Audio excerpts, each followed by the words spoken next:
A week or so before my 10th birthday, I walked to the corner store with a $5 bill and picked up a jar of ragu for my mom. On my way home, a man I'd never seen before fell in step with me and began talking. "Hi," he said cheerfully. "My name is Dr. Ramsey. I'm a pediatrician. Do you know what a pediatrician is?" I walked along silently, not replying and fervently hoping he would take that as a sign that he should leave me alone. Subtleties were not his strong suit, though, because he kept right on chattering. "Are your parents looking for a pediatrician for you? Of course, you're almost a big girl now. You'll be needing another kind of doctor soon, won't you? That's okay, though. They can still bring you to me until then. What's your name? You have beautiful hair. I was just on my way to get some suckers for the candy jar in my office. Do you like suckers?" Thankfully, we were nearing my house, so I ran forward up the back steps and in through the kitchen door. I didn't know it then, but that was just the beginning of a very long, very scary ordeal. It didn't take long after that for Dr. Ramsey to begin showing up. At first, it seemed benign enough, at least to a kid. He would drive by nearly every day smiling and waving. I told my mom, who said maybe it was just on his way home from work. But then the phone calls began. My dad called me into the living room and sat me down. He asked about the day that Dr. Ramsey followed me home and if I talked to him. He said that I wasn't in trouble, but that I needed to tell him the truth.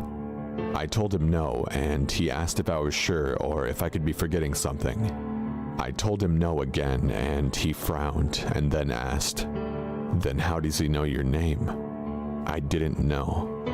It turns out that wasn't all he knew. He knew my sister's name as well. Pretty soon, neither my sister or I were allowed to answer the phone. He called several times a day.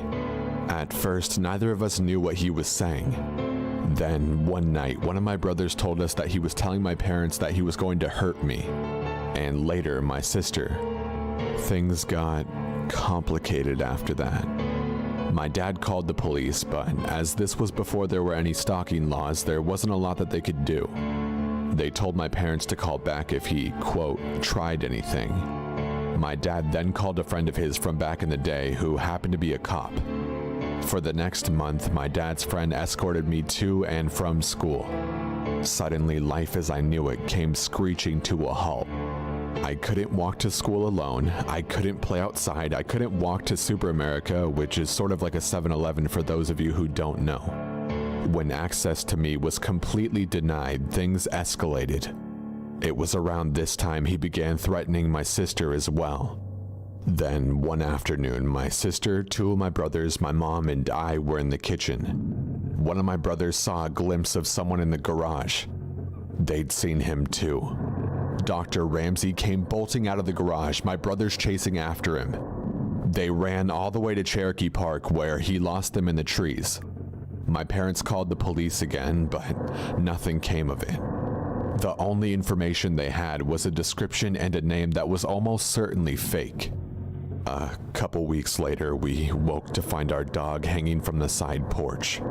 She was a gorgeous saddleback German Shepherd, born the same day I was. We were all devastated. The cops said that there was no evidence it was him and ruled it accidental, but none of us believed that. His phone calls became more informative in the meantime. He would talk about who was home and who wasn't. If my brother would say my dad was home, he would tell him who was really in the house. He would also talk about the house itself. About the window in the kitchen he could easily open with a knife from the outside even when it was locked. And about the French doors that connected the living room to the side porch and how the lock could be finagled from the outside if you jiggled it just right. That night, my dad put in some carpenter nails at the bottom of the French doors until he could get a new lock ordered. My parents had to go to a company event for my dad's work. My older brothers were at St. West roller skating rink. My sister was on the phone with her best friend, my little brother was on the floor asleep, and I was watching Devo on the midnight special with Wolfman Jack. And it was really late. Suddenly, the top of the French doors swung inward, and in the few milliseconds before the nails in the bottom caused them to snap back, I could see his silhouette. My sister whipped the phone at the television and we ran up the stairs. About halfway up, we realized our little brother was still asleep on the living room floor.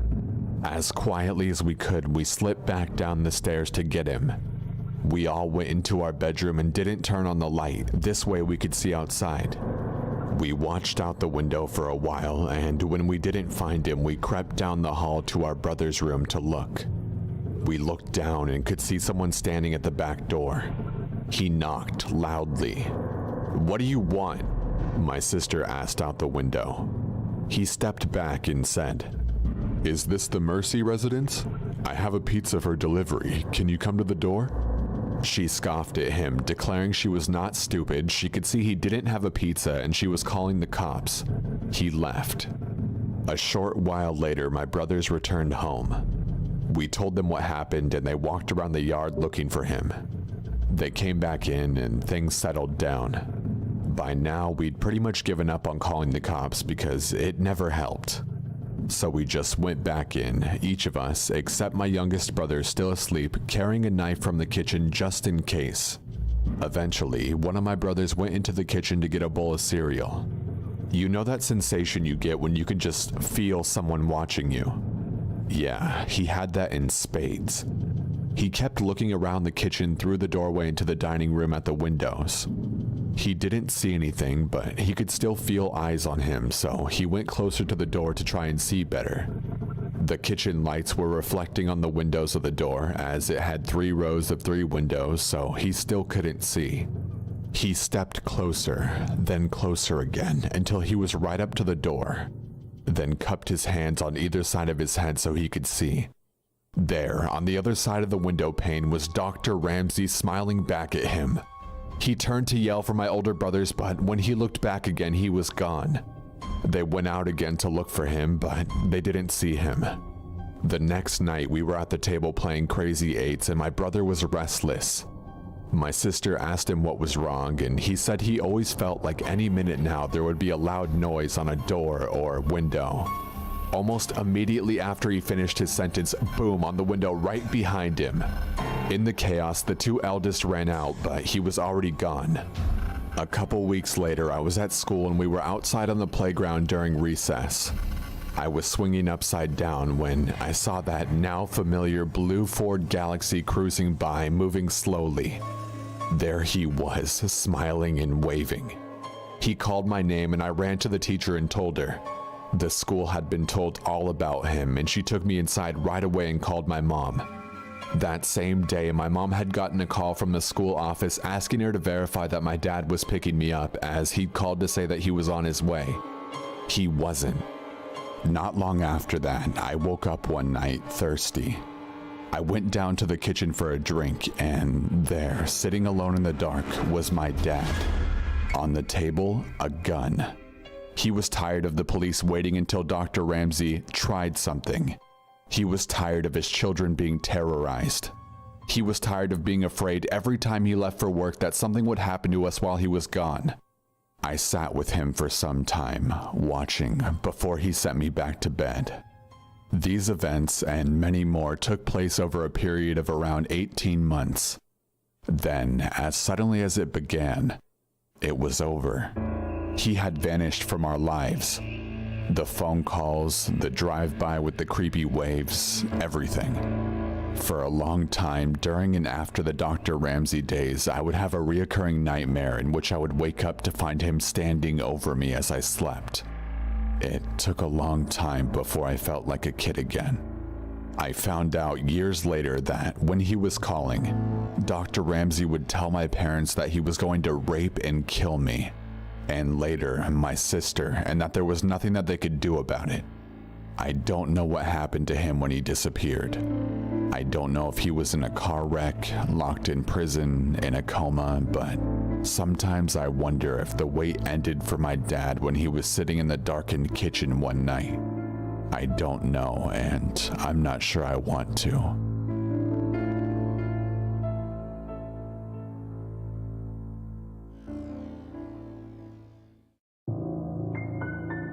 About a year ago, in my final semester in college, I worked at a department store in the mall. I didn't have a car yet, so I asked for day shifts because it was a 2-hour bus ride back home. So basically, if I had a closing shift, I'd get it done at 11 but not get home until 1 a.m. But sometimes I'd be given closing shifts, much to my annoyance since I had a 6:45 a.m. class and my mother's worry because who wants their kid on public transport that late? I mean, sometimes she could come and get me, but it'd be too much of a hassle to get my younger sisters out that late and such, so I never asked her. My managers, being the jerks that they were, gave me a week of closing shifts, knowing my situation. I was pissed, but whatever. One night, I had just finished my shift, got on the bus, sat in the back, and was minding my business when my iPod died. I was annoyed, but I just kept my earbuds in and occupied myself by playing a crossword on my phone. About 2 seats behind me, I hear these guys speaking Spanish. Now, my stepmother is Puerto Rican, so while I understand a fair bit of Spanish, I don't speak it. So I hear them talking, but I don't pay attention because it's rude to eavesdrop and all. That was until they say, "That black girl up there." Then my ears perk up. I keep my earbuds in so that they think I can't hear them and I continue listening. What they're saying is horrific. To paraphrase, they knew my stop, which was the second to last one before the bus gets back to the terminal, and while my stop is at the front of my neighborhood, it's got no streetlights, and at this time of night, it's empty. And to put it simply, they were planning on, quote, snatching that piece of ass up. I was about 20 minutes away from home, so I knew I had to act quickly. Since I knew they could see me, as they were 2 seats behind me, but like across if that makes any sense, I pretended to play on my phone, acting oblivious while I was actually texting my mom. I text her saying, "Mom, can you please meet me at the bus stop?" 5 minutes go by, but no answer. We're getting closer to my stop, so I decide to call her cell phone. No answer. I call the house phone and she finally answers. It's about 12:30 a.m., so she was sleeping. I try to talk as calm and cheerily as I can. This was our conversation. "Hey Mom, did you get my text?" No, what's up?" "Oh, I sent you a picture of these jeans I'm gonna order online when I get some. I really need your opinion, so I really need you to go look since the sale ends at 1 a.m. She gets the hint that I need her to look at her cell phone, so I say goodbye and hope for the best. We get to my stop, and thank God I see my mom's car. I pick my shit up and hightail it off the bus. I don't even look behind me to see if they're following me. I jump in the car and tell my mom to just go. I look in the rear view and I see the guys just staring at the car. The next morning, I called my job and told them I quit. No more public transport for me. Thanks to my stepmom for teaching me Spanish, and thanks to my mom for getting the hint. I hope I never see those creepy, weird Spanish-speaking guys again.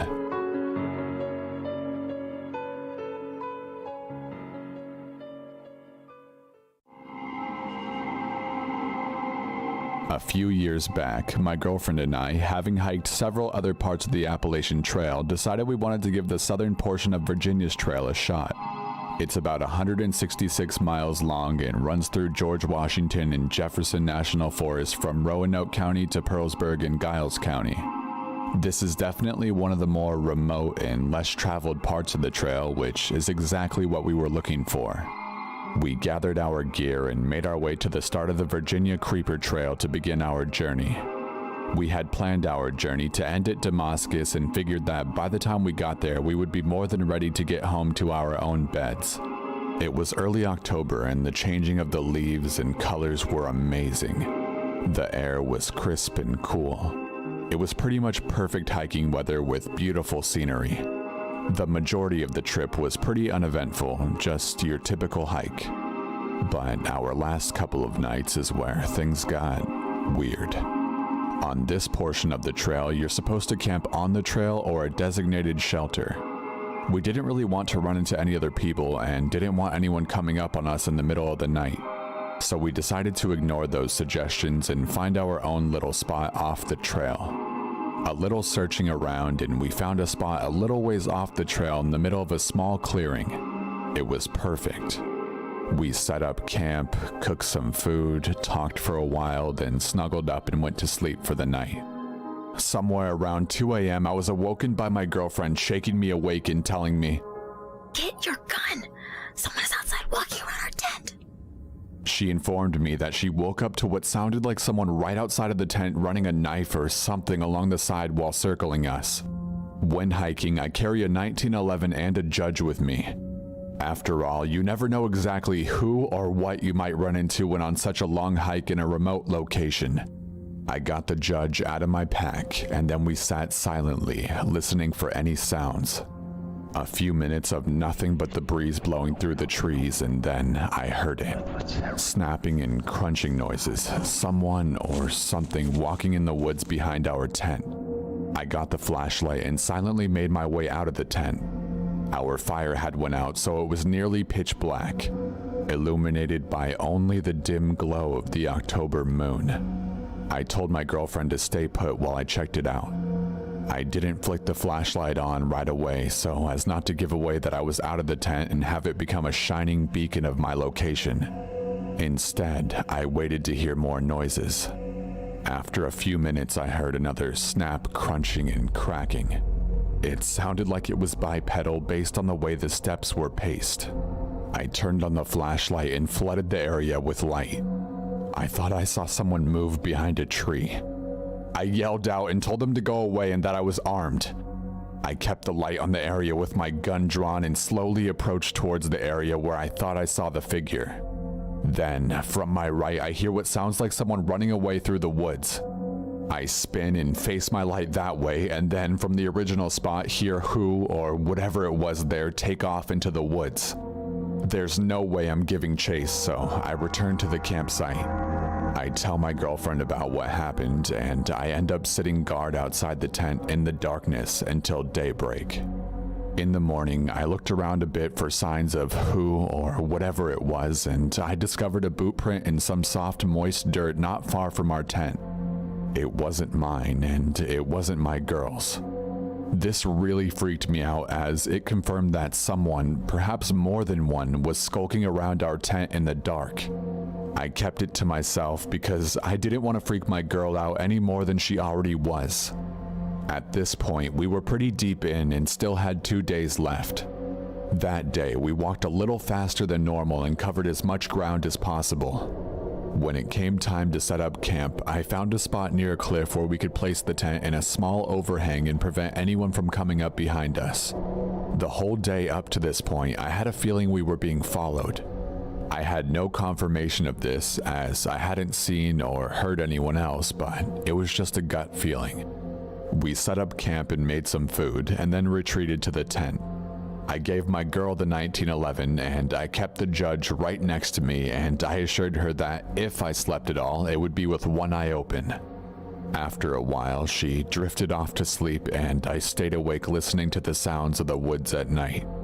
I was awake for a few hours, just waiting to see if anything was going to happen. At some point, I guess my exhaustion caught up with me and I drifted off. I awoke sometime later to what sounded like someone going through our stuff outside the tent. I grabbed my gun and woke my girlfriend, shushing her to be quiet. From the faint glow of the fire, I could see someone's silhouette against the tent. There really was someone out there. I yelled out to them something along the lines of, "We are armed, get the fuck out of here." They dropped what they were doing and bolted. I came out of the tent, gun drawn and ready to shoot someone. Our stuff was strewn all about. They had rummaged through quite a bit of our stuff. I walked to the edge of the woods in the direction whoever was out there had fled.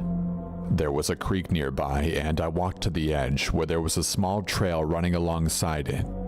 Down the creek, I could see a light. It looked like a lantern the way it flickered. Then I saw 3 more emerge from the other side of the woods. I told my girlfriend to start packing up whatever she could and that we were leaving now. We packed up everything of value, left the tent and a few other items, and headed back onto the trail in the middle of the night. I kept hearing people talking off in the woods and hearing branches snap for quite some ways. I kept looking behind us every few seconds to make sure nobody was coming up on us. It was completely nerve-wracking. If something happened, we were still a long ways from anywhere and quite literally on our own, since we hadn't seen another hiker the entire time we'd been out there. I really felt we were in serious danger. We had been walking for quite some time when I heard something in the woods behind us. As we rounded a corner, I turned around and saw someone step out onto the trail and just stand there watching us. It was just as the sun was coming up and there was barely any light, so I couldn't make out any features. It was just the silhouette. I stopped and looked at them for a sec and asked them who they were and what they wanted. They just stood there, silently watching us, and then turned and walked back into the woods. We picked up the pace and kept going, looking back every so often.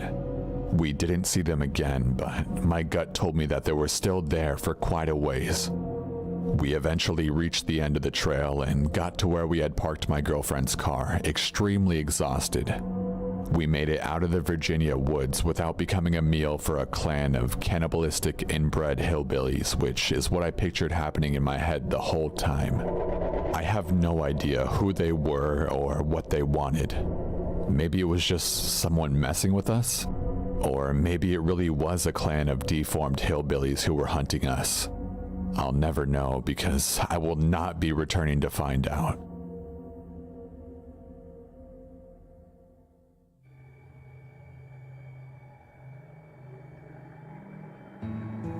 Around 2 years ago, I finally moved into a brand new house in a brand new building estate in Australia. I was one of the first to have a finished build in the area and was elated to finally gain independence. The first few weeks went by as normal, and during that time, I'd often take walks alone with the dog in the afternoons and roam the surrounding estate area.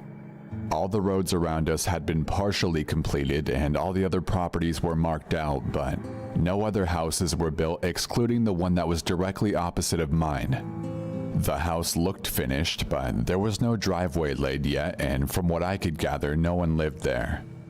To the left of my house, roughly a few hundred meters away, was a field with a huge hill on it. I later found out that the whole area was council property. Not only was no one allowed to build up there, but the whole hill was basically a no-go zone. For whatever reason, the council just didn't want people on it, so the whole area was surrounded by a huge chain link fence. The only other noticeable feature in the area was a small abandoned farmhouse with a shed a few kilometers down the road. I knew nothing about it and often went walking there with the dog as it gave me something mild to explore amongst the vast nothingness I was living around. The entire place was dilapidated and completely inhabitable, but it was still interesting nonetheless. About a month or two after moving in, I awoke one morning to the sound of a violin.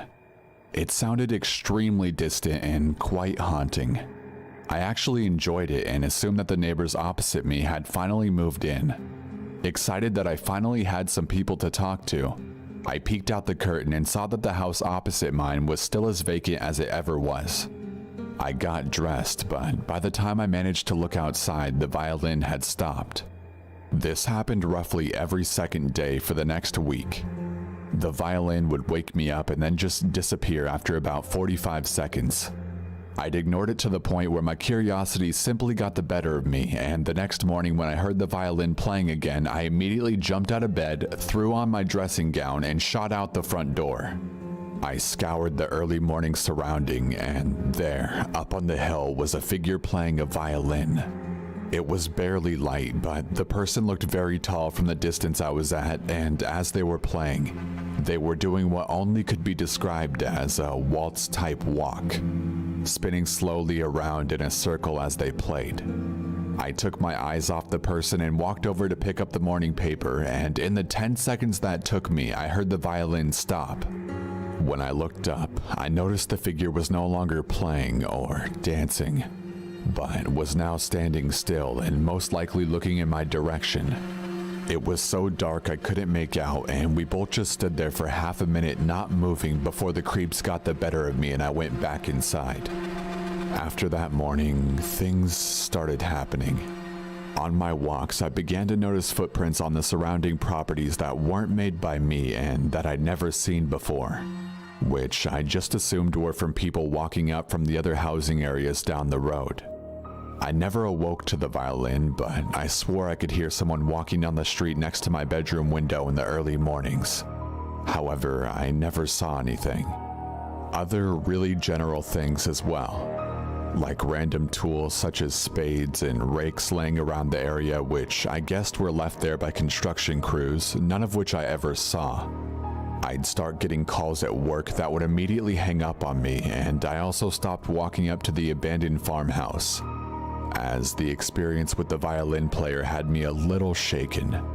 One night, as I was heading to bed, I turned off the television in the living room and again could hear the faint sound of a violin playing.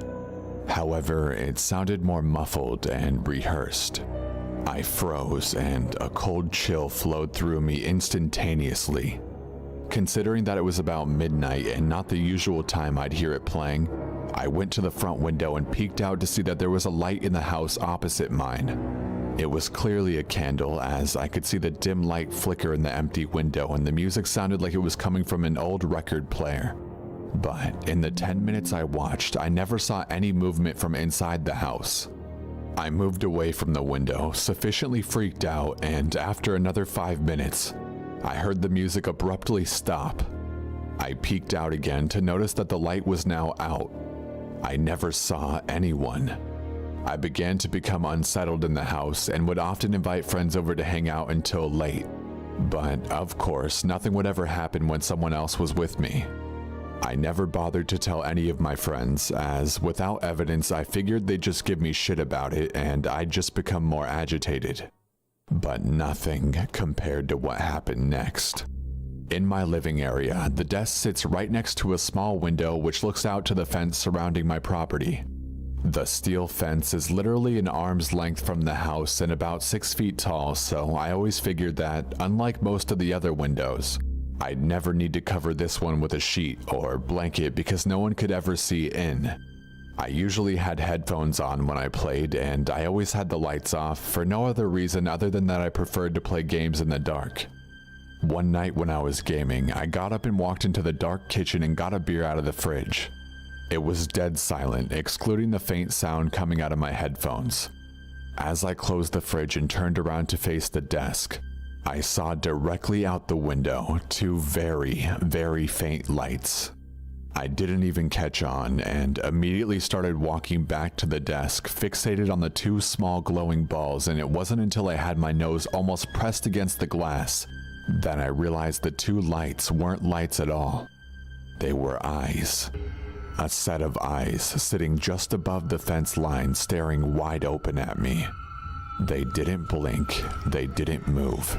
My entire body locked up. All I could do was simply stare back as my brain was still comprehending that there was an actual person looking at me in the scariest way I could ever possibly imagine.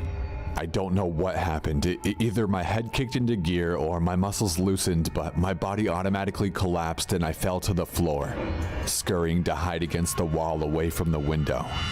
I could hear my heart beating through the carpet like a drum as I tried to lay as flat as possible. And as my mind was still processing the sheer severity of the situation, a violin started playing. That fucking violin and the haunting tune it always emitted started up. Except this time, it was directly outside my window and much louder than I'd ever heard it before. The lights were still off and I wanted to get up to turn off the PC screen so I couldn't be seen, but my whole body just wasn't ready to cooperate. Not only was the sound of the instrument extraordinarily loud, but it sounded like it was being played with frustration. Notes being missed frequently and the strings screeching. The pace of it was getting faster and faster, and by this time my dog Jeb out in the backyard had picked up on the situation and, registering an unfamiliar sound, gave one solitary deep bark. The violin instantly stopped and the house was finally dead silent, excluding my headphones, which I could hear quietly working away. I was still frozen to the carpet, and it wasn't until Jeb gave me a second menacing bark that I heard the figure outside the window start to walk away in the direction of my yard.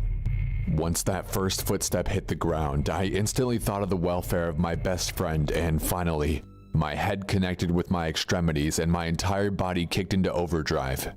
I left from the ground and slid across the laminated floor to the back door where Jeb was standing.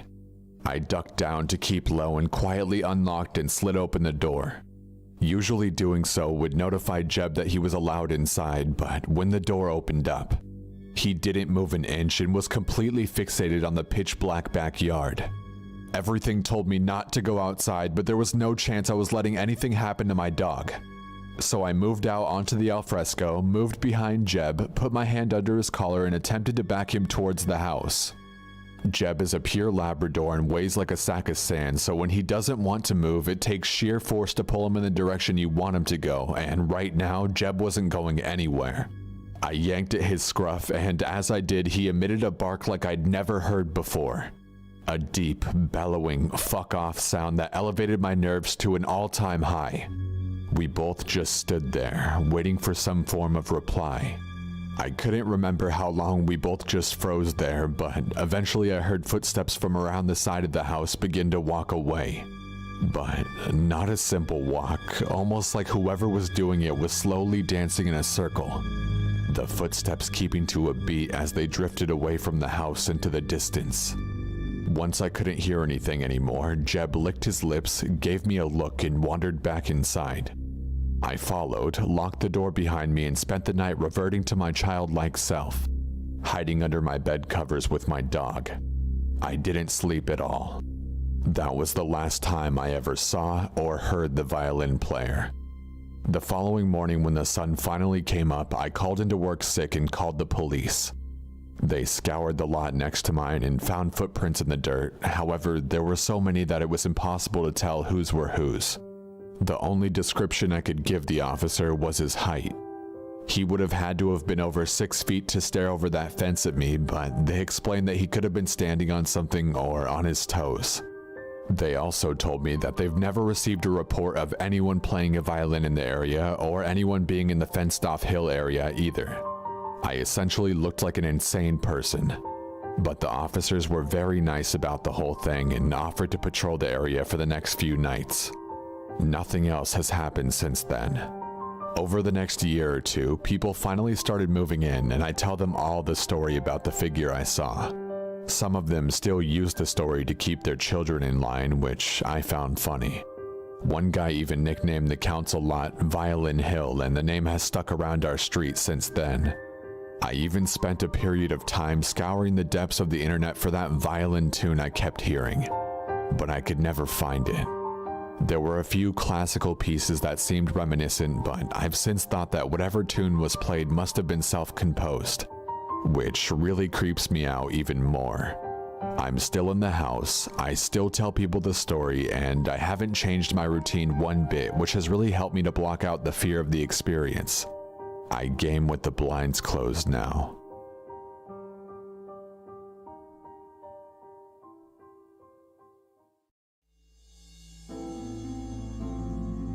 I began babysitting at 13 to earn extra money to spend on horribly embarrassing things like Fall Out Boy CDs. I would almost always work for my dad's clients, as he was a lawyer, and get referred by word of mouth. I was babysitting for this one family who had a little girl who was 9 and a little boy who was 7. The parents seemed okay, if a tad crotchety, giving me a full schedule to follow and jokingly threatening to beat any boy who might mysteriously show up after they left. It felt cruel for them to accuse me of even knowing a boy, given I basically looked like an overgrown baby with frizzy hair at that age. Almost immediately after the parents leave, the little girl sings in a creepy, high-pitched voice. "We're all alone now." Alright, cue the Shining soundtrack. "I know," the little boy chimed in. "Let's play rape." Looking back now, I know the kid probably just heard the term on TV, knew the word was shocking, and said it just for a reaction. I totally bought into it at the time, sputtering wide-eyed and changing the subject quickly. These kids were hell for the next hour.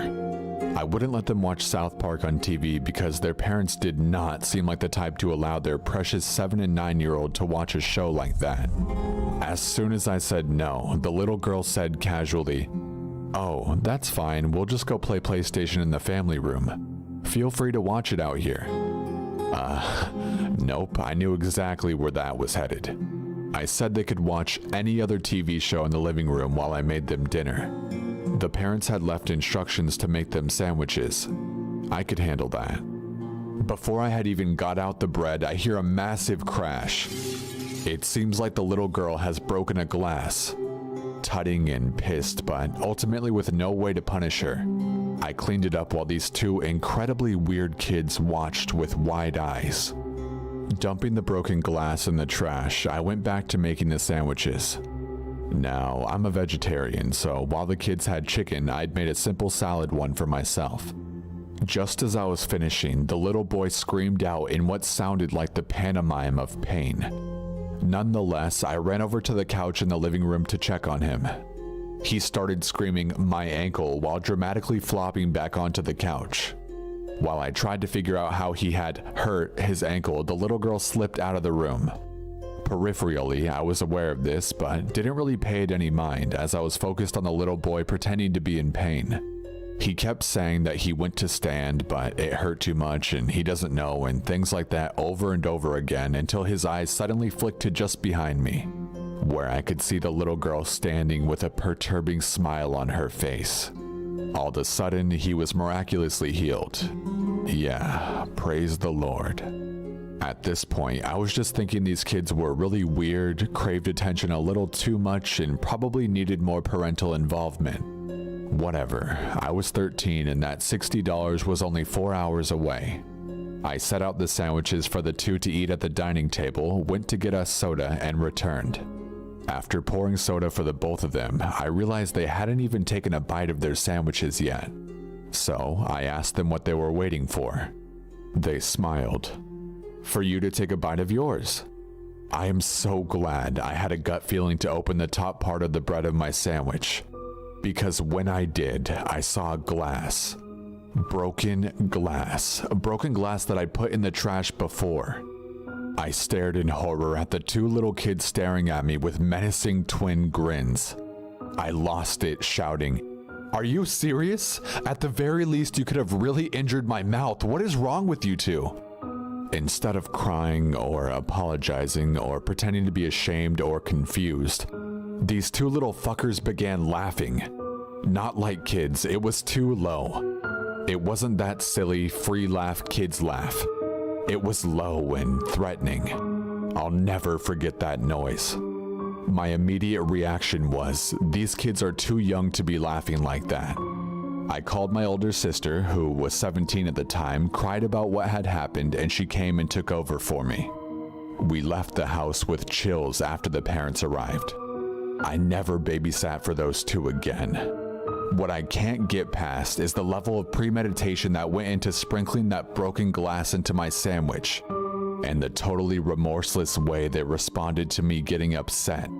They were unlike any two kids I've ever met before. And what would a classic Scary Stories video be without the good old smiling man story? About 5 years ago, I lived downtown in a major city in the US. I've always been a night person, so I would often find myself bored after my roommate, who was decidedly not a night person, went to sleep. To pass the time, I used to go for long walks and spend the time thinking. I spent 4 years like that, walking alone at night, and never once had a reason to feel afraid. But all of that changed in just a few minutes of one evening. It was a Wednesday, somewhere between 1 and 2 in the morning, and I was walking near a police-patrolled park quite a ways from my apartment. It was a quiet night, even for a weeknight, with very little traffic and almost no one on foot. The park, as it was most nights, was completely empty. I turned down a short side street in order to loop back to my apartment when I first noticed him. At the far end of the street, on my side, was the silhouette of a man dancing. It was a strange dance, similar to a waltz, but he finished each box with an odd forward stride. I guess you could say he was dance walking, headed straight for me. Deciding he was probably drunk, I stepped as close as I could to the road to give him the majority of the sidewalk to pass me by. The closer he got, the more I realized how gracefully he was moving.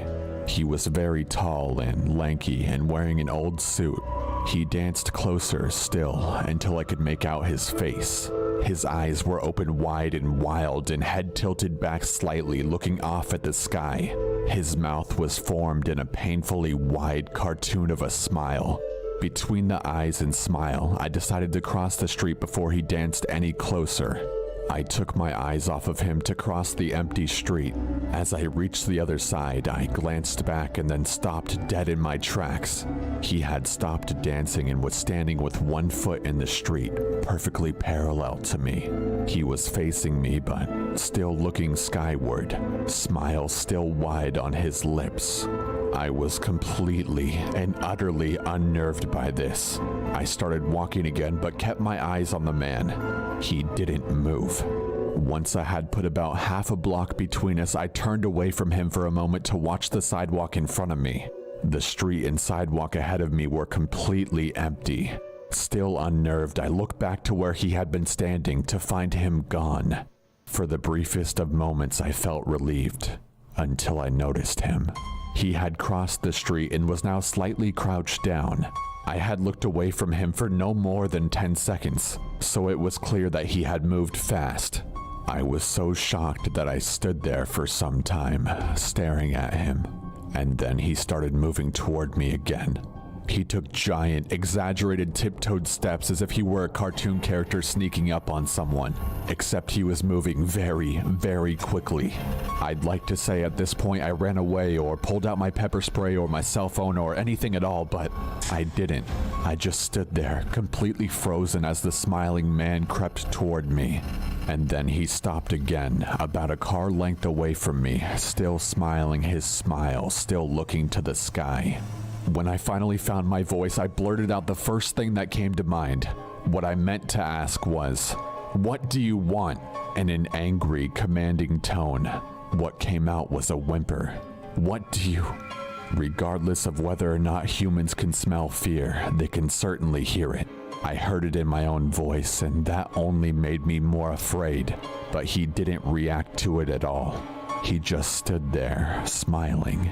And then, after what felt like forever, he turned around very slowly and started dance walking away.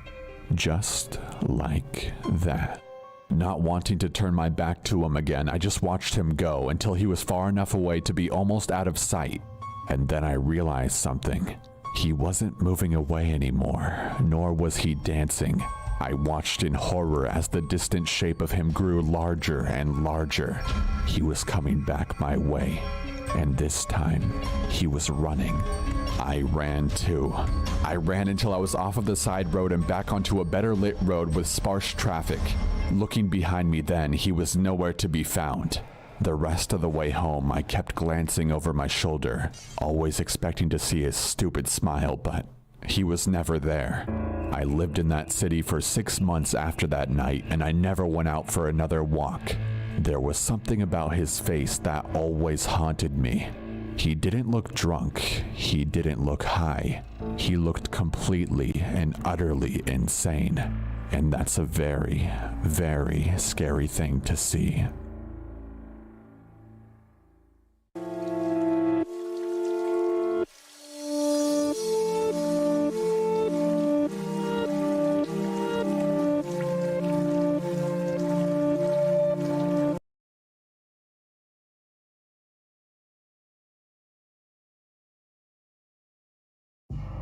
Before the video begins, I'd like to state a few things. This video contains some very disturbing and violent stories coming from emergency workers such as EMTs, paramedics, firefighters, 911 operators, etc. I ask that you please respect them in the comments, as these were very traumatic experiences for them. I hope that this video spreads awareness on how hard their jobs are and has some lessons for you to take with you. If you can't handle extremely gruesome stories, this may not be the video for you. That being said, let's begin. Number 1. Law enforcement / EMT here. There was a family of 4 in the car. Mom driving, teenage daughter in the front seat, grandma and 5-year-old son in the back. The mom was texting and driving and didn't notice a huge sweeping curve in the road. Went head-on, driver to driver with a gravel hauler 18-wheeler without either of them having time to touch the brakes. My partner arrived a minute before me, and the first thing I saw upon arrival was him crying, carrying the lifeless 5-year-old boy away from the car covered in all kinds of fluids. I approached what remained of the vehicle's passenger side, and there was blood and brain matter all over. The mom, who was the driver, was just pieces. Completely severed arms still trapped between the steering wheel and dash/hood and engine. The grandmother was pinned behind her, broken back and neck, internally decapitated. Only the teenage daughter in the front seat survived, which is how we determined the mom was texting and driving. I've responded to a lot of gross and gruesome things, but this was easily the most disturbing. My daughter was the same age as the little boy, and I will never shake the image of his sad, lifeless body and my partner crying while carrying him away. Like other emergency workers say, generally things involving kids are harder to deal with. For fuck's sake, don't text and drive. Number 2. I was a dispatcher for 10 years. When I think of one of my more disturbing calls, a couple comes to mind. There was an elderly man who called and said, "I've killed my wife. I'll be in the backyard when you get here." And then he hung up. Turns out, his wife was terminally ill and she wanted to die, so he shot her. Then he walked into the yard to shoot himself because he couldn't live without her. This was both the most romantic and tragic thing I've ever heard. Number 3. Paramedic here. It's like 11:30 at night and we get a call for a pregnant lady experiencing cramps and vaginal bleeding. Great. We get on scene and we find this lady standing in her driveway, shaking, pale, and altered. She wouldn't answer any of my questions and no one else was around. I figured she lost a lot of blood, and once we got her in the ambulance, I used a Doppler to listen for fetal heart tones. Nothing. I told my partner that I was going to check inside to see if anybody else was in there, so I grabbed a flashlight and headed towards the open garage. I noticed a lot of blood trailing inside, so I followed it, turning on house lights as I go. It led me through the garage, the kitchen, the living room, and into the bathroom where the only light in the house was already on. I called out, "Paramedics, anyone here?" No answer.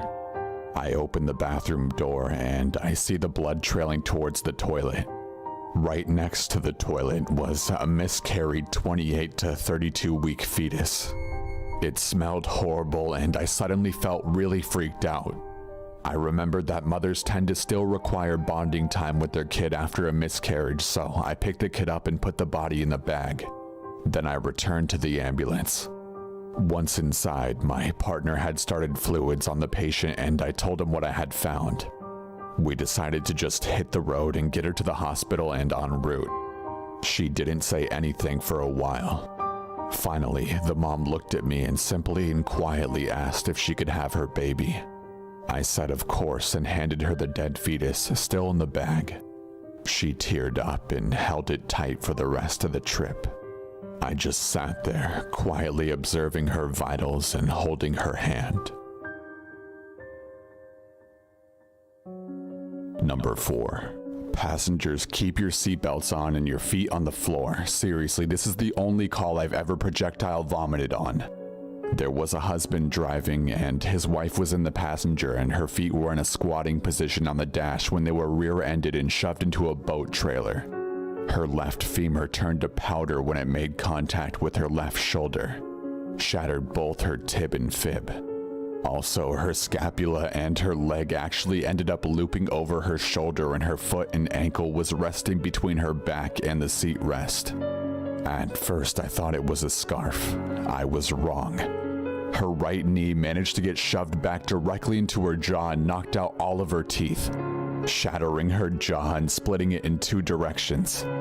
Her tongue and major mouth and neck muscles were halfway swallowed and then attempted to be thrown back up again.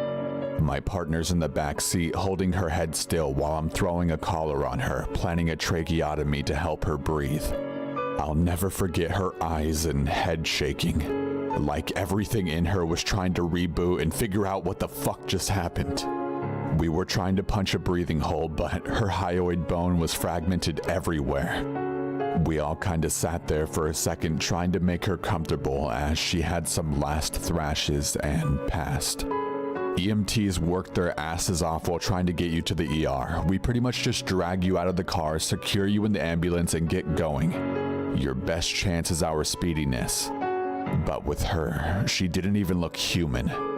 We tried CPR, we tried AEDs. Every time we touched her, she responded with bubble wrap sounds of shattered rib cages, neck filled with blood, bone, and sinew, and her legs are still wrapped all over herself. We never got her breathing again, and she was pronounced dead on arrival. That was the call that made me quit. She looked like my mom, or what I guess she looked like if she was in one piece. Number 5. I wanted to tell this story because there's a lesson to be learned from it. I luckily didn't respond to this one, but my FTO did. So there's a husband and wife at home cooking. Wife dumps boiling water all over the front of her lap. Husband panics, throws her into his truck, and goes flying to the hospital. He's going approximately 80 in a 50 late at night. He crests a small hill and his truck leaves the pavement ever so slightly, so he swerved. He can't brake and he slams into the back of a dump truck attempting to make a turn.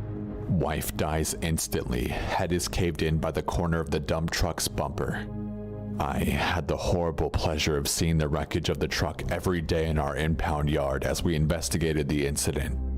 The husband got charged with manslaughter, and I don't know what happened with that. But on top of dealing with killing his wife, he was a wreck. Moral of the story, never attempt to drive someone to the hospital like that unless it is an imminent life or death. Call an ambulance. First responders are trained to drive at a high rate of speed and can stabilize a patient.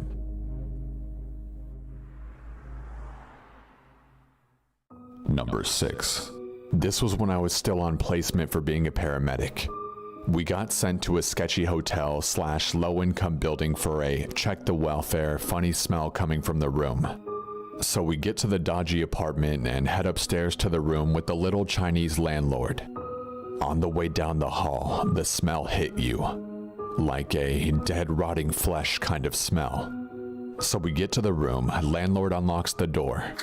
The door won't open, so he had to body check the door open. There was knives jammed into the door frame to keep the door wedged shut, which we thought was a little sketchy. We decided to wait for the police before we entered the room. So we were waiting and we could see that the bathroom is right next to the entrance and there's a tap running. So me and my partner basically say, fuck it, let's go check it out. So we head into the apartment, drug paraphernalia everywhere. We turn into the bathroom, find the bathroom sink that was running and a lady in the bathroom. She is green, like Hulk green, bloated, skin rotting, smells like death, clearly had been dead for at least a week. That was definitely one of the most memorable, disgusting calls I've ever been on. Number 7. Firefighter here. I once responded to a vehicle versus 18-wheelers accident, where the car pulled out in front of the truck, which was going approximately 70 miles per hour. The car caught fire afterward. Dispatch initially called it out as a vehicle fire, and when we arrived, it looked like a car had exploded in the middle of the 5-lane highway. We pulled the passenger out upon arrival, and I vividly remember my captain spraying him down with the hose because he was burning. He likely died upon impact, but everything except for his right arm, which had been out the window, was severely burned. My engineer, who pulled him out, said on first grab he felt the skin give away all the way to the bone. That's how badly the passenger was burned. After the accident and the fire, all that remained of the driver was a pile of human parts melted into what remained of the seat and driver floorboard. It was unrecognizable until the coroner started trying to pull it out and I saw some ribs. Part of the driver's face had been cut off upon impact, and it was laying in the roadway among the assorted car parts. It still had hair. The whole thing haunted me for a long time.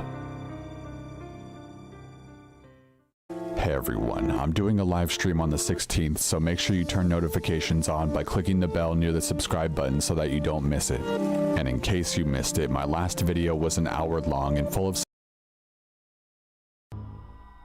I used to work as a third-party contractor in the convention area of the Swan and Dolphin Resort/Hotel. Sometimes we would have to be there at really odd hours for convention setup/teardown. One morning, I was there about 30 minutes before the union laborers, probably around 3:30 a.m.-ish. I also would like to point out that I used a couple of dating apps at the time, Grindr, Scruff, and Growler. The apps I use also have that location indicator that tells you how far away they were. All of a sudden, some guy whose profile was blank except for a blurry close-up of his shirt, collar, and neck started blowing up my phone on 2 different apps at the same time. I basically replied that I was at work and busy and may be available to possibly chat later. He started sending really creepy messages like, "Oh, I see you working," and other semi-stalkerish messages. I shut down the apps. I have a small office located across from one of the convention halls. I holed up in my office and told the union guys to check in with me there when they arrived. Once they got there, I felt more safe, so I set up my desk out on the convention hall's floor and just continued with my work. Around noon, I launched up the apps again to pass time during my lunch break. As if he had been waiting for this moment, he started chatting me up again from locations like 200 feet away. I told him he seemed a bit creepy and that I wasn't interested. He stopped, or so I thought. A few weeks later, I had a late night teardown around 10 p.m.-ish. As soon as I got to my office, he appeared again and started messaging me. His messages didn't seem creepy at first. Just simple things like, "Hey, how are you? You busy?" I got really creeped out and blocked him. He would then just create new profiles and continue to message me for months.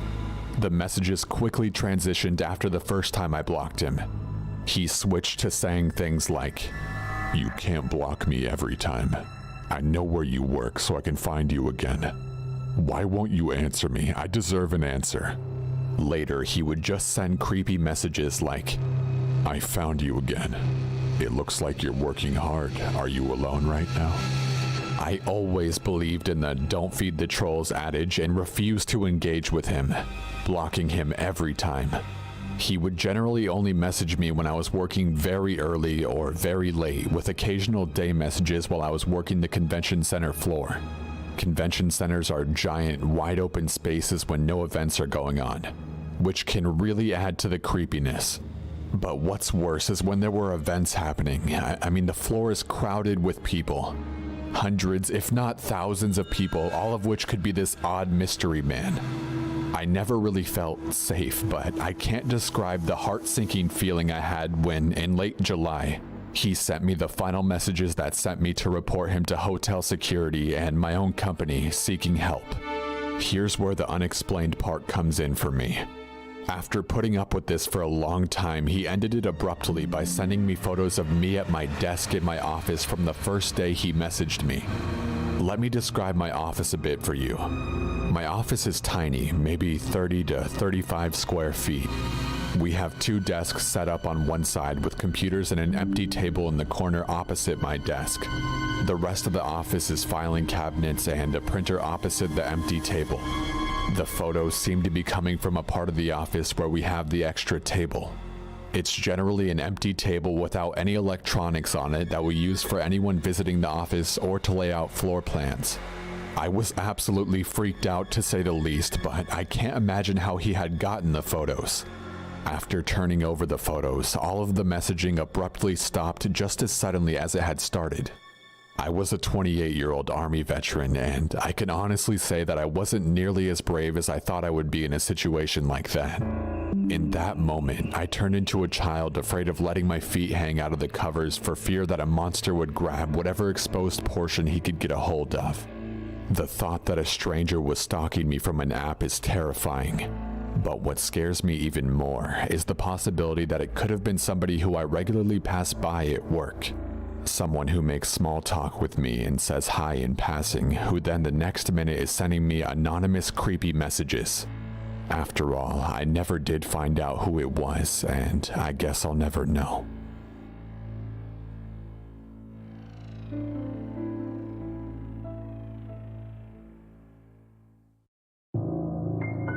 This happened in June of 2016. I have celiac disease, a disease where gluten is detected as an allergy and your body attacks itself trying to kill the gluten. Thus, my intestines are extremely damaged and sometimes bloody or infected. The reason I was in the hospital was because of me being a dumbass and eating a bunch of bread, so my intestines got really messed up. Basically, I had to go to the hospital to get some pictures taken of my intestines. This story takes place when they were extremely damaged and bloody. I was spending the night at the hospital with an IV filled with medicine to help me get better quicker or something like that. I don't really remember. The IV was attached to my stomach. I was half asleep and it was around midnight. My dad had left about an hour earlier and I was there all by myself. The hospital has a door with a window and a yellow light from the hallway was preventing me from sleeping. There was a sound of footsteps right by my door and I opened my eyes. I thought it was a nurse or something checking in on me, but it was some guy. He looked like a dad. Middle-aged, glasses, a flannel shirt. He looked really normal. But he wasn't my dad, as my dad is way paunchier and it wasn't a nurse since nurses had their scrubs on at all times. He looked like a visitor. I was a little freaked out, but I wasn't scared yet, as I don't get scared easily. He opened my door very quietly. "Hello?" I asked, and the guy looked around nervously. He put his finger to his lips in the cartoon famous shh face. His face was stoic and his eyes looked wild. I would have either punched him or ran, but I'm connected to a liquid bag and I have a huge throbbing in my stomach. I had been under an operation of sorts earlier and I was not allowed to get up. "I'll be quick," he muttered. He quietly moved around my cot and crouched down. I didn't take my eyes off of him. Then he fucking unplugged my IV. I was livid and I was terrified. What the fuck did he think he was doing? The IV stopped making the humming sounds as it stopped being run with electricity. These things are not meant to be unplugged. Their plugs are tough so that they don't get unplugged. He then looked at me dead in the face and said, "Fuck you." He flipped me off and left without another word. Looking back at it, it's almost kind of funny the way he said it. Like a teenager flipping off his parent, but at 15 years old, I didn't think that it was funny. I was still in complete shock for 3 seconds before I screamed bloody murder. A nurse was in my room very quickly after that. I told her what happened and she just stared at me. It wasn't until she noticed he unplugged my IV that she freaked out. She plugged it back in, and I remember she stayed with me until either morning or until I fell back asleep. I don't remember what came first.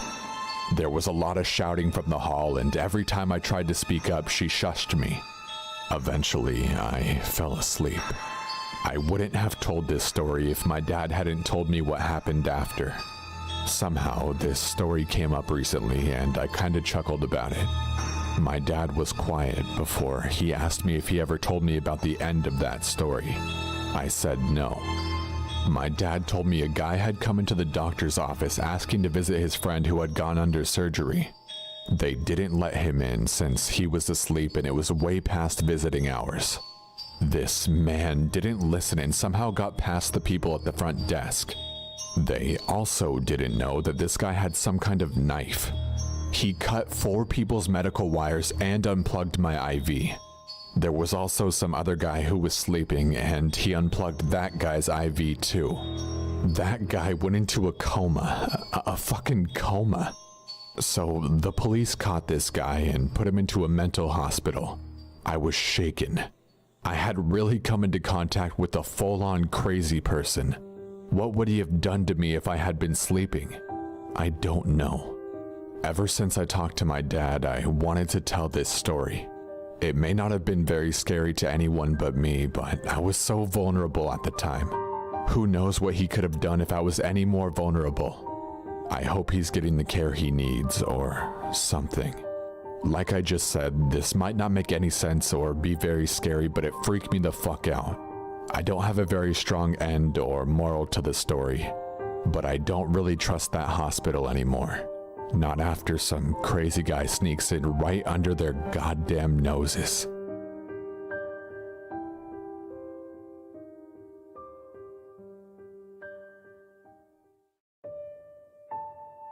Let me set the scene for you.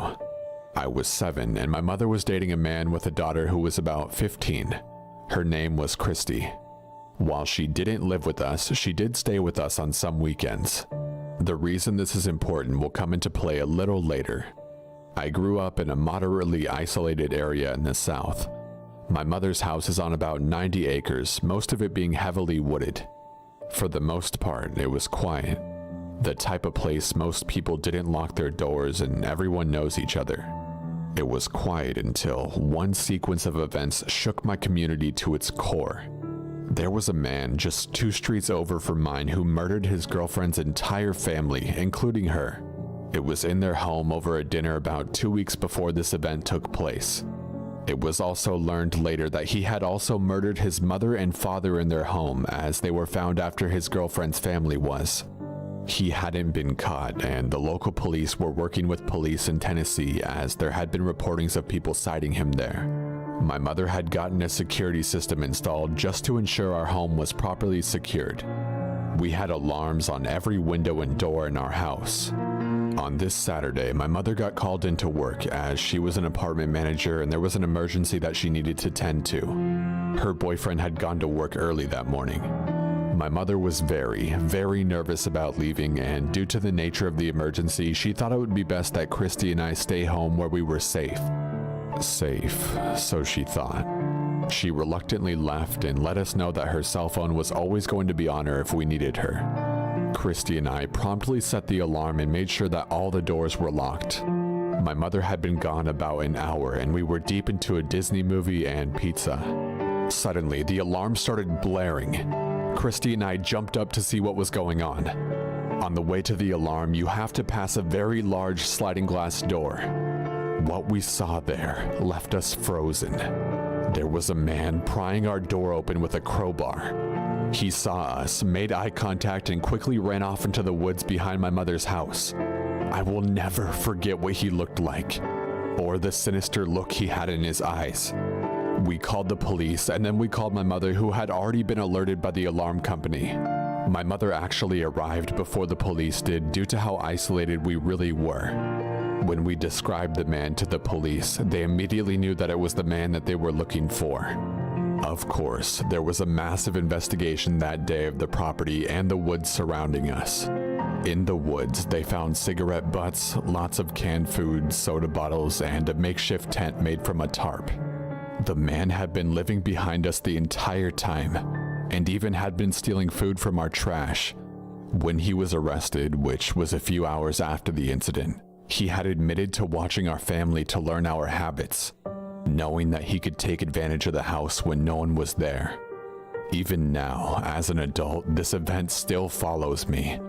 Just goes to show that you really never know who's watching you.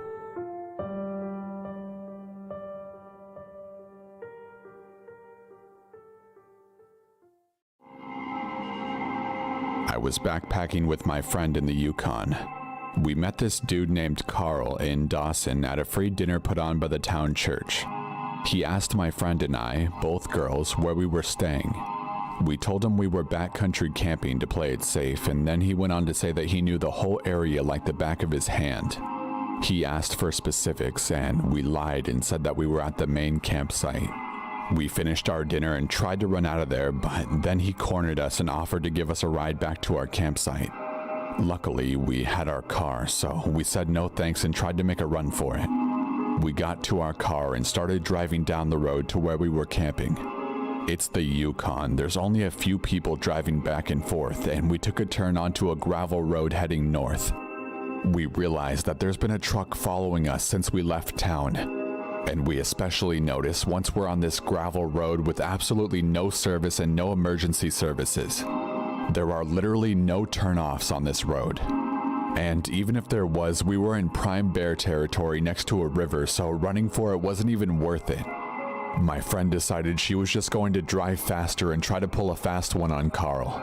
So we blitzed down the gravel road until we hit snow. The whole road is covered in snow and ice, and we can't go much further in the pace that she's set. We see a campsite ahead of us, blitz it there, and park the car on the far side of the road to hopefully confuse the guy. We grab our tents, sleeping bags, food, and everything warm within our vicinity and make a run for it. We saw that the campsite had a shelter in the middle. We knew we had to get warm quickly, so the game plan was to run to the shelter, get fully dressed, and prepare to sleep in a snow embankment. However, once we got to the shelter, we bumped into a family of 12 people, 8 men and 4 women. We ran into the shelter swearing, cursing, and freaking out because we felt that creepy Carl guy was after us. So once we turned around and saw the faces staring at us in amazement, we calmed down and tried to explain our situation. From the moment we uttered the words, "There's a man who has been following us for the last 100 kilometers," everyone stepped up. The men ran outside with their knives, hiking poles, bear spray, etc. And the women took us in and told us to run. They had seen a dense patch of trees in the northeast corner of the campsite and knew that all of us could hide within the trees without fear of being caught. They even mentioned we could build quinzees super quickly to hide in, but running further away felt safer. As we ran to safety, we could hear the men yelling and telling creepy Carl to stay away. There were loud noises, a car alarm as we knew it was our car, and then complete silence. My friend and I stared at each other with tears in our eyes. We were in the northern part of the Yukon, in the snow, in -10 degrees Celsius weather, and we had just been followed from what we thought was just going to be a free dinner from the local church. After 30 minutes, the other women decided that it was time to return to the shelter and to find the men. We returned and found the men safe and sound. Apparently, creepy Carl had told them that we were none of their business and that we had wronged him in some sort of manner. So he broke our car window and turned around and left. One of the guys had a car, so he had followed creepy Carl down the road a good 15 or 20 kilometers before turning back around. The women invited my friend and I to sleep in their campsite, and we gladly obliged. We woke up the next morning safe and sound in the middle of the Yukon without cell or emergency services, and a giant appreciation for finding other humans.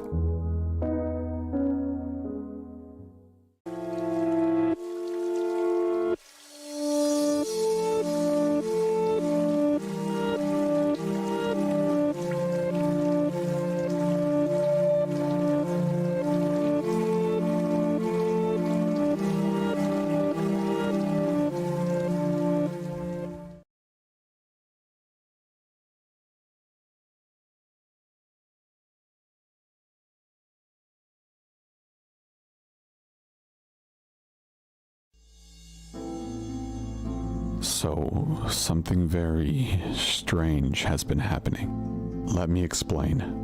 My girlfriend died on the 7th of August, 2012. She was involved in a 3-car collision driving home from work when someone ran a red light. She passed away within minutes on the scene. We had been dating for 5 years at that point. She wasn't big on the idea of marriage. It felt archaic, she said, gave her a weird vibe, but if she had been, I would have married her within 3 months of our relationship.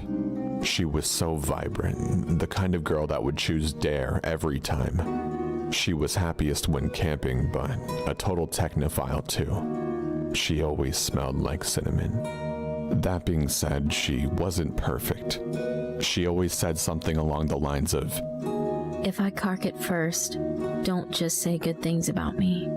I've never liked that. If you don't pay me out, you're doing me a disservice. I've got so many flaws, and that's just part of me. So, this is for you, Em. The music she said she liked and the music that she actually liked were very different from each other. Her idea of affection was a side hug, and she had really long toes, like a chimpanzee. I know that's tangential, but I don't feel right discussing her without you having an idea of what she was like. Now, on to the meat. Em had been dead for approaching 13 months when she first messaged me. September 4th, 2013. This is when it began. Hello. Who is this? It's really weird receiving messages from Emily's account. Oh, okay, well, in the future, please send me messages from your account, even if you want to discuss her page. Hello. Susan, you're on Emily's account. Okay, so to explain, I had left Emily's Facebook account activated so that I could send her the occasional message, post on her wall, go through her albums, stuff like that. It felt way too final and way too un-Emily to memorialize it. I share access with her mother, Susan, which really means her mother has her login and password and has spent a total of approximately 3 minutes on the website or on a computer total. After a little confusion, I just assumed it was her. November 16th, 2013. Hello. Let's hit up the trail this Sunday. Who the fuck is this? The wheels on the bus. Please tell me who you are. I had received confirmation from Susan that she hadn't logged into Em's Facebook since the week of her death. Em knew a lot of people, so I instantly assumed that this was one of her more tech-savvy friends fucking with me in the worst way possible. I noticed pretty much immediately that whoever was chatting with me was recycling old messages from Em in my shared chat history. The wheels on the bus comment was from when we were discussing songs to play on our road trip that never eventuated. Hello happened a million times. Around February 2014, Emily started tagging herself in my photos. I would get notifications for them, but the tag would generally always be removed by the time I got to it.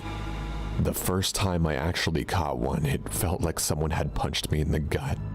She would tag herself in spaces where it was plausible for her to be or where she would usually hang out. I've got screenshots of two, one from April and one from June. These are the only ones I've ever caught, so they're a little out of the timeline I'm trying to write out. Around this period of time, I stopped being able to sleep. I was way too angry to sleep. She would tag herself in random photos every couple of weeks. The friends who noticed and said something thought it was a fucked up bug. I found out recently that there have been friends who have noticed and didn't say anything. Some of them have removed me from their Facebook friends list. At this point, some of you may be wondering why I didn't just kill my Facebook profile. I wish I had, and I did for a little while. On days when I can't get out there though, it's nice having my friends available to chat. It's nice visiting Em's page when the little green circle isn't next to her name. I was already socially reclusive when Em was alive, and her death turned me into something pretty close to a hermit.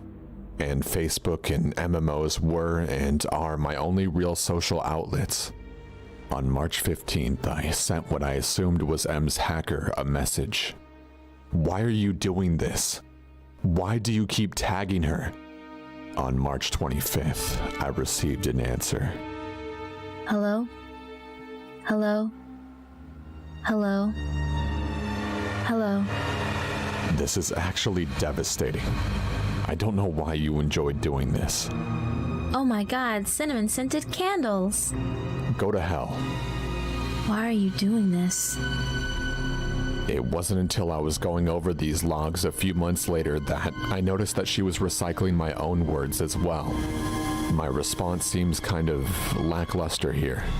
I was intentionally providing him or her with emotional bait, saying things like this is actually devastating, etc., to keep them interested in their game. I was working off the assumption that the kind of person to do this would be the kind of person that would thrive on the distress of others. I was posting in tech forums, looking for ways to track this person, contacting Facebook. I needed to keep them around so I could gather evidence. Before anyone asks, yes, I had changed the password in all security info countless times. On the 16th of April, I received this. We should make our own jam. Jesus fucking Christ, Samantha. Nah, different. No chance of passing. No chance of passing. How many? Garage side door. side, eye. No chance of passing. This seems like word salad.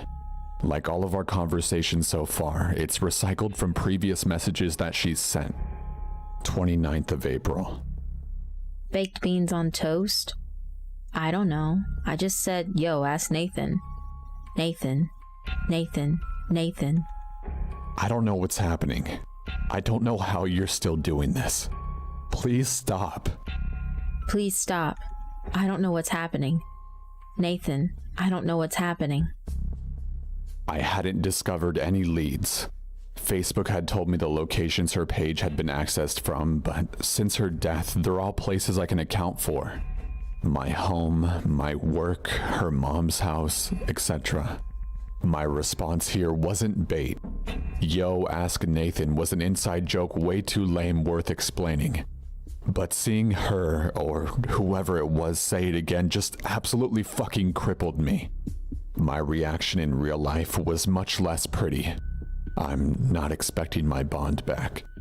Her last few messages had started to scare me, but I wouldn't admit it at this point. 8th of May, I really don't have words for this. I. -12, -15. My jumper's in the dryer and it's really cold out. Really cold out. Cold. Nathan, please stop. Cold. Freezing. I don't know what's happening. Freezing is the first original word that she's made. This has given me nightmares that have only started to kick in recently. I keep dreaming that she's in an ice-cold car, frozen blue and gray, and I'm standing outside in the warmth screaming at her to open the door. She doesn't even realize I'm there. Sometimes her legs are outside with me. 24th of May. I'm really drunk. I miss you. Whoever's on this account, I don't give a fuck. I keep coming home from work and expecting to see you at the computer. Shouldn't I be used to that by now? Just let me walk. I wasn't actually drunk.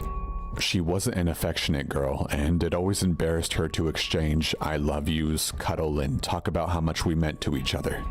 She was more comfortable with it when I was boozed up. I got fake drunk a lot. Her reply is what prompted me to finally memorialize her page, thinking it might help curb this behavior. It might seem innocuous compared to her previous message. It's pasted from an old conversation where I was trying to convince her to let me drive her home from a friend's. In the collision, the dashboard had crushed her. She was severed in a diagonal line from her right hip to midway down her left thigh. One of her legs was found tucked under the back seat. Going back in time, 7th of August 2012. This, alongside a couple of voicemail messages, is the last time I talked to her under the assumption that she was alive. Hey, you on your way home? Emily. When you see this message, please ring me. Straight away. I rang, and they said you left at 4. I'm starting to panic. I feel sick in my stomach. Please ring me. Emily, answer your phone. Those are the logs from the day she died. She was usually home from work by 4:30. You'll see why I'm showing you these soon. Yesterday, 1st of July 2014. Hey, you on your way home? Emily, when you see this message, please ring me. Straight away. Please stop. I rang, and they said you left at 5. I'm starting to panic. Please stop. Cold. Emily, answer your phone. I don't know what's happening. Cold. Freezing. I memorialized her page a couple of days after I received the message about walking. Until today, she'd been quiet. She wasn't even tagging herself in my photos. I don't know what to do anymore. Do I kill her memorial page? What if it is her? I want to puke. I don't know what's happening.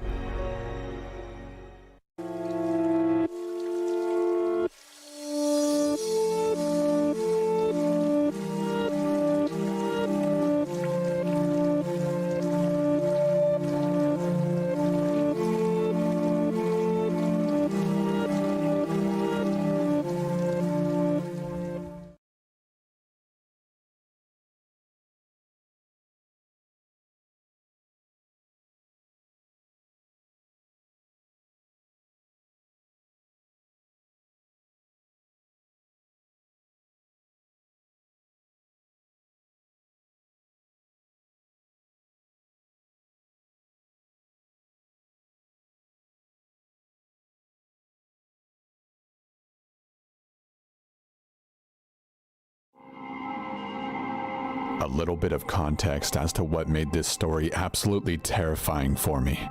I was 11, and at the time we lived in Florida. Life was kind of what you expect for Florida. It rained a lot and was almost tropical.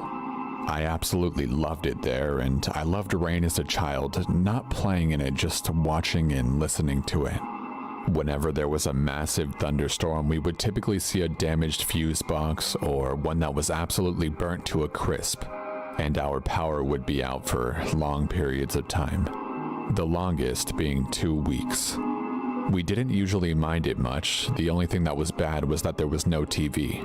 It was kind of expected every time there was a thunderstorm of even moderate size that the power would go out.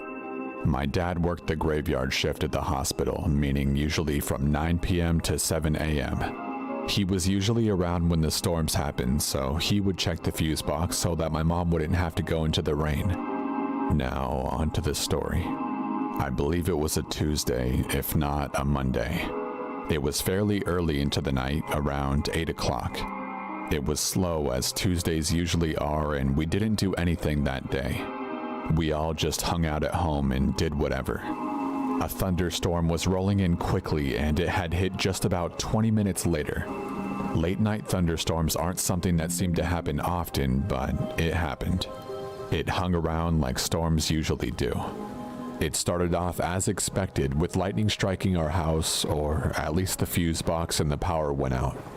My dad was getting ready for work, and after a couple of minutes, went to check it out. What happened next is absolutely indescribable. My dad was out there longer than normal, longer than expected. Now, my dad is an enormous dude, and he was then too. So seeing him come in the house frantically and scared for his life astonished me. He came in and tried to tell my mom quietly and calmly that the box had been cut. I had overheard this conversation, and I didn't understand why this freaked my dad out so much. But the words kept running through my stupid little brain, and then I finally caught on. My stomach almost dropped as I finally understood that one word. The box had been cut, tampered with. It wasn't even burnt this time, so we must have mistaken us being hit with lightning. Needless to say, he didn't go to work that night. He instead watched over us. Me and my little brother both slept in our parents' room that night. This is where my memory cuts off because I slept the rest of that night, but according to my parents, the story didn't stop there. Our landline rang, and an unknown voice came over saying he would slit my throat and hang me off of our porch for everyone to see. My parents both say that he then let out the most terrifying, stomach-churning laugh that will scar them for life. We then called the police. I wish I could tell you why we hadn't called the police before this, but we didn't.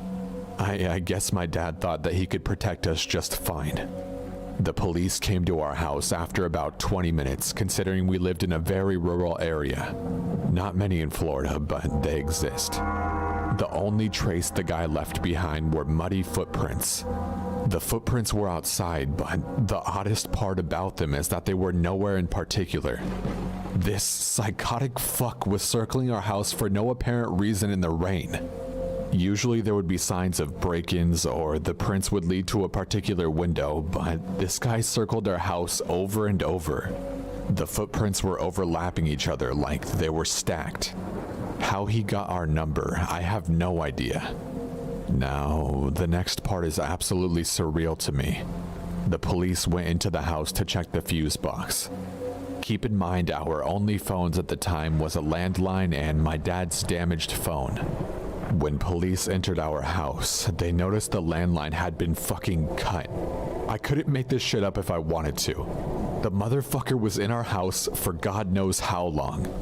The only comforting thing is that he couldn't have been in our house the entire night because of the footprints. While we were outside, the guy took presumably the knife he wanted to murder me with and cut the line of our landline when we were talking to the police. The police found no footprints inside the house that morning, so I honestly have no idea how this person got into our house, and I'm willing to bet that they didn't either.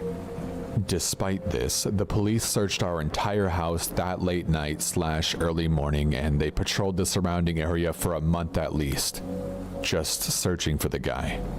We left Florida shortly after, so we don't know exactly how long they searched for. I would only presume it was for the month that we stayed in Florida while moving. They found absolutely no trace of the guy, but luckily he left us alone for good. I am now a 22-year-old man absolutely terrified of thunderstorms and rainstorms. The reason I tell this story is because I didn't know anything past the fuse box being cut. I didn't know that he wanted to kill me or that he was in our house to cut the landline. I didn't learn until about 2 years ago when I was 20, and it recently resurfaced in my memory. I don't think any lessons can be learned from this other than that there are some fucked up people in this world.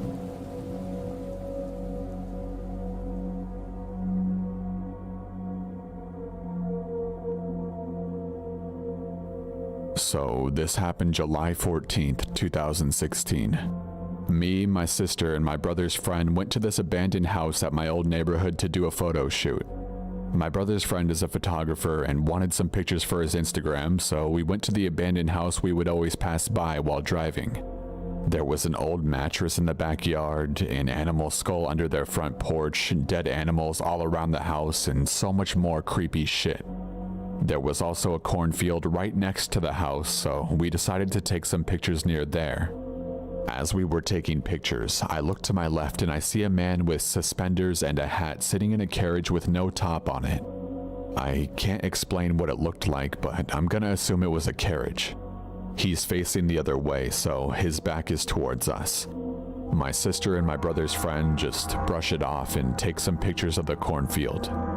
I was very curious to see who this was, so I walk a little closer to the man. And he just slowly turns his head and stares at me with a blank face for the longest time. I start to get a little freaked out by the fact that he's just sitting there staring at us, not even moving at all. We all get a little freaked out and start to walk back towards the way we came from. As we're walking back, we hear the loudest gunshot I have ever heard in my entire life. We all ran for our lives, so fast that I could have tripped at any moment. 30 seconds pass of us running, and we finally stop and take a minute to process what the fuck just happened. The gunshot was so loud and clear, it sounded like it was inches away from us. We take a second to breathe because all of us were out of breath. As I'm processing what just happened, I turn around and see the man bolting towards us. My heart drops and we instantly run faster than we've ever ran. I was so out of breath, I felt like I was going to pass out at any minute. I wanted to stop to take a second to breathe, but we couldn't. The man was still sprinting towards us. After what felt like an hour of running, we finally stopped. The man was nowhere to be seen. We felt so relieved and sat down. Then we realized we didn't even recognize where we were. We were lost. We had run so far that we didn't even know where we were. As we were walking down the road, we found a gas station and decided to stop there to get something to eat. We walked in and we all went different ways in the store and grabbed what we wanted. We were still sweating and breathing super heavily, so the girl at the cash register asked us what was wrong. We told her the whole story, bought our stuff, and went outside to the back of the store. We then sat down to eat our stuff. The lady came outside with a cigarette and told us that the man's wife had died of a heart attack a few years ago, and that he's extremely depressed and has some mental issues. She said that he tries to kill anyone who steps foot on his property. She then said that he comes into her store to buy cigarettes and gives her nasty looks every time. We all looked at each other, shocked at the fact that if we hadn't ran fast enough, we could have been killed. We were eventually able to call someone to pick us up, said bye to the lady, and got home safely.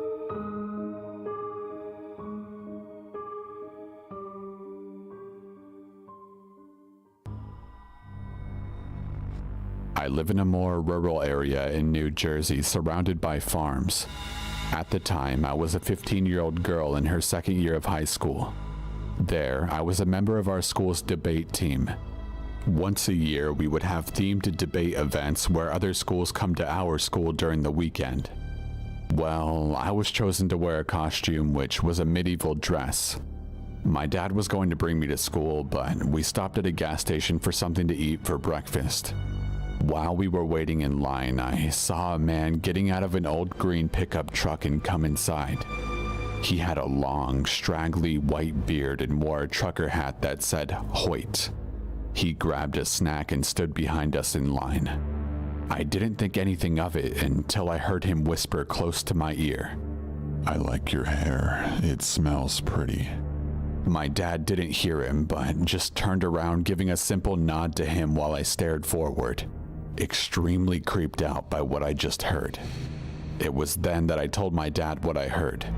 He didn't think anything of it until we saw the guy inside almost glaring straight at us in the car. We left, and I kind of just pushed the whole thing to the back of my mind.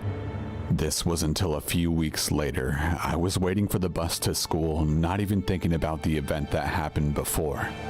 Suddenly, slowly driving by the house was a rusted green pickup truck. And before it sped away, the window rolled down a bit and I spotted the word Hoyt on the man's hat.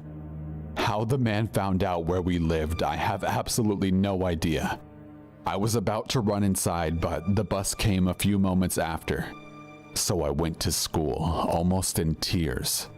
The rest of the school year passed without another sighting of him, and I was happy for summer vacation to begin.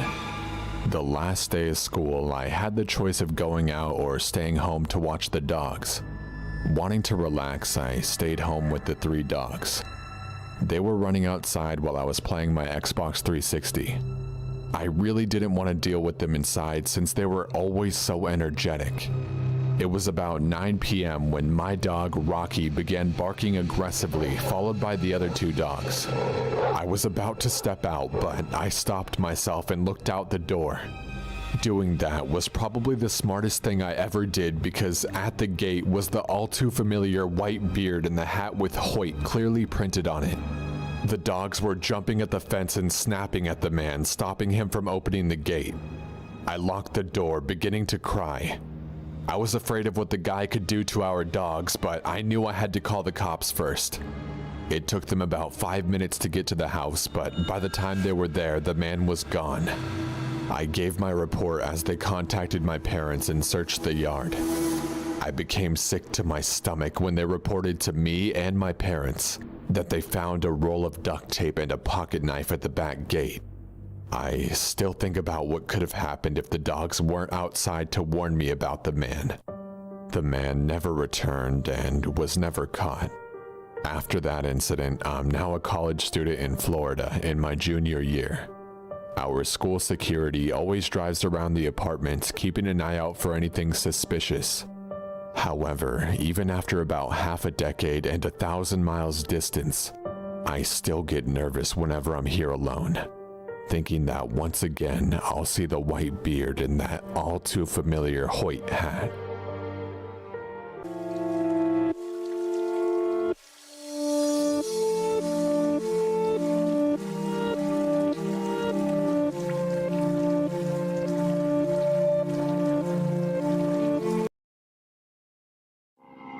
Hey guys, so this YouTube ad boycott has put me in the fucking ground. I'm literally living off of eating soiled dirt and drinking rainwater, and we don't have a lot of rainwater. I've resorted to using McDonald's public Wi-Fi to upload this, and my new home is a box that one of you sent to my P.O. box. Unless you donate $1 million to my Patreon, no less, I'll never be able to make content again. Not only that, but somewhere in the world, newborn puppies will spontaneously combust for every second that my Patreon doesn't reach $1 million. Okay everyone, that was obviously just a joke. This video isn't about my Patreon, nor do I even have one. If you could just please give me some of your time and listen to this video in its entirety, that would be lovely. I never ask for help from you guys, and it's very difficult for me to. But I believe things have kind of reached their breaking point, and I concluded it'd be a good thing for everyone if I did so. So recently, and it's no secret, I've been having trouble uploading frequently. The comments from people assuming that it's happening because I'm lazy or just don't care is becoming exceedingly monotonous. So I thought I'd make a video on how we can fix this issue, why it's happening, and how you guys can help. So the biggest issue is not receiving good enough stories that I'd feel comfortable using in a video, effectively making me not upload. I genuinely appreciate from the bottom of my heart when you guys take the time and effort to email me a personal story that has happened to you. I really do. And I'll never be able to individually thank everyone who's done that for me enough for that. Problem is, in the past few months, I've received an influx of stories that I feel could be seen as a little creepy. But in the end, it could have just been overthinking or nothing at all. A theoretical example, but relatively accurate to something I would receive. You took a suspiciously late trip to Walmart on 4/20 to get your favorite snack that you just have to have right now. And a guy who looks like fucking Lemony Snicket is staring you down in the aisle. And you explain that he could have totally charged you and hurt you, but instead just stared you down for a second. Or some really creepy guy who asked for your number at the bar. It's a possibility that in my mind I've mentally just raised the bar so high for stories that it's a lot more difficult to make videos now. But I'm unsure if that's the case. While I do realize not every video can have the most blood-curdling stories ever or way better stories than the last video, I don't think I can allow myself to put a video out where it's just a compilation of stories where nothing really happens just to put a video out. Essentially quality over quantity. Even though it hurts my channel in general not to do that and hurts me in terms of the YouTube algorithm. If I keep this up, YouTube will kill my channel off regardless of whether you or I want it to. Bottom line, I absolutely love putting out high quality, thrilling videos for you guys. And I really want to, but I can't do that when the stories aren't there. So how can you get more content to watch, and how can I make more content for you to watch? The answer is simple, really, just sending in your stories. I've always mentioned in the description and sometimes at the end of videos for people to send in their stories, but I don't think people understand how detrimental it is to do so. Or maybe they think that way too many people are sending in their stories for theirs to matter. I'm hoping this video changes that. So if you've had a scary experience, whether it be on the night shift, in a hotel, while in college, while camping, a skinwalker story, anything, any subject, please send it in to corpsehusbandstories@gmail.com. I'll also leave the email in the description. I'm not saying they all have to be to the extreme of like the mass shooting story or the search and rescue stories I did, but I think you guys understand what I'm saying. This part is very important and a lot of people forget to do this, but please subject the email what kind of story it is. For example, if you send me a story involving a Ouija board, subject the email Ouija board story. If you send me a scary hunting experience, subject the email scary hunting experience. If you don't subject it, it makes it extremely hard for me to find. And there's no need to put things in Word files when you send them to me, just paste it into the email if possible. If you correct the grammar and actually take the time to write things out really well, I'm telling you it makes a big difference in if I'll use it or not. And it helps me out a ton. Also, including pictures in the email that have to do with the story really helps in validating things. I won't use them in a video if you're uncomfortable with me doing so, but it does really help when sending me stories. Now, if you do have a story where something ridiculously horrifying happened to you, where it actually is to or near the extreme of the mass shooting story or the search and rescue stories, if you take the time to write out something that is to that level of scary really well and email it to me, it's pretty much guaranteed I'm going to use it. I could never pass something like that up. Those are just examples of videos I've done in the past, but I think you understand what I mean. I know there are some viewers out there listening to this who probably have some really crazy stories, and they might not want to take the time to write it out for me because they probably think they have no chance at it being featured on my channel. But that isn't the case, and this is me telling you that. Anyways, that's the main reason why my upload schedule has been how it is, and always afraid to ask for help in general.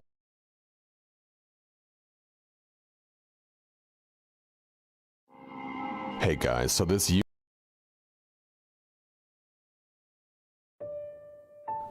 it was late summer and I was working my first well-paying job at a gas station.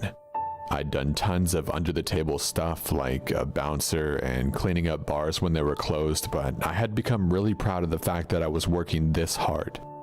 For reference, I'm a male and I was 19 years old at the time. Anyway, let's call this gas station I was working at the Mel Store. At Mel Store, we had 3 shifts: the morning, the afternoon, and the overnight shifts. Seems pretty standard for any store that would be working really hard to screw over their employees. What I mean by that is that there are usually supposed to be 3 people working on the first 2 shifts so that everything could be managed without much difficulty. Except for the evening shift, which had only 1 person who had to be trained as a supervisor to work. And that was me at the time of this story. I had made it to supervisor in a couple months, which really added to my boosted ego at the time, but then the only other supervisor, we'll call him Jeff, decides to quit and goes to make a living in watchmaking. Anyway, I'm working at the Mel Store on the afternoon shift when I got the news about the other supervisor, because apparently this guy had never heard of a 2 weeks notice before, and I got told I have to pull the late night shift. But if I do, I get overtime pay and a day off. I'm pretty stoked about the idea of a day off, so I accept my fate and get ready for a grueling night by telling Tammy, one of our new coworkers, that I'm going to take a nap in the back office to get ready for it and to wake me up when her shift is up so I can start closing down the store. When working the night shift, we have to go ahead and shut the front door, lock it down tight, turn off all the lights, and operate out the window with a neat little box that lets people put in their cash and allows me to give them a few items through it after they pay.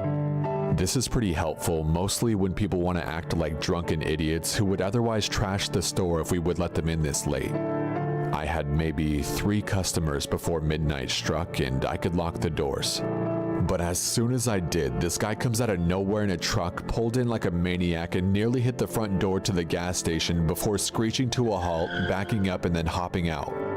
He looked pretty lanky and average in height, so I wasn't really afraid of him at first.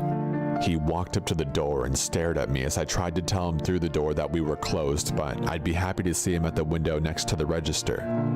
He didn't say a word and just kept staring at me before smiling and showing me these nasty cracked yellow teeth that looked like they hadn't been brushed a day in his life.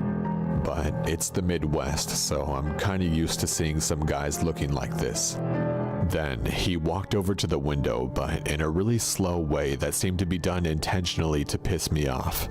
So I took my time instead and shut off the main lights to the building, smiling back at him each step of the way, like I was some badass or something.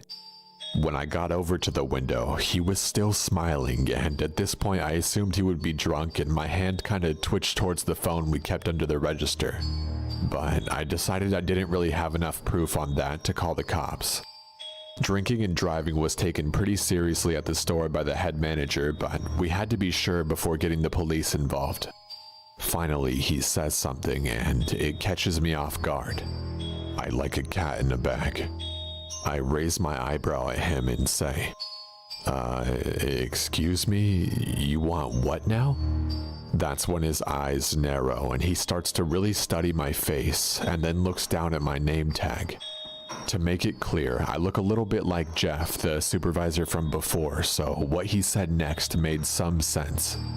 Oh, I thought you was Jeff. He leave any of the good stuff for me? An 8-ball maybe? Now, I know what an 8-ball is, but only from hearing it on the news and stuff, so I just shake my head at him. A little bit bewildered he'd be so casual about it with someone who he'd never dealt with before. And so I ask him if there's anything else he'd like. He gives me a huff and just says, gas then. He then puts his card in the box and I pull it in. Our practice for this was that if they gave us their card first, we go ahead and let them pump as much as they want and then just swipe their card afterwards. We put a lot of faith into our customers like that, but the policy sort of changed after this for very obvious reasons. So we'll nickname this guy Mark. Mark pulled up to pump 6 and positioned himself so I couldn't really see him pumping gas. So I go back to working on cleaning up the store. 10 minutes later, and I realize the pump never gave a beep for stopping, so I look out the window to check on him. And Mark is standing outside of the door, dripping wet in what I assumed at the time was gas, and he's just smiling in at me. I run to the register and hit the emergency off, stopping whatever gas might still be spilling out, and I'm thinking and hoping against all odds that it was all just a mistake or something and that the pump handle broke and just wouldn't stop pumping out gas. That's when Mark pulls out his lighter and I hit this little pager we have under our register that looks a lot like a garage door opener. It alerts the police and fire department in case of a fire or a robbery. So here I am, 19 and suddenly scared shitless because this crackhead has covered himself in gas and has now started laughing his ass off while trying to start up his Zippo lighter. And the only thing keeping me separated from him is a flimsy glass door. He starts banging on the door with his free hand, still trying to light his lighter, and he's saying something along the lines of, "Tell Jeff I want my stuff." He's repeating this over and over, and I don't get why he couldn't just go bother Jeff instead of me. Well, the police and fire department arrived, but that only made Mark hurry up with his lighter, shouting for them to stay back. To shorten a really gruesome part, Mark lit himself on fire. The firefighters tackled him down and put it out, but he was evading them for a couple seconds, and he was definitely seriously burned before they could put it out. The good news was he didn't catch the gas that was left on the ground on fire. So I had to clean that up with this kitty litter shit we had in the back. I heard a day later that Mark died in the hospital, mostly because he was hopped up on a bunch of shit on top of the burns that he received. The thing that sticks with me is the smell he left behind just outside the front door where they put him out. That burned skin and hair smell. I quit the next month after putting in my 2-week notice. I couldn't handle the stress of the overnight at that place after that.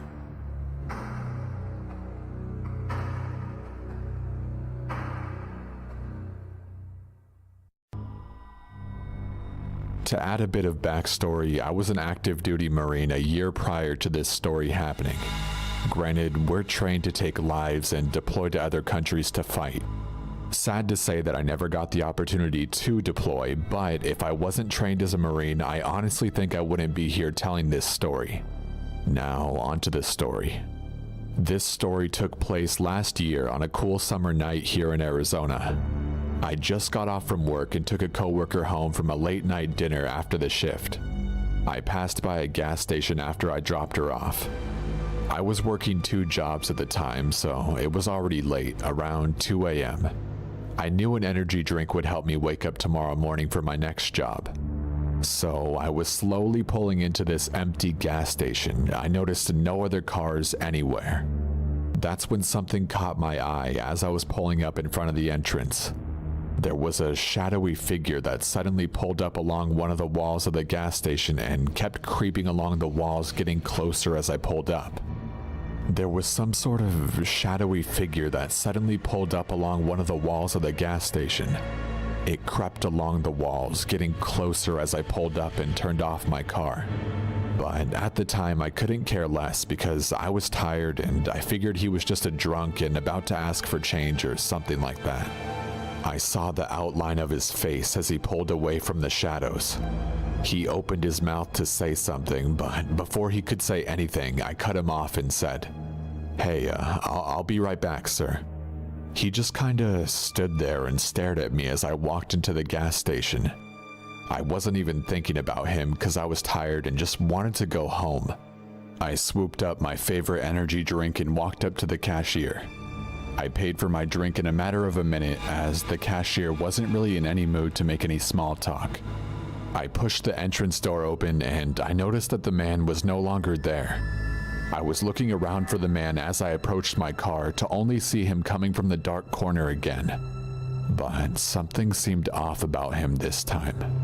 I didn't care to stick around to see what was off about him and went to open my car door. Then I heard rapid footsteps approach from behind me. I turned around as fast as possible to make eye contact with him. He was just staring at me less than an arm's reach away. Every option suddenly ran through my head, screaming at me to just get in the damn car and slam the door. But he was already too close for me to try anything without him trying to do something. So I wanted to try and create a peaceful conversation as a desperate attempt to try to get this creep away from me. I said, Oh, hey, it's you again. Is there something I can do for you? His whisper had a scratchy tone to it as he said, "Gotta need change." I was actually thrilled. I was happy because I could just give this creep some money as a peaceful resolution. I said, "Sure do. Hold on, I'll dig it out for you." By the time I grabbed a fistful of change as I leaned into my car, I heard the passenger door behind me open, and then I felt a handful of my hair get pulled into my driver's seat. My hair got yanked back really hard as he whispered, "You fucking scream or yell and I'll fucking kill you." Then I felt a knife slowly glide over my throat. He then whispered, "Understand." I carefully nodded up and down. He then replied, "Now we're going to New Mexico. Don't do anything stupid or I'll cover your car's interior with your blood." At the time I was thinking, fuck, this can't be fucking real. So I had to think and relax. That's one thing my commanding officer said in the Corps. The key to victory is a clear conscience and a cool head. So I asked him, "Okay, how are we doing this? You just gonna give me directions?" I then felt his grip on my hair loosen. "Good, smart kid. I hate when they beg me to let them go. Now use your GPS or whatever." His knife was still gently pressed up against 70% or so of my throat. So I told him I was slowly going to reach into my glove compartment for my GPS. Then I asked him where in New Mexico we were going. He laughed and told me to just shut up and drive. Why was he laughing now? This guy was a complete psycho. I was there driving and praying in my head for a chance to open where I would be able to fight back. I could tell that his knife was starting to get loose around my neck for every 5 minutes or so that I drove. The knife at the start of this drive was at about 70%, but now it was at around 50%. I had to make a right at the intersection. Finally, I saw an opportunity. I saw this Ford Ranger pickup truck coming down the road I was supposed to join on. In my head, I asked myself, "Do you really want to die a coward?" Then, as I saw the Ford Ranger approach at a rapid rate, I pressed all the way down on the gas pedal. Then, boom. All I remember from all the commotion is the guy leaning back as I slid my hand under his wrist of the hand that was carrying the knife and pinned it against the steering wheel of my car. I can hear the horn blaring, attracting more attention. He let go of the knife and ran out of the car as the intersection made itself known to me again, as my surroundings were no longer blurry. I wanted to run after him, but the driver of the Ford Ranger grabbed me and said, "Hey, what the hell happened? Do you have insurance?" I was trying to push through the guy to catch that fucking coward, but the only words that escaped my mouth were, "Don't let him get away." That's all I was yelling as I saw the dark silhouette of the man disappearing into the darkness. I told the police everything when they arrived. I did everything you're supposed to, but nothing really ever came of it. And they didn't see anyone matching my description of the man. I now carry my gun on me and a few knives. So I will never be the victim of something like this again.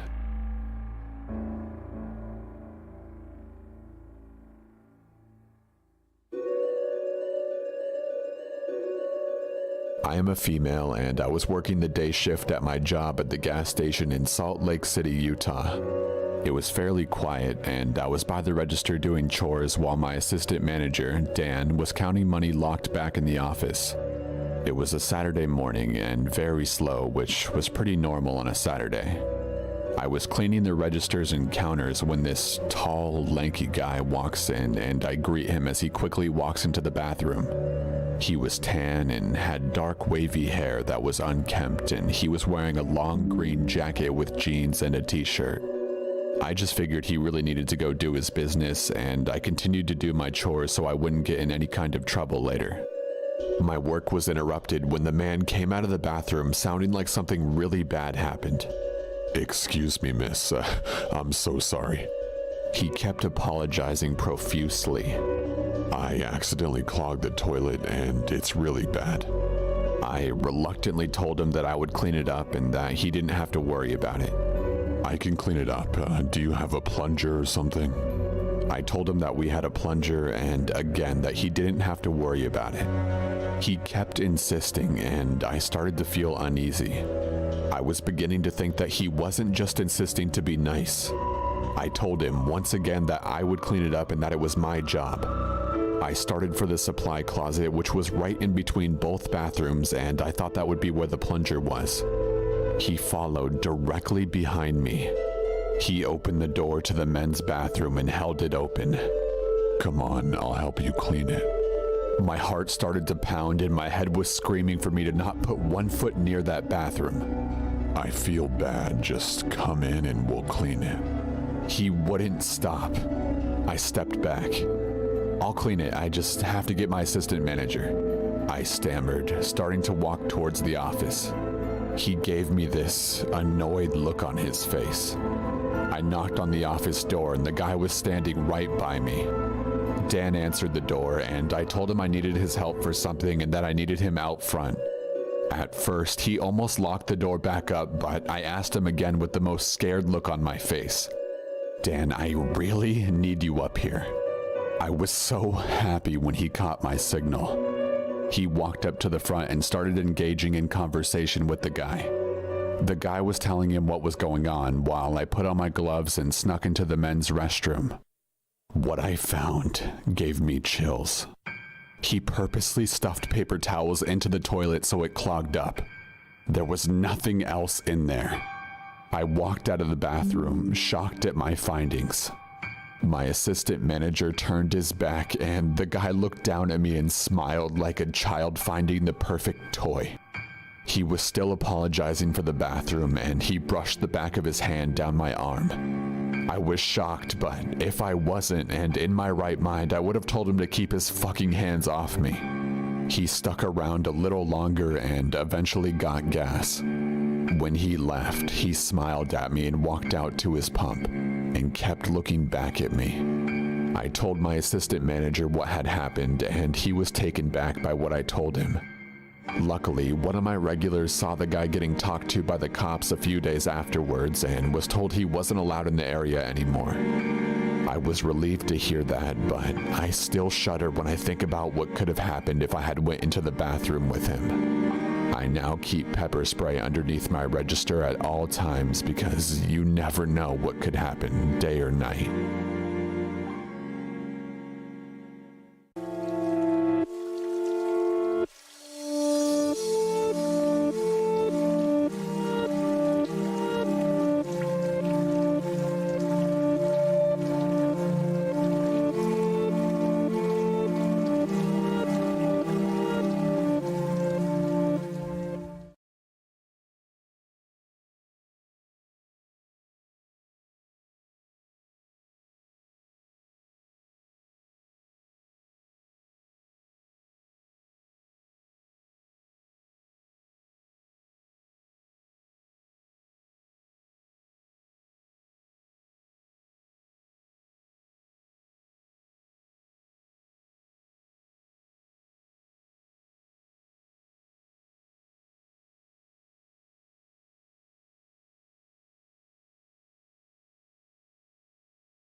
After the release of this video, I'm going to try to put 1 or 2 more videos out on time before doing a live stream where I'll be transparently addressing a lot of things, explaining where I was and what's happening best I can. That way I can focus on getting the ball rolling on videos again and afterwards just sit and be open and talk to you guys if I'm able. To make sure that you don't miss the live stream, if you're interested, please press the bell icon near the subscribe button so that you're notified when it happens. That will also notify you instantly every time I upload. If you don't want to do that, I usually notify everyone via Twitter or Snapchat a day or 2 before I do a live stream. If you can, I recommend you following me on social media. That way, if you're wondering where I am or something, you could just check Twitter and be like, oh, hey, he's alive. That's pretty cool. Or maybe you genuinely like me or something, but let's not get carried away. We also joke around sometimes, as you can see by this picture right here. Or on Snapchat, you guys can hear me lose my mind or post incoherent ramblings to my story that I usually regret in the morning. I'm pretty sure someone uploaded a video of me screaming to YouTube. Yeah, here it is. Corpse husband screaming on Snapchat. Wow, bless you guys. Thank you for putting that on the internet for everyone to see forever. Anyways, thanks for watching. I appreciate everyone who's watching this for sticking around, and have an awesome day.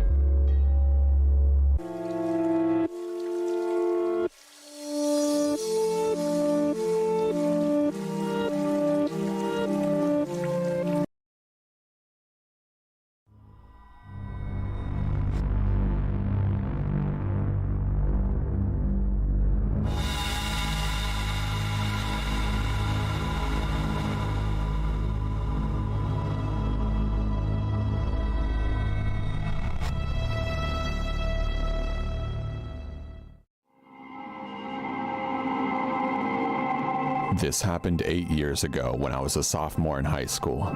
My Urbex friends and I were on a bike ride looking for cool places to explore in a relatively dilapidated area when we discovered a really creepy cave, which we later learned was an old abandoned cement mine. We did some mild exploring that first day, but quickly realized it would require more gear to thoroughly explore, like flashlights, respirators, etc. About a week later, 5 of us came back with the proper gear and a camera to see what we could find in the mine. We discovered there was basically one main shaft that sloped downward and deeper into the earth, so we followed that main route. It was wide enough for a car to drive down and was pretty well graded, so the walking was easy. There were many rooms, old machinery, and rusting equipment off of this main shaft, but we mostly avoided it in the beginning. We were trying not to get lost or confused. Along the way, the walls were littered with the classic abandoned graffiti. X was here, swastikas, initials and dates, phallic drawings, etc. As we got deeper and deeper though, the graffiti really thinned out. At this point, the light from the entrance was long gone and we were relying solely on our flashlights. The air was so stagnant and hazy with particles that the light from our flimsy flashlights could only go about 20 feet or so before getting totally obscured by dust. Thank God for our respirators. The glow sticks we had brought to mark our way so that we wouldn't get lost were also basically useless because they would disappear in the haze only a few steps after dropping them, and we had only brought about 10 or so. At this point, we started arguing amongst ourselves. Several of the crew was nervous about going any deeper with the air quality being so terrible and without a good way to prevent us from getting lost. We were probably a quarter mile into the earth now. The rest of us managed to override that sentiment of fear by assuring them that the path was easy and straightforward so that we'd have to try to get lost. We were going to rely on our level-headedness, sense of direction, and flashlight battery life to get out. Despite the agreement to push on, it was becoming very creepy for everyone. We walked for a while in silence, hearing nothing but our own movements and the steady drip of water coming from somewhere deep in the cave. I think we were all pretty scared at this point, but no longer willing to admit it to each other. Then we stumbled across something that made all of us stop cold in our tracks. Dug into the side of the deep stone shaft we were slowly descending was a tunnel, an offshoot. It was narrow, you'd have to crouch to go through it, and it was also a good few feet off the ground, so it required us to scramble to reach it. But that wasn't what made us stop, it was the graffiti. We hadn't seen any for 10 minutes or so and had assumed the artists never came this deep. But someone else clearly had, and the message they left was ominous. The tunnel was lined with words written in white, all of them somehow relating to death and destruction. Scrawled throughout the tunnel were words like suffering, pain, plague, disease, and hell. It was terrifying. Who else would come this far just to write such a terrible message in a mysterious tunnel that broke from the main path? But there was no turning back now.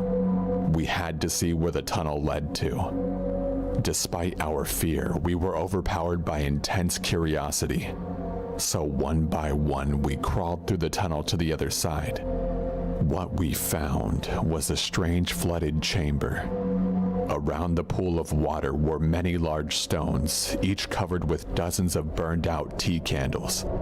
There must have been hundreds of used tea candles in this place. The walls had a few creepy monster faces poorly graffitied on them, and the tunnel entrance back to the main shaft was ringed with a spray-painted, blood-stained mouth. What the hell was this place? Some weird ritual site for local Satan worshippers? Some sort of elaborate hoax set up by a bunch of kids? We couldn't find much evidence to figure it all out, and we were running out of adrenaline to keep exploring. We all crawled out of that weird hellhole and back into the main shaft, where we promptly headed towards the exit. When we finally saw that pinprick of natural life coming from the real world outside, we were flooded with relief. We never did figure out what that mysterious cavern was for, and I think I'm content to leave it a mystery. No, we didn't hear any monsters in the depths of that tunnel or find any bloody Satan praisers themselves, but just finding that room buried deep in an old forgotten mine and thinking about the horrible things that may have taken place inside there was enough to creep all of us out for a very long time.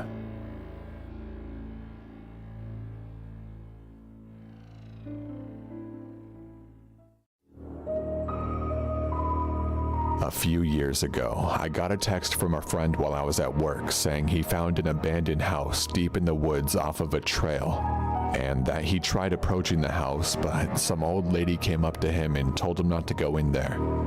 This was on a Tuesday, and I told him I was at work, so we'd have to go that night. Night comes around, and I make my way over to his place a couple of cities over, and we head down this trail to find the house. This house looked like it had been abandoned for years. It was in the middle of the woods, at the end of a long driveway surrounded by trees and darkness. I mean, you couldn't hear a single sound or see a single light. We walked around the house to try and find an entry point, but all the windows had been smashed in and replaced by boards, nails, and 2x4s. Our only option was the front door, which was also boarded up and locked with a padlock. My buddy decides we should try and break in, seeing as no one probably lives there and no one would be around to see us or even care. So we hike back down the trail to go find something we could use to break in, and we end up finding a park where the city had planted trees. We took these big steel rods planted around the saplings that were used to keep them leveled while they grow and headed back towards the house. We get back to the house and start trying to break down the front door. We're kicking and prying the padlock with the steel rods. It's now close to 3 a.m. in the middle of nowhere, deep in the woods on a Tuesday night. With every kick, the door is moving more and more. We're getting a solid 2 feet of give with every kick, and the wood is cracking. We're almost in. All of a sudden, it starts getting bright. I mean really bright. Too bright to be the sun starting to come out. I turn around and see 6 trucks speeding down the driveway towards us. I yell at my buddy to tell him that we have to get the fuck out of here. As the trucks pull up to the house, we race around it and sprint into the trees. This house happened to be at the top of a very steep hill in the woods. We're running down it and tripping every other step because we're in complete darkness and can't see what's afoot in front of us. I look back and see that there are a bunch of men with flashlights following us, so I run faster. All of a sudden, I drop. I feel a sharp pain in my left thigh and can't move. There was a sudden drop in the hill and I landed on a fallen tree. My leg was bleeding, but the men were still following us, so I had to get up and keep running. When we reach the bottom of the hill, our feet are submerged. We're in a stream or small river of sorts. It's only knee deep, so we cross it. Once on the other side, we find ourselves at the bottom of another hill. So we climb up and look for an exit to the forest. Once we were at the top, after what felt like an eternity of climbing, we see some light piercing through the trees up ahead. It must be morning, so we head over to the edge of the forest and find a cul-de-sac. We hear a car speeding towards us, so we hide in a bush. From there, we wait to see if the men in the trucks were coming to look for us on the other side of the ravine. It was a fucking cop doing about 80 kilometers an hour in a small residential neighborhood with no sirens or lights. We wait for him to reach the end of the cul-de-sac and start walking towards civilization. For the next hour, as we were making our way back home, we must have seen 10 more cop cars all driving around the neighborhood we were walking through. Every time we would hear a cop, we would jump into a bush and wait for it to go by. We got back to my buddy's place by 5:30 a.m. He was really bummed that we never got into the abandoned house, but I myself was relieved. Had we been inside, I wouldn't have seen the trucks pull into the driveway. And who knows what kind of trouble we would have gotten into or what would have happened to us. Thinking back to it and seeing that the cops were involved, we kind of assumed it was probably some type of grow-up. But we'll never know for sure.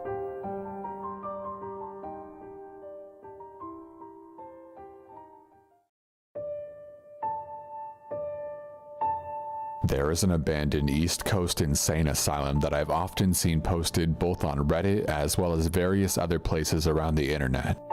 I personally have been there probably 10 or 15 times over the course of a decade. And each time I found something new, as the complex is very spread out and very massive. What I've never seen posted nor even mentioned, however, is the maze of tunnels beneath the complex. Connecting each building is a subterranean network of tunnels for steam, water, sewage, and electric. The tunnels are all roughly 10 to 15 feet underground and quite long. They lead into the basement of each structure in a portion of the complex, with an emergency escape hatch that leads out into the woods between buildings in a portion. One really weird thing about this is that most of the entrances to the tunnel system are hidden in the walls. I exited through a door once and found myself in a room that was the complex's post office, where I'd literally been 5 times before and had never noticed that there was a hidden passage integrated into the wood paneling.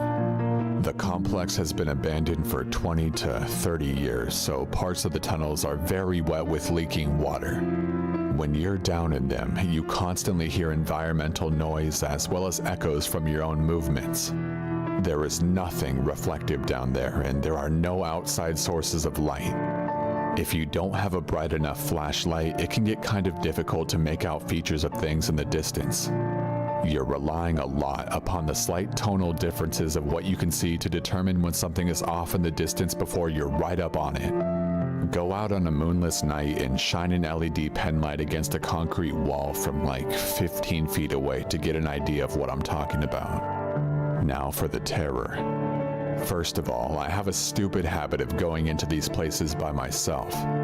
I've recently started correcting this because you never know when an accident could happen, leaving you alone, underground, and in the dark. The last time I was in the tunnels, I was by myself with a single AA battery-powered 75 lumen LED flashlight, which was mistake number 2. During this excursion, I decided to follow the tunnel down to what was the water treatment building for the complex. This tunnel slopes downward, so the leaking water previously mentioned runs down and collects at the tunnel's end. So at the end of the tunnel, I enter this large room with 2 15-foot tall water storage tanks. There is probably an inch of water and muck on the floor, which makes a stuck noise when you walk. I'm standing still, looking around with my flashlight, and from the opposite side of the room, around 20 feet away, I hear a stuck noise. There is someone else in this underground room with me. I shine my flashlight across the room and I don't see anything, but I keep hearing the wet footprints. All of a sudden, I shine the light on this human-shaped object that is just black. There is no difference in shading or anything. It just looks like a shadow against the peach-colored concrete wall. I stammer out a, "Hello?" And all of a sudden, I could see this person's 2 eyes flash up. Their eyes are reflecting back off my flashlight, and that's all I can see. I don't know if the person was in a ghillie suit or what, but it's impossible to make out anything distinguishing. I don't know what kind of weirdo sets out in a full black outfit to rummage around underground. So at this point, I flip out. I spin 180 degrees on my heels and bolt. I'm flying up the incline tunnel, slipping and sliding all over the place on the damp concrete. I fell a handful of times, sprained my wrist badly, and got a number of cuts on my one knee. That run through the underground tunnels felt like an eternity. If you've ever seen the subway scene from the movie 28 Weeks Later, that's the closest thing I can approximate it to.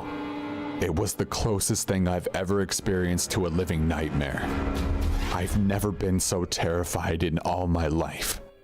Looking back, I'm sure whoever I met down there in the dark was probably as terrified as I was. I mean, unless they were crazy as hell.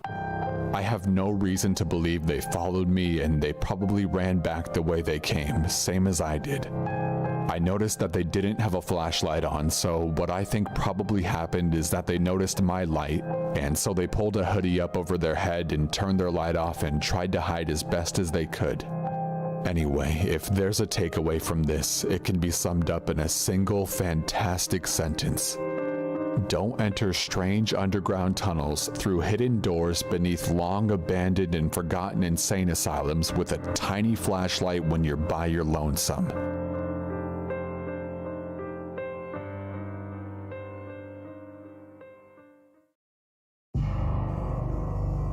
Under a church in my local town, there was this wooden green door with no handle and no hinges. The way that it was put there was meant to just stop access into there. I'd like to mention that the door is on the back side of the church bit and outside the church grounds. There is no road near it. One day, me and my friend saw someone had smashed the wooden door thing to pieces. Being typical teenagers, we wanted to explore, but me being me, I said we should research it first. In our town, there are quite a lot of tunnels linking houses, shops, etc. that are usually chained off, but a lot of them are still open and haven't been explored. This was the first one where we wouldn't have to ask the shop owner to have a look. During my research, I found that there were apparently all these ghosts, including the Blue Drum Boy who got killed during a war in the early 11th century. My friend believes in all the paranormal shit, so he got his cross and ghost-related things ready. I packed a 500 lumen flashlight to light up the place, had a backpack of batteries, a walkie-talkie each, and all the other essential shit. Early hours, when it was pitch black, we went in. Everyone was completely silent as we crept down the stairs. Suddenly, we all realized there was a 90-degree turn where we couldn't see to the right. Everyone was shit scared to go first, so my friend lit a red light flare and threw it in. Then we all together walked in. There was a huge room with another doorway. We looked around the first room, finding needles and blood. We carried on through the doorway and found a gate that had a ladder coming off of it. Obviously, we were all excited and thought, wow, what a great fucking idea to cut through the lock and climb down the ladder. 3 out of the 4 of us were down when the largest of us all started climbing.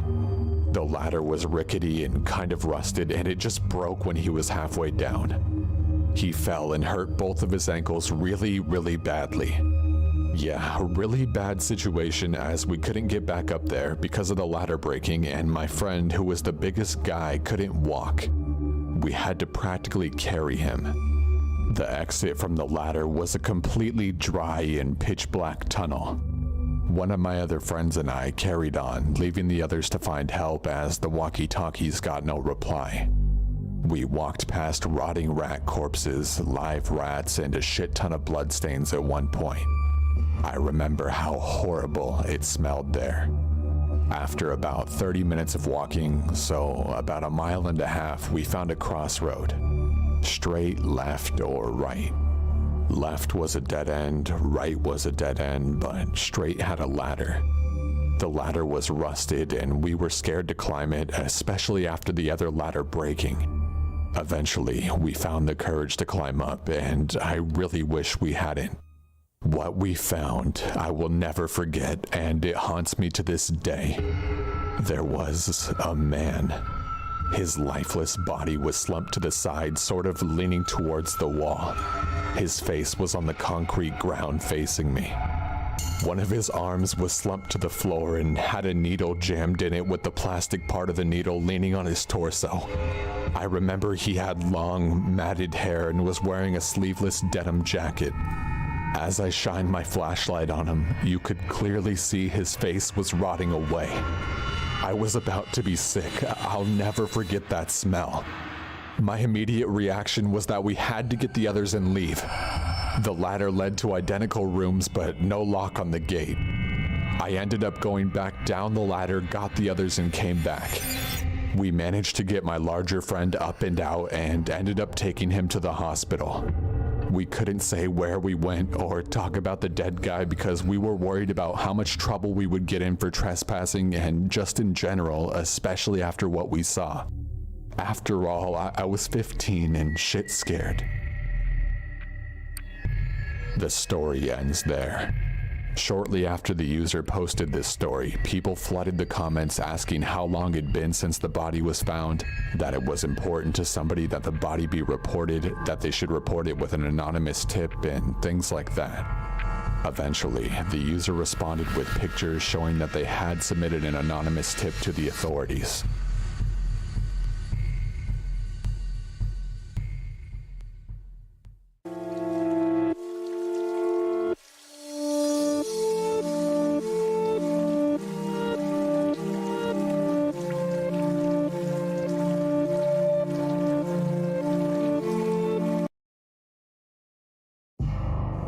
My name is Corey, and I've spent a lot, and I mean a lot, of time camping, hiking, and hunting.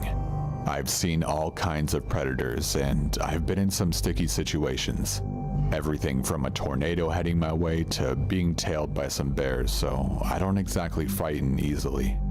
This past July, I was out camping near my family's farm in western Iowa, along with my girlfriend Alexa, my best friend Jason, and his new girlfriend, Samantha. Samantha actually had never been camping before, let alone more than a mile off the trail in the middle of a forest. She was understandably nervous, but we were watching out for her. We do have to watch out for prairie rattlers, poison ivy, and even mountain lions in this part of the state. We made camp in a clearing on top of a small hill with a few trees, but we were deep in the woods to be sure.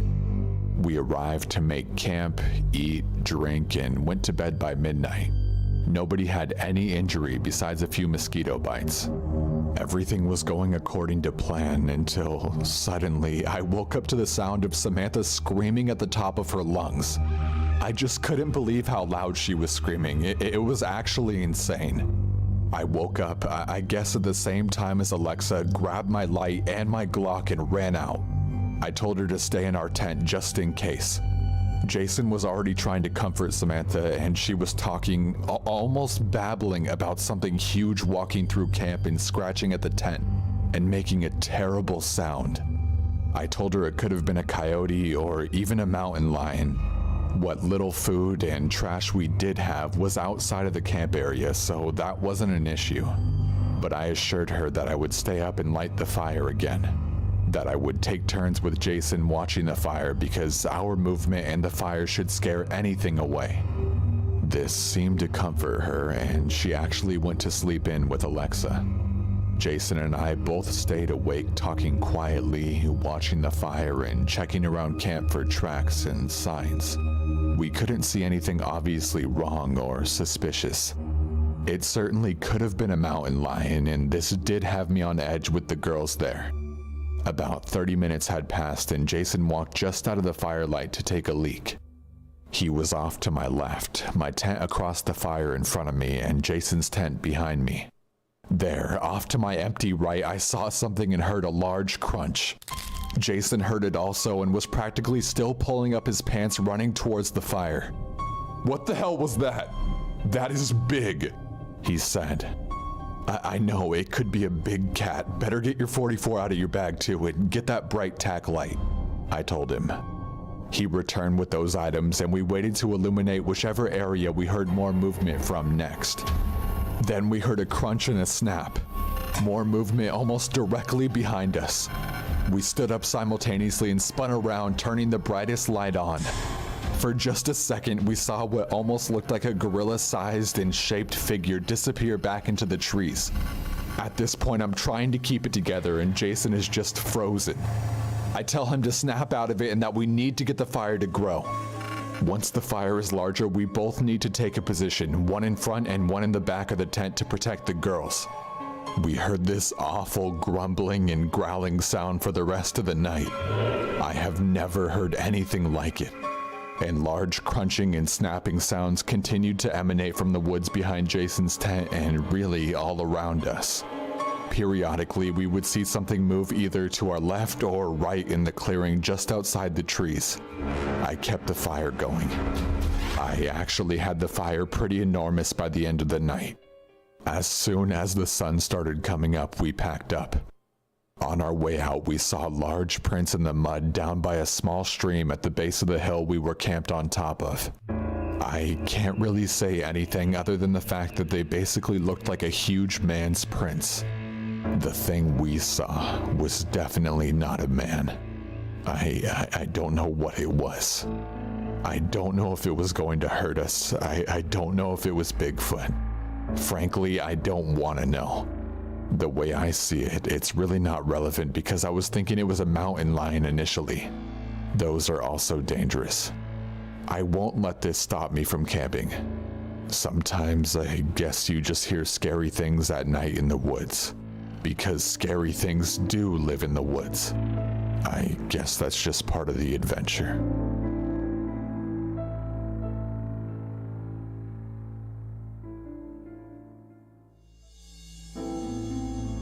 I'm a 27-year-old male, and I've lived in the same town pretty much since I could form memories. Until my 25th birthday, I had never been out of the state of Florida, or even further north than the Orlando area. For my birthday, I decided to change that and saved for months to visit some friends I have across the country. I've known them online longer than I've known any of my local friends. The first stop was to visit one of my then best friends, Alice. We don't talk much anymore due to a falling out over her drug-addicted fiance. But at that point we talked and gamed together for hours each week. She lives in North Carolina, close to a large city but in a rural area on 10 acres of former ranch land. Her and her fiance lived in a large trailer in the middle of the property. To the north and east were a few acres of forest, to the west was what used to be farmland, and to the south was a long driveway, some landscaping, and the street. Alright, so the plan was for us to camp out the first 3 nights I was in town, and then Alice, Danny, and Alice's friend Kate, who was down for no string stuff while I was in town, were going to stay in a nice hotel in the city the remaining 4 I was there. Danny had prepared for my stay by digging out a massive fire pit and collecting tons of firewood. We dropped by the store and stocked up on beer, camp foods, and bug repellent, with a little side stop to a dealer friend of Kate's that hooked us up with medical-grade pot from out of state. This was a whole new experience to me, being city-born and raised with no previous camp experience, so I was really excited. Even though we were only about 500 feet from their trailer, I felt like I was in the great outdoors. The weather was great, only getting to around 70 in the day and dropping to about 60 at night. With clear skies the whole week I was there, so we didn't bother with tents and just set up with sleeping bags. We roasted bratwurst over the huge bonfire Danny built, drank till we were buzzed, passed around the pipe a bit, and blasted music well into the night while chatting and playing drinking games. When it came time to wind down, Alice and Danny set their bags up on one side of the fire while Kate came over with me. We were both too drunk, baked, and too tired to do much of anything, so we just ended up snuggling until we fell asleep. The next day, Danny and I went out into the woods to a stream that cut through their land and a few of their closest neighbors' land for an afternoon of fishing and small game hunting. We ran into one of the neighbors who was out looking for his dog. Said he hadn't seen her in a few days and was getting worried. We told him we would keep an eye out, and Danny told him not to worry, that if she was in the woods there wasn't any predators out there and he expected her to turn up soon. The neighbor continued on and we kept fishing. Around 5 or so, we turned up with a few fish and 2 rabbits. Alice and Danny got to getting them ready to eat. The rabbit was going to be stew meat, and we were just going to cook the fish right over the fire. The night went much the same as the first, drinking, music, games, and hanging out. Not too late, Alice and Danny said they were going inside for a bit, leaving Kate and I to have some privacy. Just gotta say, sex outdoors by a roaring bonfire under a bright, starry sky for someone used to the apartment life was amazing. Almost worth what happened later. A bit after we finished, Alice and Danny came back out and we all hung out a little longer before planning the next day and then calling it a night. We slept under the stars again and it was as beautiful as the first night. Kate and I slept cuddled with me as the big spoon and slept pretty well considering we were on the ground. I woke up sometime between 2 and 5 in the morning. I can't be sure as my phone had died earlier and was charging inside. I had to piss my brains out but was too tired to walk to the house, so I made my way to the big pile of wood by the fire and stepped to the other side facing the forest. I took what had to be the longest piss of my life and went to zip when I thought I saw something moving in the tree line. Something roughly human-shaped, maybe the size and form of a lanky teenager. It stopped, looked dead at me and just stared at me for what seemed to be forever, but was probably close to 5 or 10 seconds before running off into the forest. I didn't think too much of it at the time. I mean, the closest neighbor had a boy about the same height and build, and I figured maybe he was just checking to see if we were still partying to join us. Thought that I may have scared him, being a 6'2", 240-pound bearded bear of a man. I shrugged it off, went back to Kate, and fell asleep.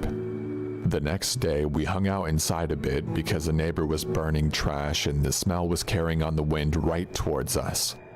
We played Xbox in the living room most of the day, and Alice made that rabbit into a damn good stew.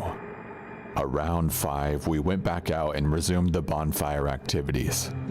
The neighbor and his son came over around 7, bringing beer and a big Tupperware container of homemade jerky. We shot the shit for a while before I remembered the night before, and I apologized to the teen for scaring him off. He was very confused, so I explained myself. He told me he had been up all night playing Halo at home and never left the house.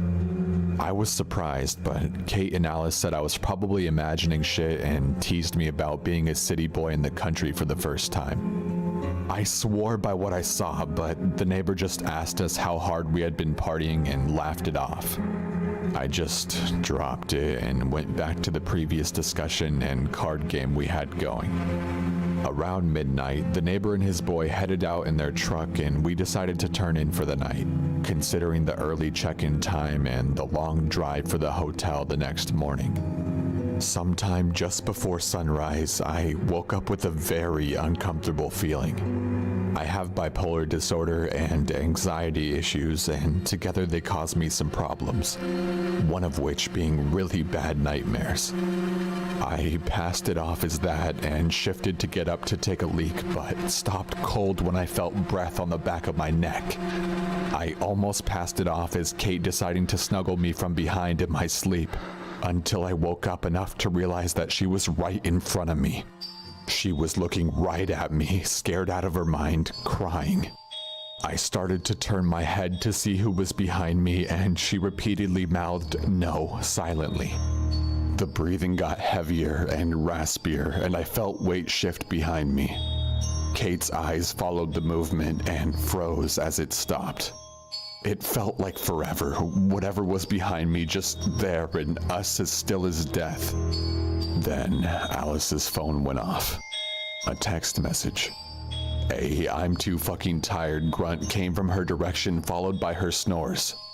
At the same time, whatever was behind me pushed off the ground hard and went into a full run to the tree line and then into the forest. Kate and I laid there until the sun came up, and she refused to speak a word until then. When she finally spoke, she said that she woke up to take a piss just before I woke and noticed something crouched over us by its shadow.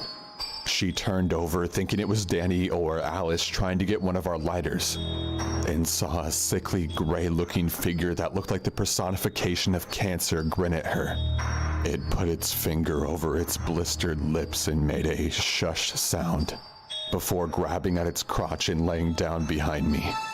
Fearing for what it might do if she said anything or I turned, she kept quiet and just cried and tried to warn me.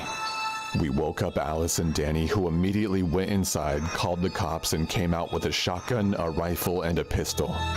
We sat facing the forest with guns ready until an officer came out.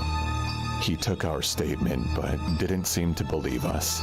Maybe the beer cans all over, I don't know. We were shaken as all hell, and not too long after he left, we got our shit and got out of there.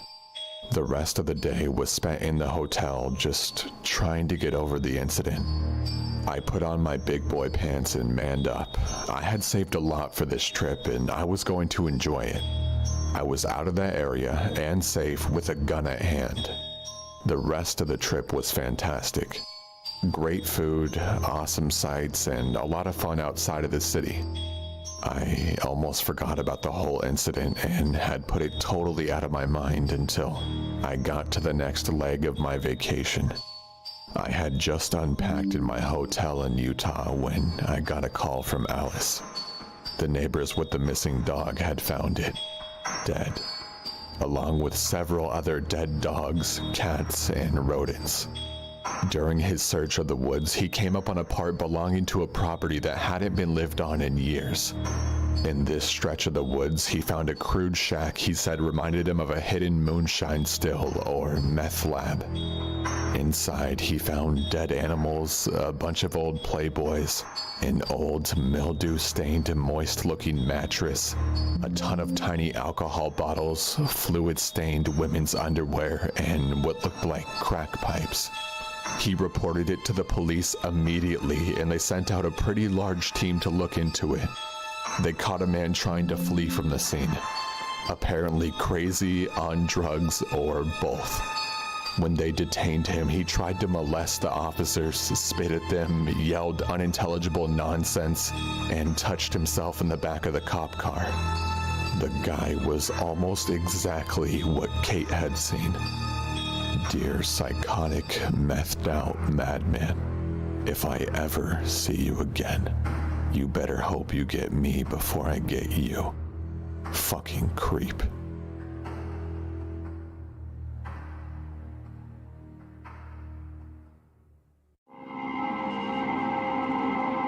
This story takes place down a road near the house I grew up in rural Canada. So my best friend and I grew up together, and we were neighbors from about 6 years old up until I was about 15. Her, my sister, and I would always go for walks down a road near our house when we were younger. She still actually lives at the same house she grew up in, but we moved a long time ago. So one day, while my sister and I were at her house, we decided to go for a walk for old time's sake. We went down the same road as we always did, and it was actually a lot of fun. We all love walking and hiking, so we really enjoyed this. It was Thanksgiving weekend, and the trees looked beautiful with all the fall colors. This particular road had a lot of hills and trees and is very scenic, especially in the fall, but is very isolated with almost no houses and close to nobody ever passing through. As we're walking along the road and we start nearing the bottom of the first huge hill, we see, in the ditch of the road, a freezer. Now, because of the isolated location, there is no guardrail, despite there being a massive gully. We're instantly intrigued when we see it and begin nervously laughing and joking that there'll be a body in there. Obviously, we weren't going to leave without looking inside.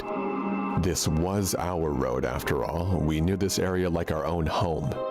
So we all approached this small freezer and noticed that laying beside it is a black garbage bag slightly torn open.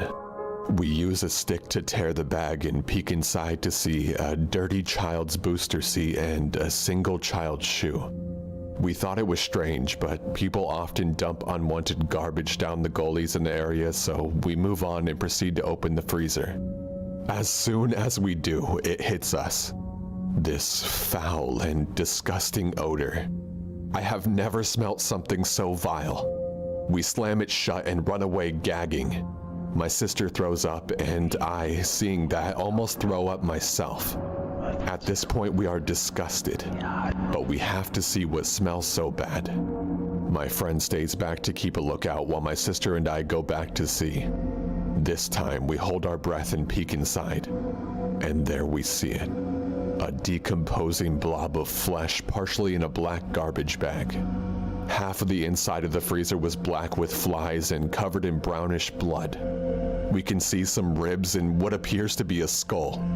The flesh is a mix of brown, red, and grayish ooze. We slam the freezer shut, gagging again. We decide to go back to my friend's house to grab some gloves, hoodies, and bandanas to tie around our mouths and noses.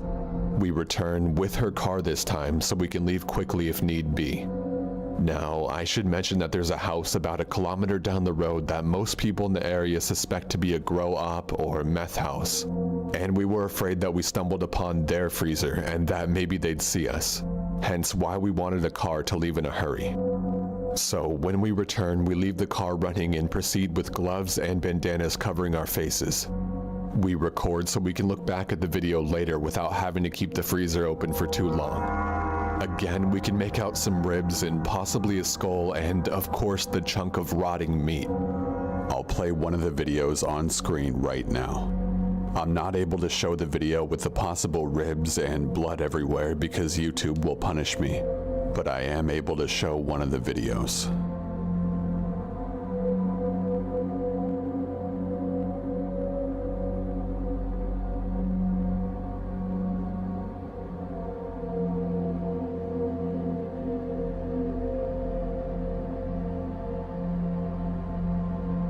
Suddenly, we hear a vehicle coming down the road and freak out. Not many vehicles drive by this isolated road, so we're instantly suspicious. We run toward our friend's car, but before we can make it, we see a van driving by slowly. As they drive by, we realize it's just a family cruising through, probably sightseeing or something. When they're out of sight, we check out the freezer several more times and finally find what appears to be a deer hoof. My sister gives up and says it's just a deer that someone put in their freezer, then either forgot about or their freezer broke. So they decided to dispose of it in the gully due to the smell and not wanting to clean it up. My friend and I aren't so sure. We're convinced someone may have killed someone. A child most likely because of the booster seat and shoe we found earlier. And maybe they threw a deer hoof in there to throw people off. I've heard of some serial killers doing this to evade suspicion, and everyone passes it off as a dead animal. Anyway, we phone the police and they tell us they'll send someone to come talk to us so that we can show them where we found it. We wait a couple hours and no one shows. We call the number the dispatcher gave us, which was a non-emergency number, and they tell us they'll send someone the next day. They probably didn't take us too seriously, and seeing as it was Thanksgiving, they probably didn't want to bother sending anyone out. We made sure to tell them that it may just be an animal. I mean, obviously we didn't want to tell them that we 100% found a dead body, but that we would like someone to confirm and to get rid of the freezer. Maybe that's the reason they didn't come. I don't know. Long story short, the police never showed up or even contacted us to ask any questions. When we returned several weeks later, the freezer was gone, as well as the booster seat and child's shoe. Everyone we told laughed it off and said it was a deer and that we were crazy. I'm not so sure. I'm still convinced to this day that we found a human body.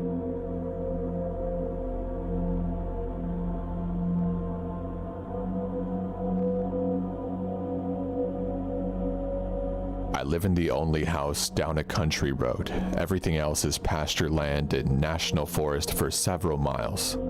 It's about 3 a.m. and my 3 large dogs go absolutely nuts barking, which sends my husband and I flying out of bed to check on our livestock, assuming that coyotes were in the yard. Before we can even get our shoes on, we hear muttering on our front porch.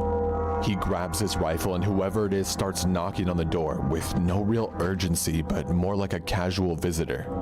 I had my cell phone ready, already dialing the cops, and my husband slid up to the peephole.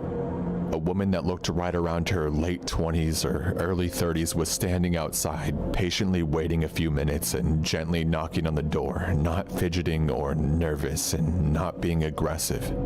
My husband said, "Ma'am, the cops are on the way. If you need help, they'll be here in just a few minutes and you're welcome to sit on the swing right there and wait on them.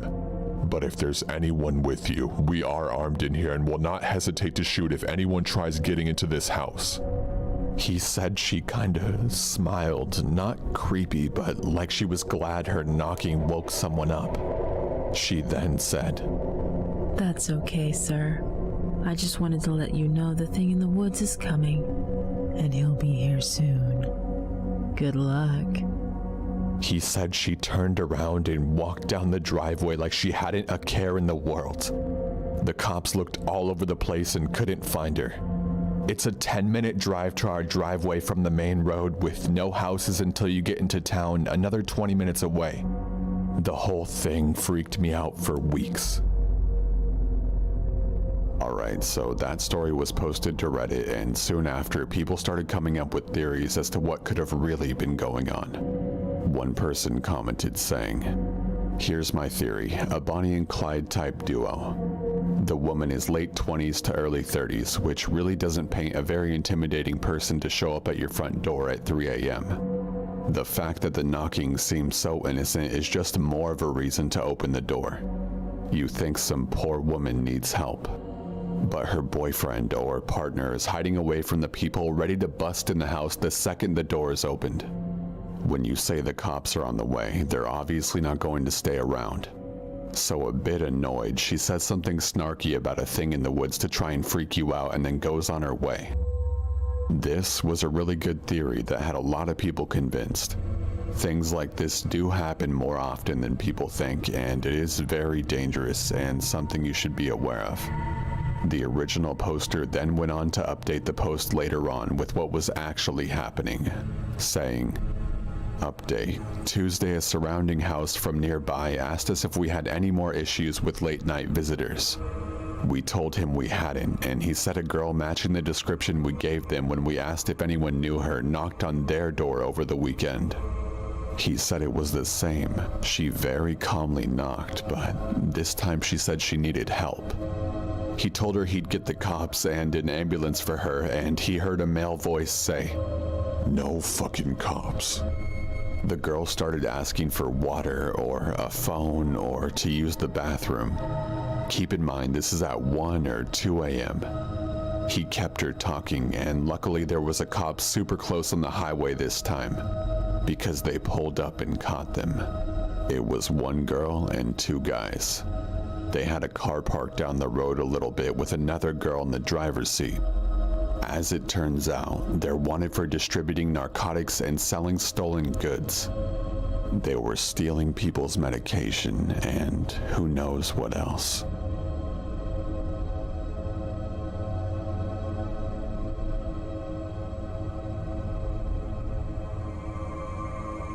Here's something for you guys in the comment section to debate about.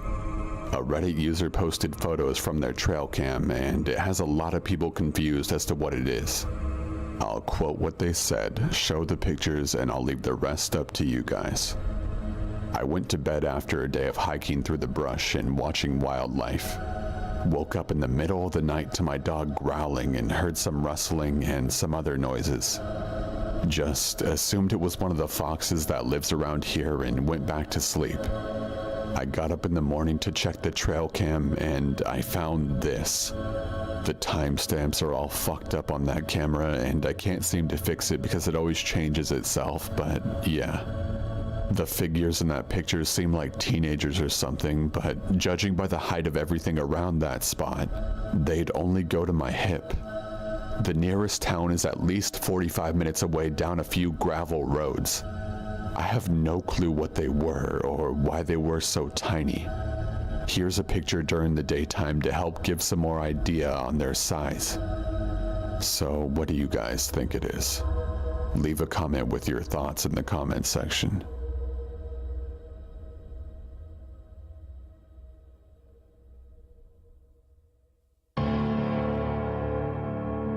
This happened back when I was 12, so it was 1986 to 1987 time frame. It was a hot summer night in June.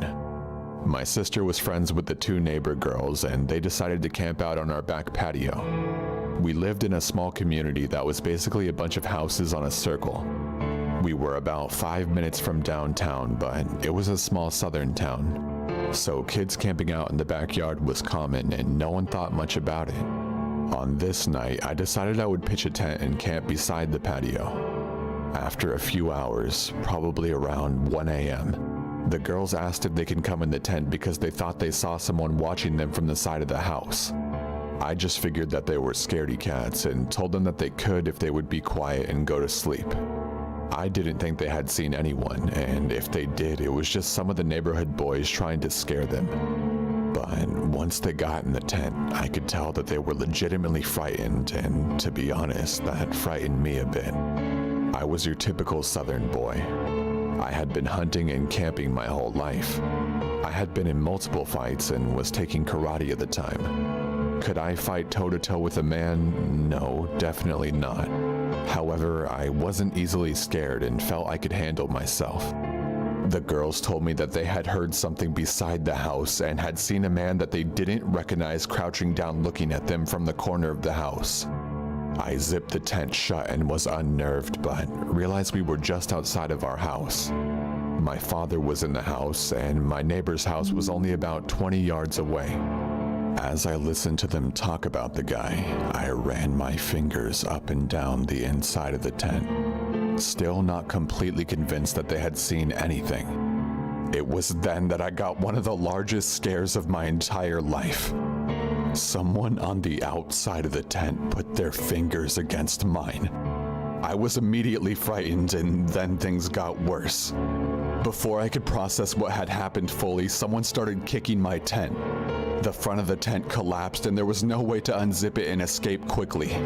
I told my sister and her friends to yell and to yell loud. From outside the tent, I heard a raspy voice reply calmly, "No one can help you." We didn't listen and started yelling for help. After what seemed like 30 minutes of yelling, but was probably only 30 seconds, I saw the neighbor's bedroom light come on through the tent. Then we started yelling his name and screaming for him to help. It was then that our back porch light came on and a voice said, "You kids are disturbing the peace. Please come out." When we came out, there was a short, chubby man smoking a cigarette leaned against our house. He had a badge on, but there was no police car. I remember seeing a small truck parked on the street between our and the neighbor's yard. About that time, my father opened the sliding glass door and we quickly went in. The guy turned and left before my father could see him. When I looked out the living room window, literally 15 seconds later, his truck was pulling off. I knew all of our local police officers, and that guy definitely wasn't one of them. Looking back, I believe that creepy, chubby bastard was just dressed like a cop. I believe he wasn't local and was just looking for kids. It was scary, but it could have been a lot worse. However, now the thing that bothers me looking back is that my tent wasn't visible from the road, and with the girls on the patio, you couldn't see them from the road, because there was a large bush and a wooden privacy fence on that side of the house.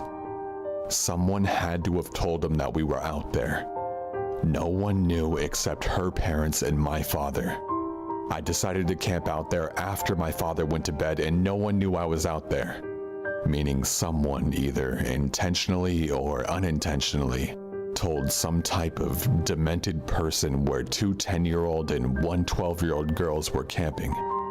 I hope it was unintentionally shared, but the whole thing was planned late and he specifically knew where to go. That feeling of his fingers touching mine from outside the tent will haunt me forever.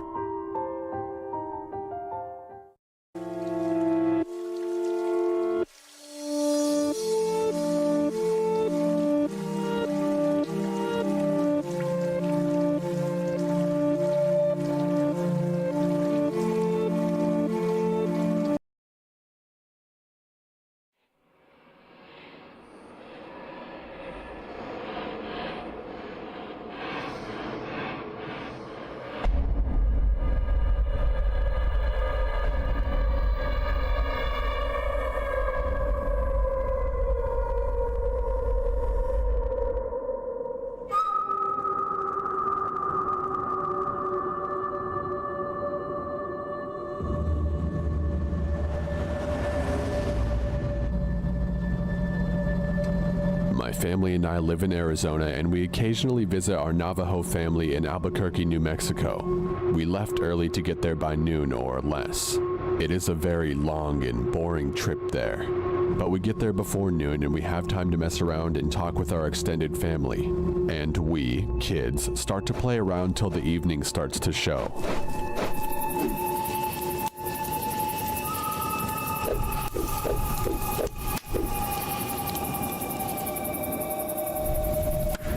The house is too small for everyone to fit and sleep in. Some of the kids have to sleep in the trailer and truck camper, but 2 of my cousins and I had the amazing luck of sleeping in the old, slightly torn tent.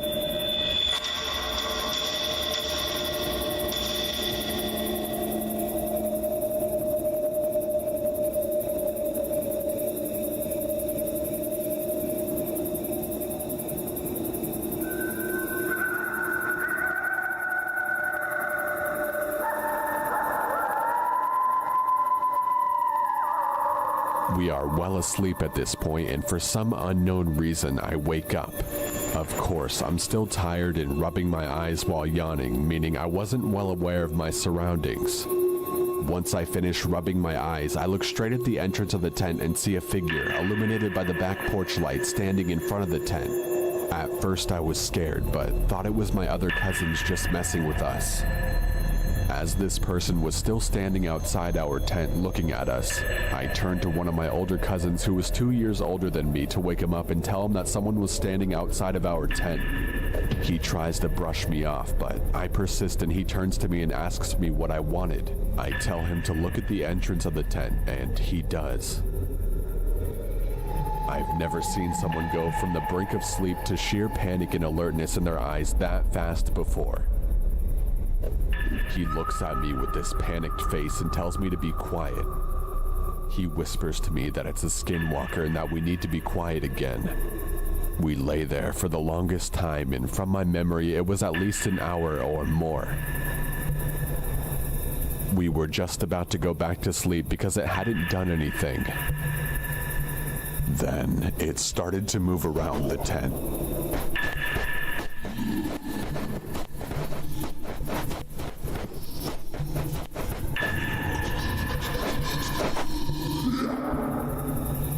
Remember when I said this was an old tent? Yeah, it had some holes in it.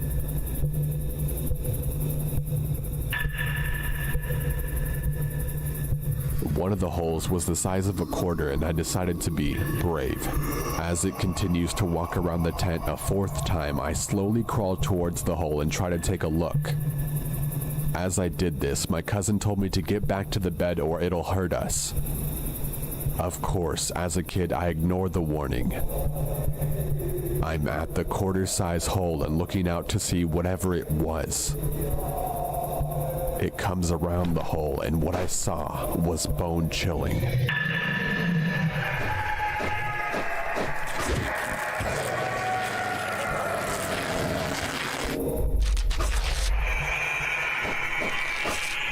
Back and hide under my sleeping bag while my cousin does the same.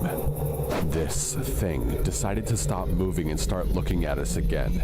I hid under the covers and spent every ounce of energy being scared. And then I finally fell asleep.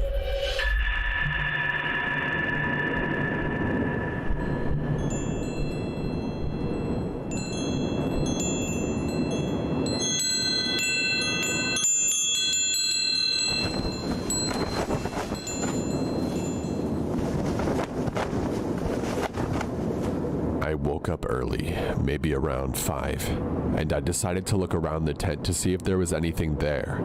I see footprints, bare footprints that send shivers throughout my body. I saw the footprints move around the tent. This hit me hard because I was now realizing it wasn't a dream. As I further investigate the footprints, I noticed that it went off track. It went off to the rocky hills nearby where we were staying at. I follow the track to the hills, about a football field away from the house. As I continue to follow the tracks, something strange and scary happens. It goes from 2 footprints walking for a while to footprints and handprints in the dirt starting to form. I found that kind of strange because no person would do that out here. As I followed the tracks further into the hills, the hands and feet started to get smaller and smaller. It then subtly changed into coyote paw prints. That is when I stopped and turned back home, first walking fast, then onto a full-on run. When I got back, I sat down on the back porch for a while and thought about telling my family, but I didn't think that they would believe me. In the end, I didn't tell anyone, even the cousin I woke up in the middle of the night. Well, that's my story. I urge you guys to not go into the Navajo reservation to go looking for them. You will bite off more than you can chew.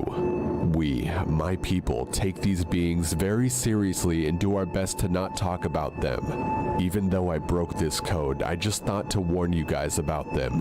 Whoever is listening are the first people to hear this story. I had a few more stories to tell, but this is by far the scariest one I had.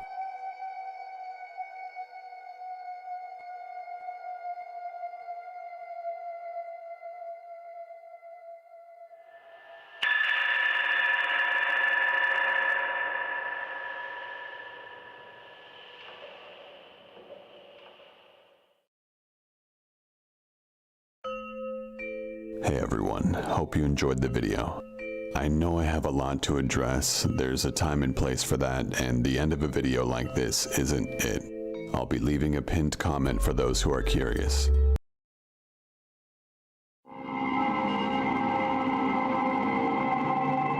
It was the summer of 2012. I had just finished my last year of high school and I was 3 months shy of my 18th birthday. I lived about an hour north of Toronto, Canada. It was the suburbs, but we had a giant rural area with amazing nature trails and wildlife. I can't lie, life was pretty amazing. I was ready to go to college in a few months, and I had amazing friends and family. My best friends were a girl named Sam and her boyfriend Gavin, whom I introduced to. We did everything together, and I didn't really mind third-wheeling with them since we were all so close. I never imagined that a single moment could affect my life so much, that everything could just fall apart like that. The last time all three of us were together was on a beautiful summer night. It was just perfect weather and the moon was out. It was around 9 p.m. and we all decided to get together and have a fire, drink, listen to music, and pretty much just chill. We walked to the rural area to have our little fiesta. The walk there is a dead-end road that leads up to this forest area. There's no lights, just the sound of nature, crickets, and whatnot. It's about a 50-minute walk from the nearest home. We see the opening to the forest, turn on our flashlight, and start walking towards the clearing about 1 kilometer in. Only one of us had a cell phone, as it still wasn't common to have one back then. Sam had it, and it was a shitty old BlackBerry that was only to be used for emergencies. So we finally got to our little spot, threw our wood in, and got the music going. It was one of those movie moments. Fire and beer really make people come together. We were laughing, joking around, and shotgunning beers. I started feeling the buzz and felt my body just getting disoriented. I looked up and away from the fire, and from the corner of my eye, I thought I saw headlights. I shushed them and told them to look, but it was gone. They told me it was just the moonlight playing tricks on me, but I had this weird feeling and anxiety in my chest that I'd never felt before. And now I know it was my intuition. I kinda just put my fear aside and continued to party and get drunk. Gavin had drunk the last beer and we agreed it was time for bed. So we put out the fire, turned on the flashlight, and started following the trail back to the road. When we were out of the brush and into the open road, a pair of car headlights turned on, blinding us. I was so confused and out of it, but I knew something was about to go down. The person in the car turned on the engine and started speeding towards us, almost hitting us, but kept going. We were screaming "what the fuck" to this guy as he disappeared down the road. We thought that was it, some douchebag just fucking with us for shits and giggles. I didn't bring up the forest headlight thing because I didn't want to freak them out any more than they already were. we continued on our journey home. About 3 minutes later, the car speeds past us again, the flash of the headlights blinding us. This is when the alarm bells start ringing in my head and the adrenaline starts pumping. We froze and looked at each other. Sam was crying now, and Gavin had this petrified look on his face that I will never ever forget. I told Sam to call 911 on her phone, and she dug into her pockets and couldn't find it. We flashed the light on the ground looking, but she must have forgot it at the clearing. We were fucked. The car flew by us again, and we started to run the opposite way. I looked behind me and I could see it slowing down. It stopped about 100 meters from us. The loud honk of the car horn broke the silence. It kept going and going, beeping and flashing his lights. This was fucked up. My adrenaline was insane, and I started sprinting through the forest. Branches and things hitting me as I ran blindly in the dark. I fell over a log and twisted my ankle. I sucked in my breath from the pain and just laid there. I could see Sam's flashlight moving. She was running. I could hear Gavin yelling for her to run faster. She was smart and turned off the light, and they hid. It was so silent I couldn't take it. I covered my mouth so my breathing could become steady. The headlights started shining in through the trees. I could make out that it was a tall man getting out of the car. He had a hunting rifle in his hand. I was praying to God now silently in my head that he wouldn't find us. He also had a flashlight on the rifle, and he started walking towards me. I thought I was done for. The light moved a few inches from my head, and he almost walked over me. I heard a branch break from where my friends were. I slowly moved my head and watched in horror as the man pointed the gun at my friends' heads. I kept quiet, knowing that if something did happen, I would be the last one left to get help. He started yelling at Sam to get in the car. They were both crying hysterically. The man opened the trunk of his car and threw Sam into it. Gavin was now kneeling on the ground beside the car. The man violently started gun-butting him in the face. I can still hear the cracks of the gun hitting him to this day. I could see him laying there completely still. Is he dead? I thought. The car peeled off towards the city. I ran up to Gavin, and he was completely covered in blood and had a disgusting gash in his face. He was knocked out. I knew I wasn't strong enough to carry him to the nearest home to get help. I started yelling his name to try and wake him up, but nothing worked. I propped him up against the tree and covered him up as best as I could. I started running. It was all a blur. I don't even remember what I was thinking while I ran. I was so focused on getting help. I saw a house and started screaming and banging on the door. The lights turned on, and a woman opened her window and asked me what was wrong. I yelled to her to call 911. The police got there pretty quick. I told them where my friend was and that he was severely injured in the description of the car that had taken my friend. I sat down and everything overwhelmed me. The emotions of what had just happened came over me. I was crying, shaking, and throwing up. My parents came and picked me up from the station after a few hours of questions. I was so happy to see them. We went home and I just laid there beside my mom. The next day, I found out that they had found Sam in the trunk of that car, abandoned in a parking lot at the lake. She was alive, but something had obviously happened to her. Gavin was in the hospital with severe head trauma. They had to protect our names in the media since we were under 18. It was a big news story in our little town. A wake-up call that maybe the suburbs aren't so safe after all. Life was flipped upside down for all of us, our friendship forever broken. I saw Gavin in the hospital when he woke up and brought him flowers, but we didn't speak about what had happened. Sam's family moved and we never really spoke again. I tried to search for her on Facebook, but nothing comes up. Gavin and I still don't really know what happened to her, but it makes me sick to my stomach thinking about it. I didn't end up going to college and had to go through some serious therapy to start feeling like myself again. I hope I'll get there one day soon. I don't go out much at all, never at night. The person who ruined our teenage dreams never faced justice. The case still remains open.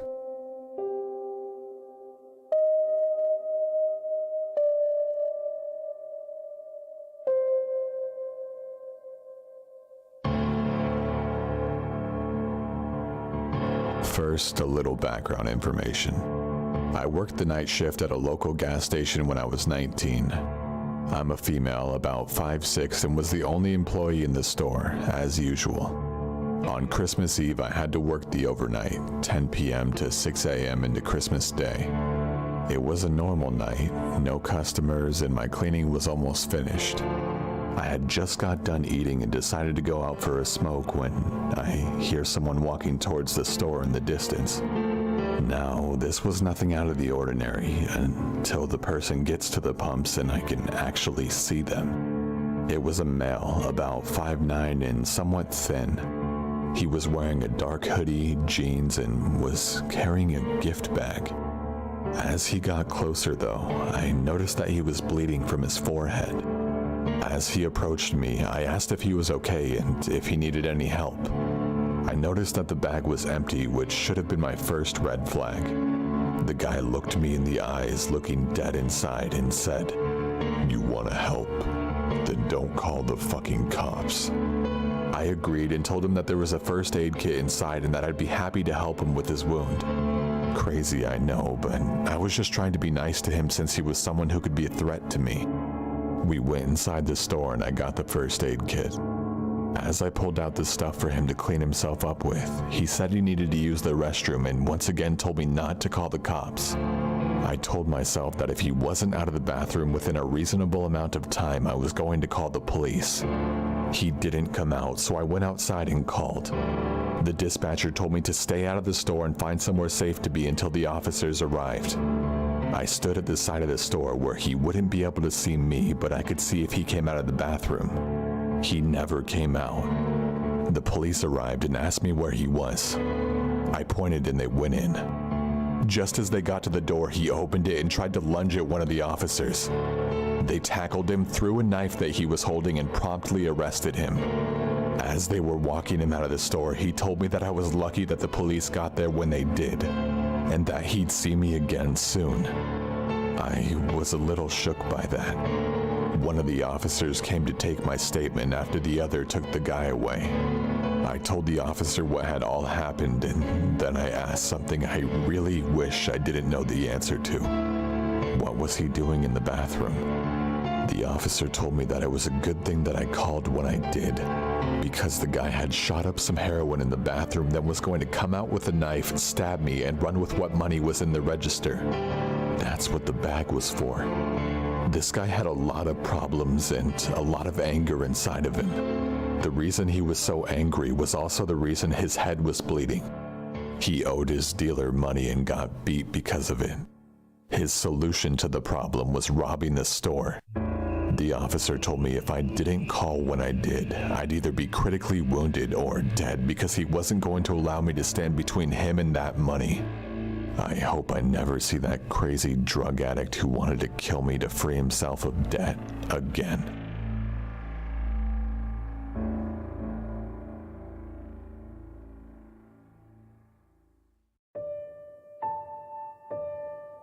To give some background to my story, I was 6, living with my mom, my sister was 9, and my brother was 11 when my father died.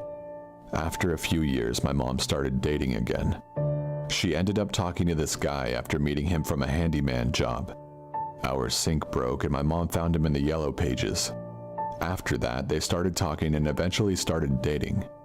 After a few months, my mom got pregnant and they decided to buy a bigger house to be able to fit us all in. So we moved to a small village away from everywhere. Only about 200 people lived in the village and the nearest town over was a 10-minute drive away at least. We didn't know at the time, but this man was a psychopath. We found out he had served 4 years in prison for armed robbery, which is very rare in Scotland, and he had his fair share of fights and enemies. However, by the time this was all revealed about him, our mother refused to leave him because she was so convinced he was not a worry. Plus, he was now the father of her 4-month-old baby. She ignored her sister's advice and continued dating him. After around 3 years of the dating, they started binge drinking their Tesco alcohol on Mondays after getting paid on the weekend, and the kids would be going back to school. This led to a lot of arguments and frequent visits from the police. To put into perspective how much of a psycho this man was, at one of the police visits, there was a female and a male cop that showed up. The male cop took my mother in the living room to talk to her and find out what had happened, and the female officer did the same with him. After a few minutes, everything was normal until the female officer started screaming. The male cop ran into the kitchen, followed by everyone else wondering what the fuck just happened. Alan was on the floor with his wrist bleeding. We were all quickly rushed out of the room. But I later found out that while talking to the officer, Alan had gone to the knife block, pulled out the biggest knife he could, and slit his own fucking wrist. The officer, being fairly new and not expecting this from a simple row into a small peaceful village where nothing ever happened, was shocked and started screaming. That's just one example. I'll also add that Alan was very overprotective of my mother. He didn't want her to try and leave him or talk to anyone about their regular fights. This made him insist on going everywhere with her and feeding her more so she would look less attractive to guys so that no one would want her. He hated seeing pictures of her with her ex, aka my dad, and it made him start arguments over nothing. But one night he took things to a whole new level. We went over to my aunt's house, my mom's sister, and started watching old home videos. Alan saw a few of the videos in which my dad and my mom were together. I believe the one that really pushed him was when he saw the camera turn to them when they were on the beach and they kissed. Alan was quiet on the way home that night, and you could see the anger on his face. It was just not normal. When we got home that night, things seemed to be normal until my mom got back from her karate class, which she normally attends on a Monday. Alan had been drinking and confronted my mom when she came in. He then smashed a bottle on the wall and started shouting extremely loud.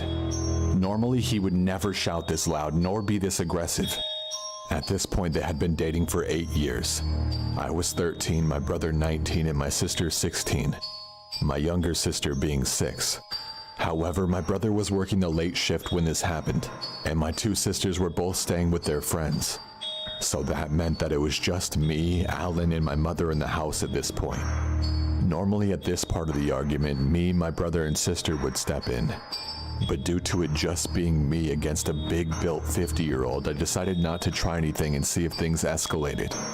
After 2 or 3 hours at 11 p.m., I only saw escalation. And after hearing my mom shouting something like, "Drop the fucking knife," I immediately started the too familiar procedure of phoning the police. I thought at the time that it was just another self-harming attempt, but this was not the fucking case here. He was holding it to my mother's throat. Because of how often this has happened and how familiar it was to me, the operator doubted me for a moment, passing it as a prank call from another teenager. But it was on the phone that I heard it. My mother let out a sound that I have never heard before, louder than anything I have ever heard. I realized quickly that she had been stabbed by this psychopath. And when the operator could hear the distress in my voice and the scream, I was taken a little more serious. I had already been on the phone for around 4 minutes when it happened, so the police and ambulance were not that far away as they were expecting him to cut himself again, as I had explained to the operator he had done previously. Around 2 minutes after, 2 police cars were on the scene.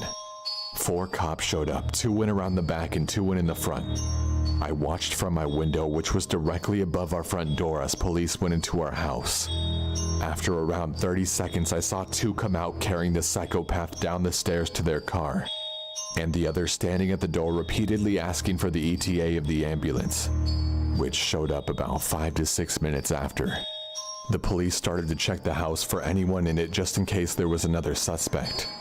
When it came to my room, a huge cop came in and shined his light around my room a bit. He then told me to stay in the room and not to leave. I didn't know the condition of my mother at the time. I just assumed it was bad as the road was closed, as well as the one behind our house. 2 ambulances and a doctor's emergency response vehicle were outside. followed by what felt like 20 or 30 cops, if not more. Our house was on the corner of the street. Police were around every 10 feet of our garden, not letting anyone near the house, garden, or streets. After a while of waiting in my room, a detective came up to my room. He told me my mother was pronounced dead at the scene and started asking me questions about what happened. I was then escorted down the stairs where around 10 officers were lined up to try and block my view of the room where my mother was lying dead. The cops all had their hats on their chest and shook my hand as I walked past them and out. I saw paramedics surrounding my mother starting to pack up. They looked exhausted and tired. Alan was sentenced to 16 years in jail, and I am so thankful that the police responded so fast. If they hadn't, who knows what would have happened. The paramedics worked so hard to try and save my mother, but she was struck straight through the heart with a single stab. Years before Alan murdered my mother, there were a lot of domestic fights and arguments, resulting in a wall or a face having a hole in it. If you ever end up in a relationship like this, please get help and trust your family.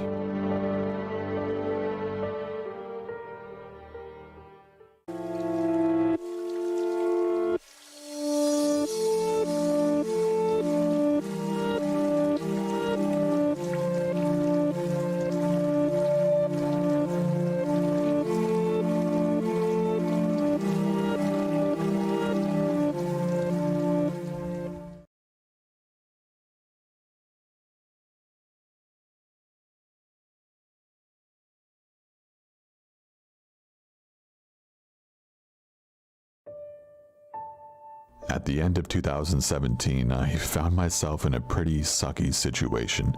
My wife had been incarcerated in a federal prison for some white-collar crime she had committed a few years before we got married. She had about 4 more months left in her sentence, but I was having a pretty rough time of things out in the world without her. I got really behind on my bills. I almost lost our place several times, and I had a lot of cold nights with no electricity in the house. And even more nights of going to bed with my stomach burning from hunger. Eventually, I ended up having my car repossessed, which was the worst possible thing that could have happened because of the nature of my work. I was a traveling hotel manager, and without a vehicle, I found myself out of a job as well. This was a really shitty thing, as I could no longer travel every weekend to see my wife, and I definitely couldn't put any money on her books. I felt like God was really looking out for me when I finally found a job in mid-November. The best part was that the job, which was a Holiday Inn Express hotel, was only a 30-minute walk from my house. The pay was really low and I would have to work overnight, but I got to start instantly and I was so thankful to be able to pay December's rent and to be able to send my wife a few odd dollars to help her out. I'm originally from Detroit, but I now lived in Dallas. Due to this, I felt like a pretty tough guy. The neighborhood I lived and worked in wasn't the best area, but it was nothing compared to where I was from, so I always kind of felt safe. My first couple months at the hotel were okay, but in hindsight, there was so much crazy activity I should have known to get out of there. I spent my nights chasing prostitutes, pimps, crackheads, homeless, and an assortment of weirdos. There had been a couple of robberies in the area, but I figured crap happens everywhere and that I would be fine. Other than that, I checked in a few people during the earlier half of my shift and watched Netflix and YouTube to get through the later half. On my shift, I was pretty much alone other than a night security guard who I'll refer to as Frank. Frank was in his 60s, was unarmed, and only worked about 3 nights out of the week. I always felt that if something crazy happened, it would be me having to provide security for him. I didn't mind though. Frank was one of those good-natured people that you couldn't help but love. I had been at the hotel for about 4 months when things got weird. My walk to the hotel included going through my rather rough neighborhood, a quiet residential cul-de-sac, and finally a small space of woods before I made it to the hotel. Because I worked 11 p.m. to 7 a.m., I usually left home around 10 so I wouldn't be late. On this particular night, something weird happened. I was a bit early leaving the house, which was cool, but it gave me time to stop at a small convenience store along the way to grab a beer. Outside of the convenience store, under the dimly lit light, stood a man staring off into the darkness. The area was full of all kinds of freaks, so this didn't immediately startle me. The man was big, though, at least 6'3" and built like a grizzly bear. He was a black man who looked to be in his late 20s, not too much different from myself. He was wearing a huge patchy coat that looked as though it had been through a few decades. He had an empty, hollow look in his eyes. I knew instantly that this man was not okay. I can't explain the look in his bloodshot eyes, but I'll never forget it. It sent literal shivers down my spine. After I made my purchases and exited the store, I noticed the man was still standing in the same place, still staring blankly off into the distance. I quickly jogged past him and continued on my way. My heart jumped as I heard the man's footsteps behind me. Now, I'm not a big guy by any means, but I am pretty strong.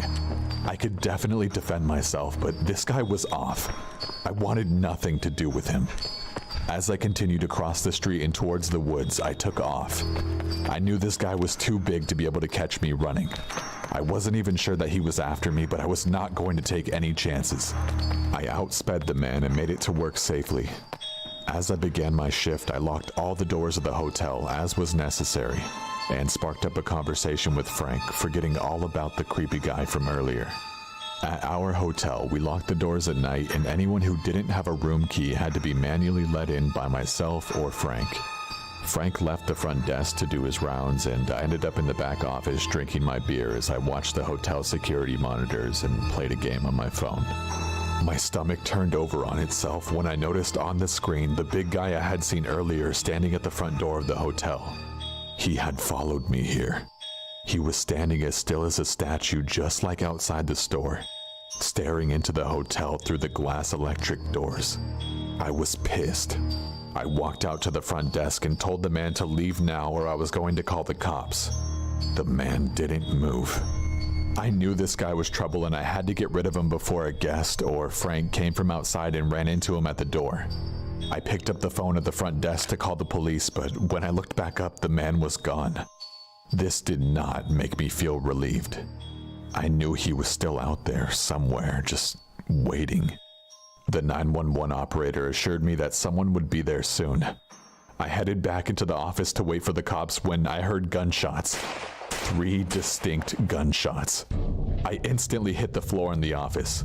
I frantically scanned the security monitors, but I didn't see anything. I crawled out of the office on my hands and knees, being sure not to be seen as I left the front desk and entered the hall. I nearly shit bricks as I ran into a man while I was escaping the front desk. He was just a guest, though. A guy in his late 20s that I had just checked in earlier. The guy was visibly shaken and he was so pale I thought he was dead. "Dude, I think there's a dead body outside my window," he whispered. My gut wrenched and I thought I was going to puke beer everywhere. Another shot rang out and me and the man both jumped. "Come on," I whispered to him shakily. The man and I went back down the hallway towards his room. Both of us crouched down. I was terrified. I knew going outside wasn't an option, so I decided we would hide in the bathroom of his room and call the cops. His room was a straight shot down the hall, but in order to get there we would have to pass the glass doors of the front entrance. As we did, I saw something that still haunts my dreams to this day. The same huge, weird man was standing directly at the door. His patchy, tattered coat covered in blood down the front of it. He had a sick, twisted look on his face. His eyes were still empty and dead, and in his right hand was a gun. The guy and I hauled ass to his room. As we were at the door to the room, another gunshot rang out, and I could hear the glass from the front door shatter. All I could think about was my mom and my wife. They would never get over me being murdered at a hotel, shot to death by this man. I knew this guy was going to kill us and whoever else he could. The guest and I ran in his room and started barricading ourselves in. I called the cops, but I was freaking out so bad I had to give the phone to the guy to talk to 911. It felt like hours went by, but finally I saw the flashing red and blue lights pull up outside. I have been unfairly harassed by police in the past, and so I'm not too big on cops, but I was so grateful to see them that night. The guy and I peeked out the window, and that's when my heart broke. Frank was the dead body outside the window. He lay still, bleeding out, eyes wide open. I'll never forget that. Never. I've done tons of jobs in my life, and working in a hospice, I had seen plenty of dead bodies before. But this was different. This was someone who was murdered. This was someone I had just talked to less than an hour ago. The police arrested the man instantly. He didn't even put up a fight. He truly was deranged.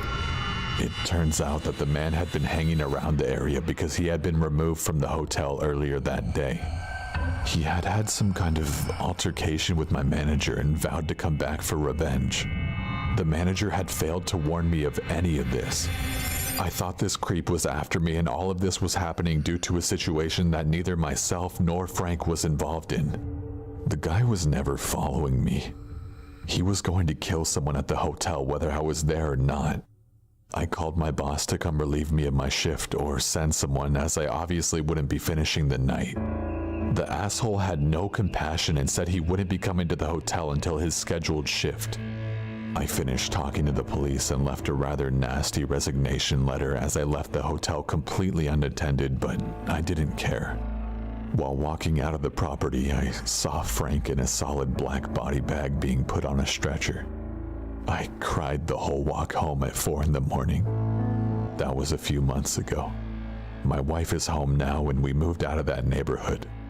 I never went back to that hotel, and I refuse to work at any hotel or even at night ever again. I still dream about that night, and I've developed a slight case of social anxiety since then. But I still do shed a tear over the fact that I couldn't save Frank.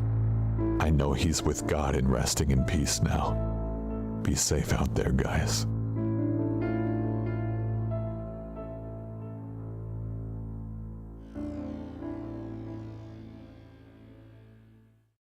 This story was sent to me around 2 years ago, so the ages and dates mentioned to may be inaccurate now.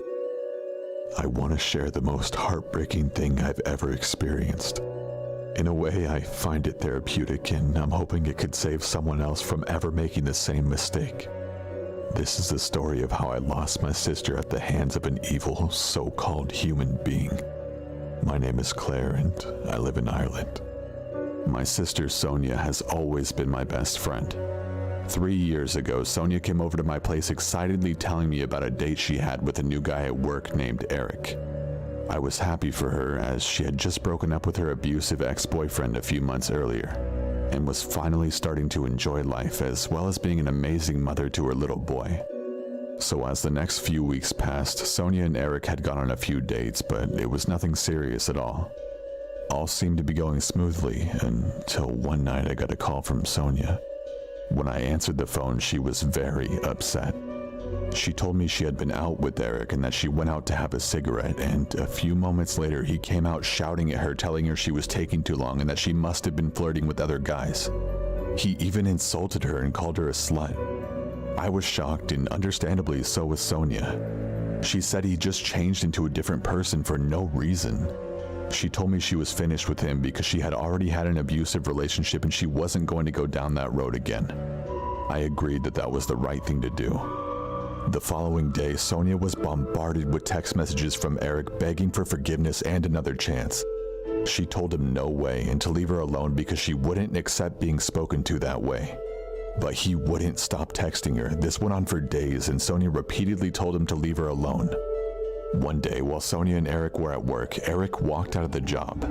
A while later, he texted Sonia saying that he was in a hotel with a rope and going to hang himself. My sister was a very kind person, so this upset her, and she texted him back to not do it and to get help. That he shouldn't put his family through the pain of losing him. She also called the police because she was worried that he was gonna do it. A few hours later, he texted her back saying he couldn't do it and that he just needed to see her. She told him that she didn't want to meet up, but that he should get help.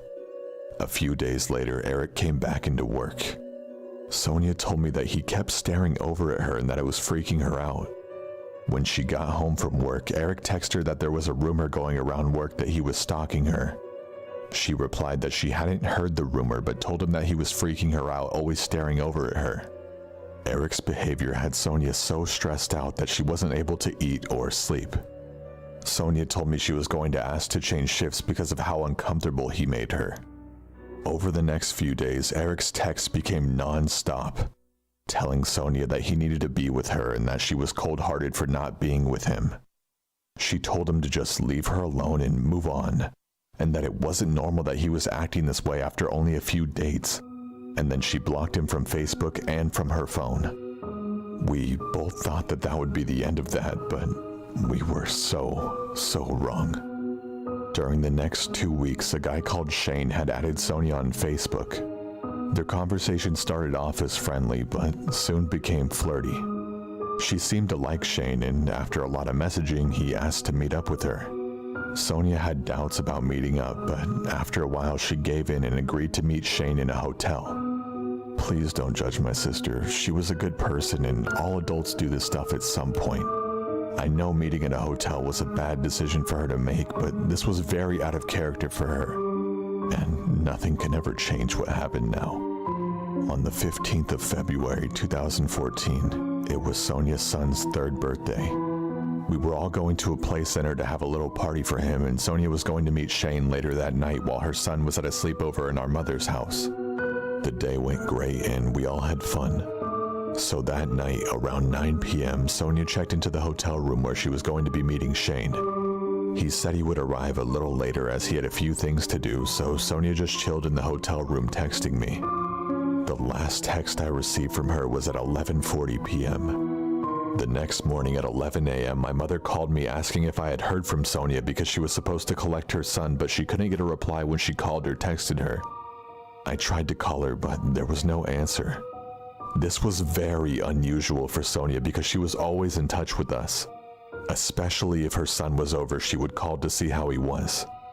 Hours passed and I thought she was just asleep because she may have had a late night or maybe even a few drinks. Nothing could have prepared me for what happened next. My mother and I were sitting drinking tea together at around 4 p.m. when there was a knock at the door. "That must be Sonia," I said, and we answered the door. 2 policemen greeted us at the door, and immediately my stomach sank. They asked if they could come in, and of course we let them in. They told us that Sonia's body had been found dead on the hotel room floor, that she had been strangled to death. My mother and I sobbed uncontrollably. We just couldn't believe what we were hearing. My beautiful sister couldn't be dead. There was no way. We went to the hotel with the police, and to our absolute horror, it was true. Sonia was dead. The next few hours for me were just a blur. Later that night, a man handed himself into police and admitted he had killed Sonia. It was fucking Eric. There never was a Shane. It was Eric the whole time. He had set up a fake Facebook page so he could lure Sonia to the hotel and murder her. He gave my gorgeous sister a horrifically brutal death, and we soon found out that he had sexually assaulted her too. Eric sexually assaulted Sonia and then he beat her up. She tried to fight back, so he strangled her. First, he tried to do it with her phone charger, but when that wasn't working, he used his hands to strangle her. And he also shoved her top inside her mouth with such force that it broke her teeth and dislodged her retainer. This was to silence her, according to him. It took 3 years for the trial to begin. The sick bastard pleaded not guilty and claimed he was suffering from a mental illness. This made me absolutely sick. He premeditated her murder, there's no question about that. For 2 weeks, my family and I had to sit in court listening to the details of the horrific death Sonia had suffered. We were told now Sonia panicked and said, "Eric, what are you doing?" when he began to strangle her. We were told about how there were broken bones in Sonia's neck from the force Eric used while strangling her. And we got to see photos of Eric's face after he murdered her. He was covered in cuts and scratch marks from Sonia desperately trying to fight for her life. We were also told that there were severe injuries to her private parts from when he assaulted her. Hearing all of this completely broke me. But thank God Eric was found guilty of Sonia's murder. On Friday the 26th of May, 2017, Eric was sentenced to life in prison for murdering my sister. I am so glad he was convicted for making my amazing sister suffer such a horrific death, and for leaving her son without a mother. I am now raising Sonia's son with my own children. After Sonia was murdered, he sobbed for her every night. He didn't understand why his mother was gone, even when we told him God needed her in heaven to be an angel.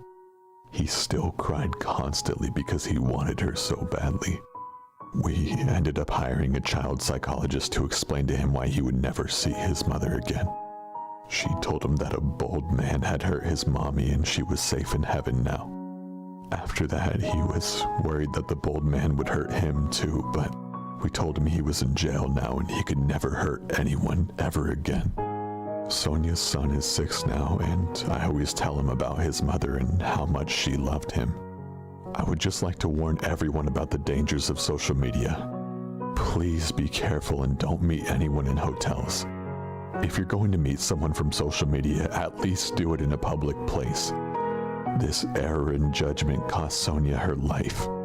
She was an amazing woman and she didn't deserve the horrific death she got. Here is a photo of Sonia, taken on the day she was murdered. I just want everyone to see the beautiful woman that scumbag stole from mine and my family's lives. I've blocked out her son's face for obvious reasons. The grief I feel from losing my sister is so overwhelming. Even years later, I'm just hoping one day it gets easier to cope with the pain.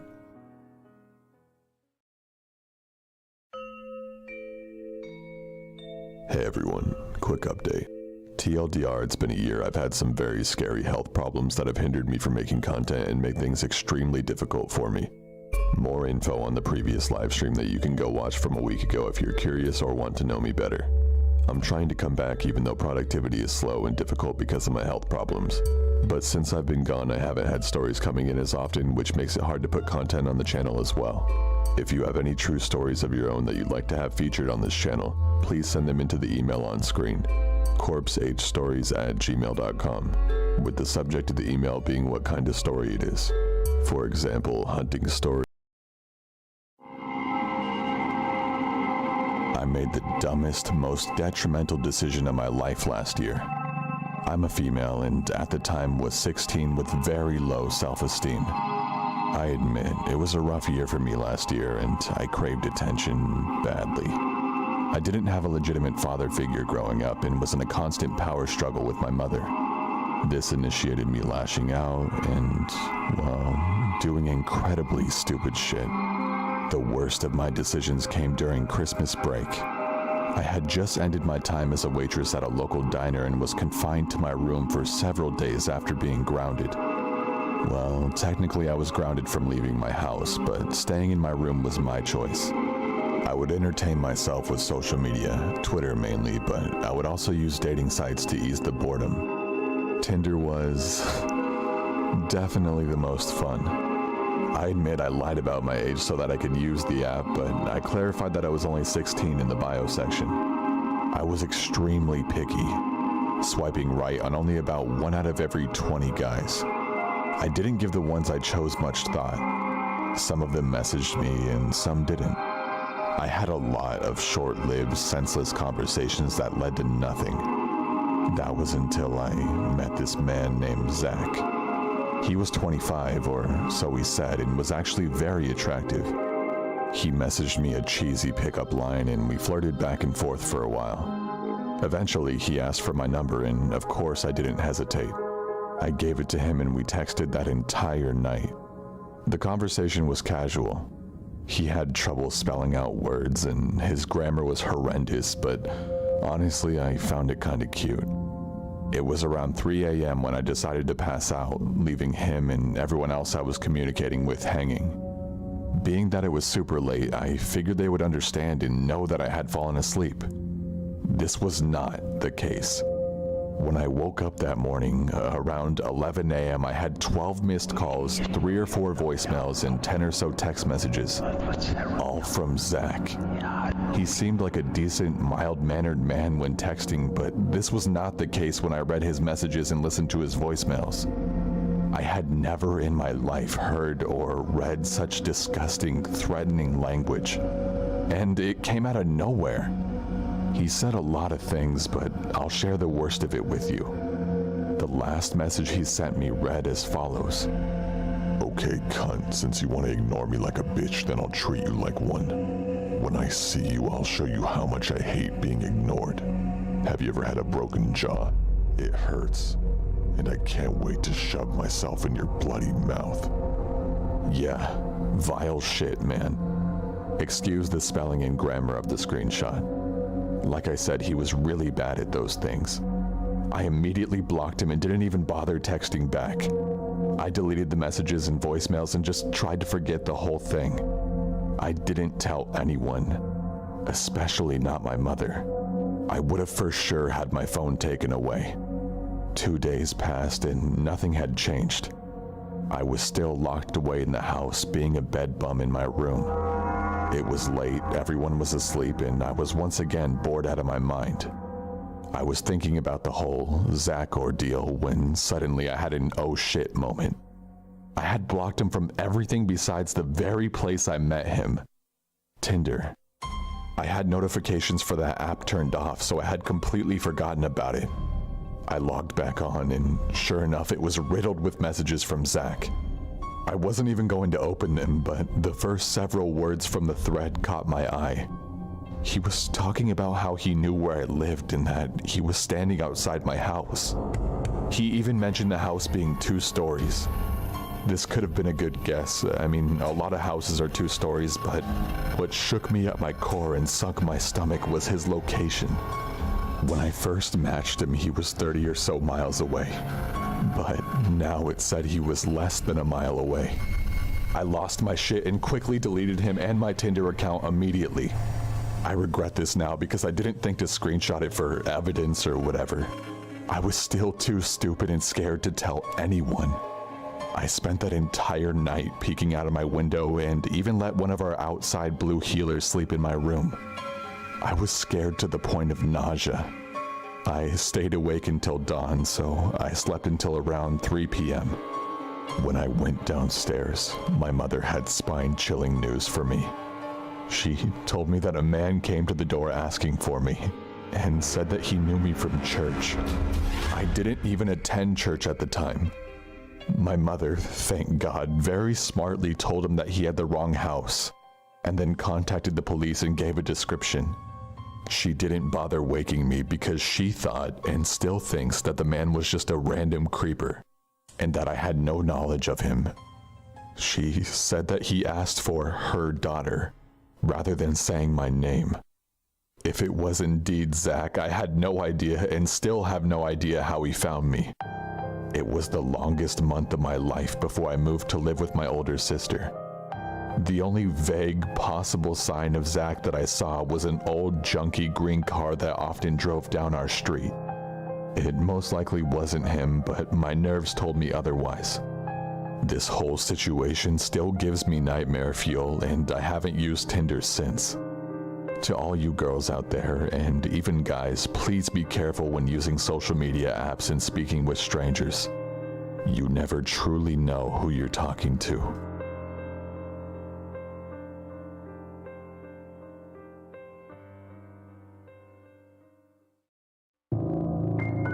A little backstory for me.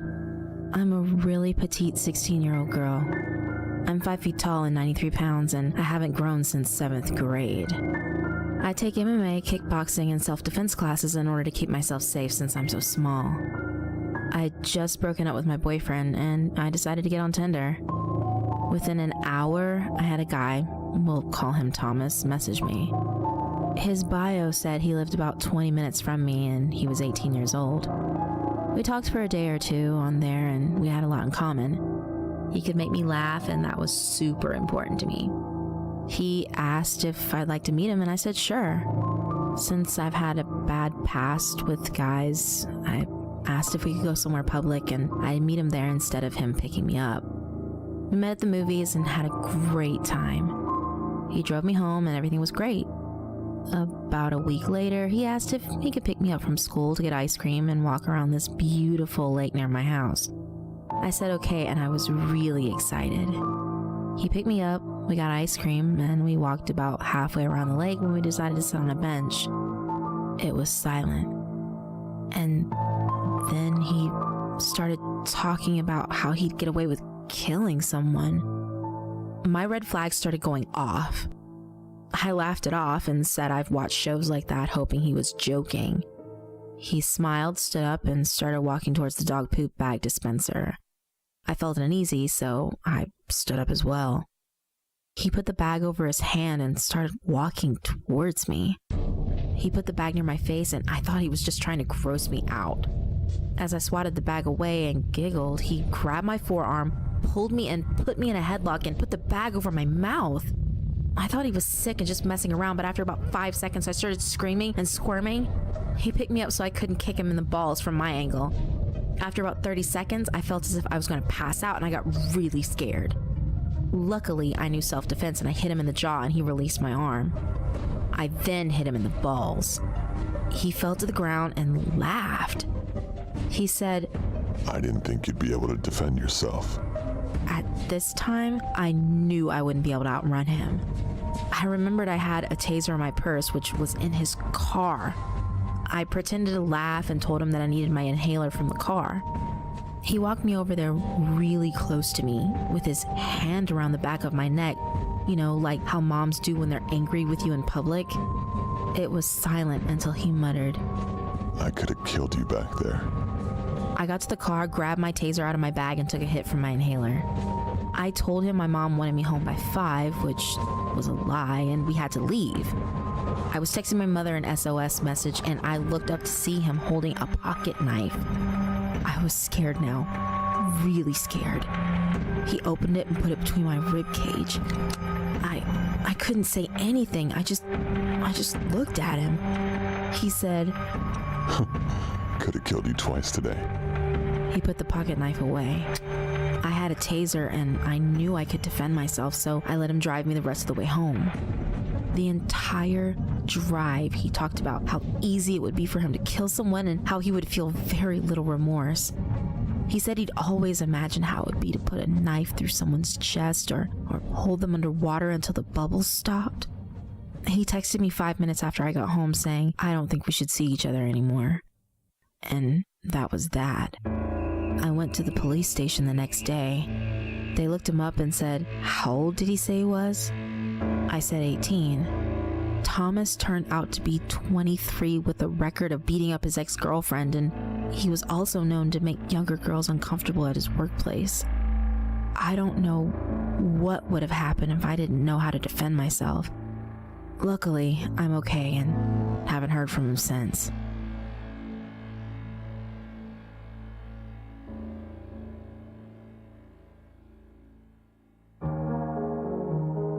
I have never felt proud about ever having signed up for one of those stupid dating sites, but when you're an 18-year-old college freshman who struggles with social engagements and is on the autistic spectrum, I guess you could say I was a bit desperate to have even a hint of what many around me had in terms of what we consider to be love.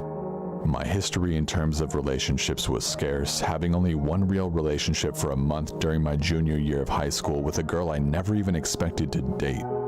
Although it didn't last too long because she decided to move on to someone who moved a bit faster.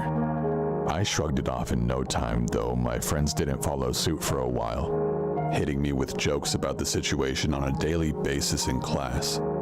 After that whole relationship, if you can even call it that, I had experimented with a number of over-the-web relationships, but those didn't prove to be very successful either. Sometime during the Christmas break of my freshman year in college, I joined a couple of dating sites, still not being able to recollect why I came to the decision to even do so. I can't say I had much luck, with most of the conversations going absolutely nowhere 99% of the time, though I did end up making a friend or two throughout the time spent on the sites. I did end up going on one date with a woman that luckily did end up being who she said she was and didn't end up stabbing the life out of me when we met up near my house. But a couple months later is where messages over those sites would turn into a horror story.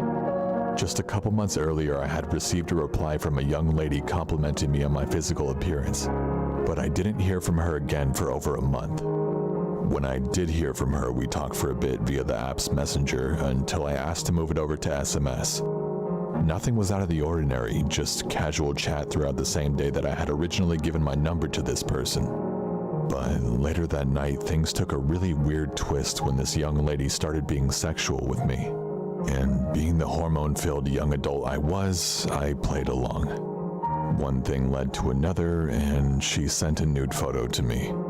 And note that I had in no way asked for it. That, of course, made it worse, the thoughts in my mind blanking out all glimpses of morality and common sense.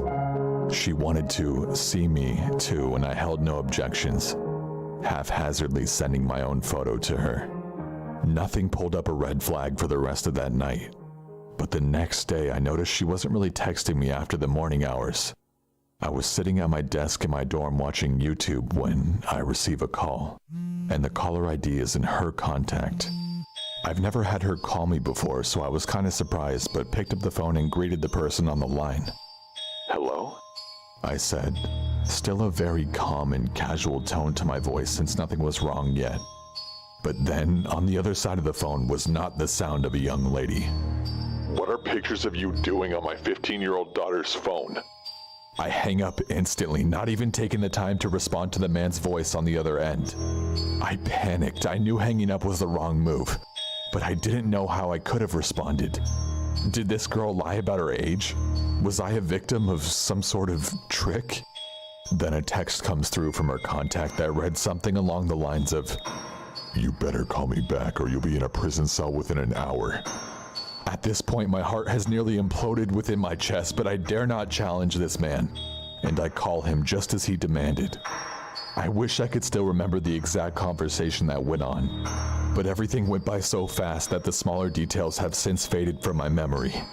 All I can remember is trying to explain to this supposed father that I didn't know that the girl was underage, and that her profile said she was 20 years old. But all I could get in response is how I'm a sicko, a monster, a pedophile, and how he was going to put me behind bars. And for me, being a very skinny and fragile young man, I was terrified of the thought of being put behind those thick stone walls for years. My life being over, all my hard work and education being useless because no one will want to hire a sex offender, especially a pedophile. He then presented me with a proposal. If I would send this man $350 for the deactivation of the girl's phone, then he would just forget everything and let me go on free. In my savings account was maybe about $400 at the time.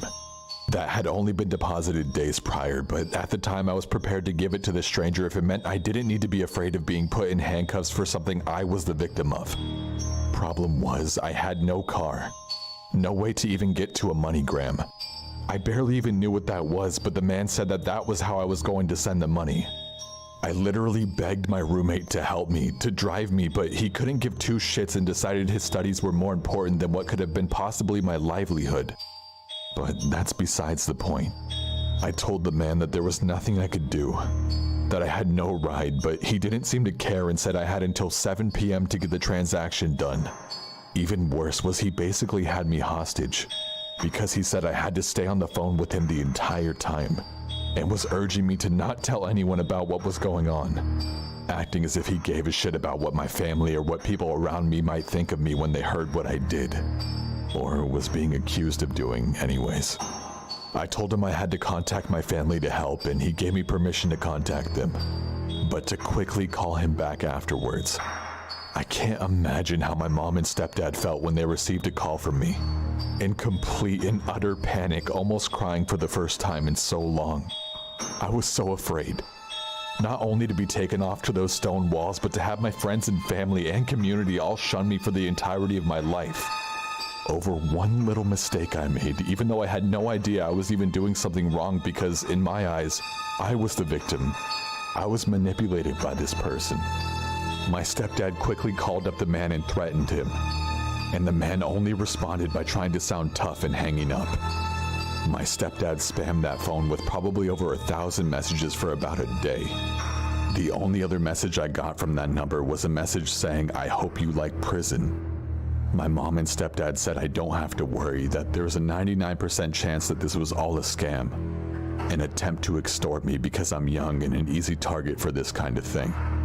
That didn't mean that for the next couple of weeks I wasn't paranoid that a policeman would come knock at my dorm door with a pair of handcuffs with my name on them. And even if it was a scam, then I couldn't help but feel stupid, that I was naive enough to actually fall for it. To be a short drive away from depleting my whole savings account to pay off this man. To this day, I still wonder if it was nothing but a ploy. Because if it wasn't, then technically I am guilty. Even if I thought this girl was of age, because in court there would be no "I thought" or "I didn't know." I tell this story hoping that people will take my stupid actions as an example of what not to do. To hopefully encourage others to take caution on the internet. Especially these dating sites, because no one is more vulnerable than a lonely and single person. Don't ever give personal information if you're not sure that they're real. And definitely do not ever send explicit photos. Tell your hormones no, because one quick release is not worth ending up embarrassed and feeling violated.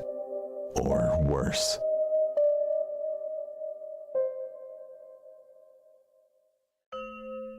Speaking of how you could be safe on the internet, this video is sponsored by ExpressVPN.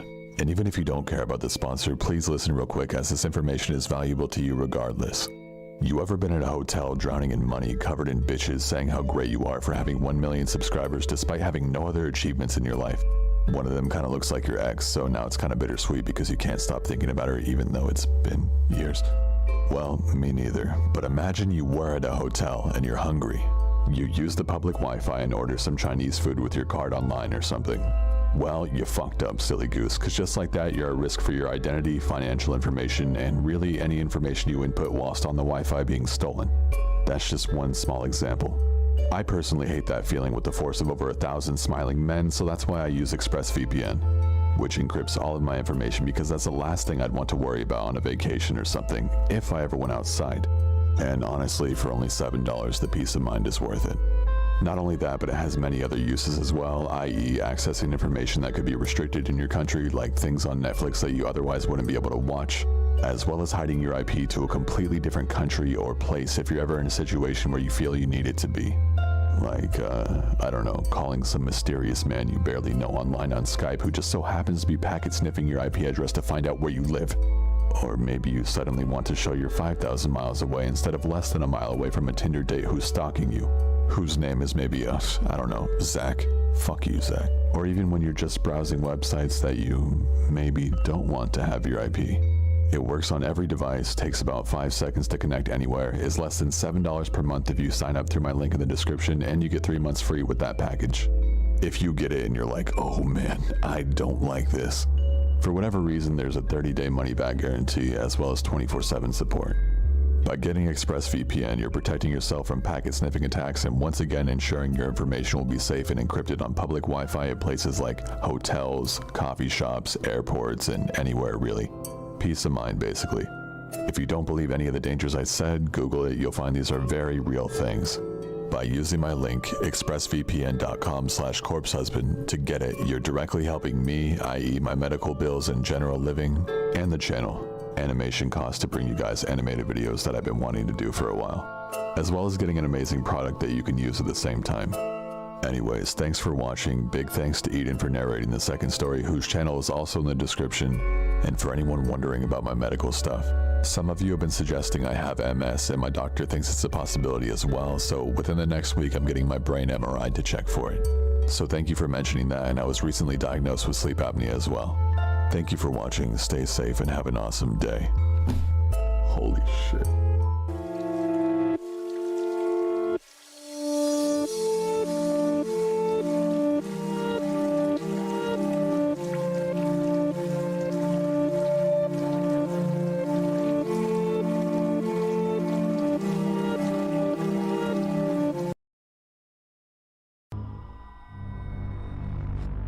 Okay, so this happened when I was around 9 years old. I'm 25 now, and it's something I will never forget. It still gives me goosebumps to this day. I live in a terraced house, which, for those of you who don't know, is 4 houses combined, and my neighbors and I each have our own little patio. There's a small road 10 meters from my yard where people do their Sunday walks and so on. Only a small fence separates my small yard and patio from that road.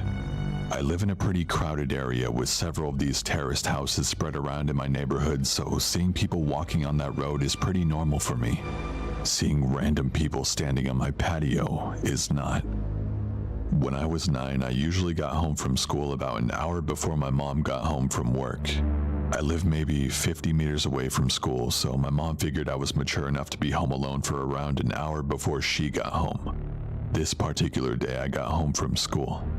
I did the usual thing, which was to make sure I locked the front door and double-check that the back door leading to the patio was also locked. I mean, I was 9, so being alone was a little scary, even though it was in the middle of the day and only for about an hour. I then rushed to my room upstairs to play as much PlayStation as possible before my mom came home and made me do my homework. While playing, I heard this noise coming from outside my window.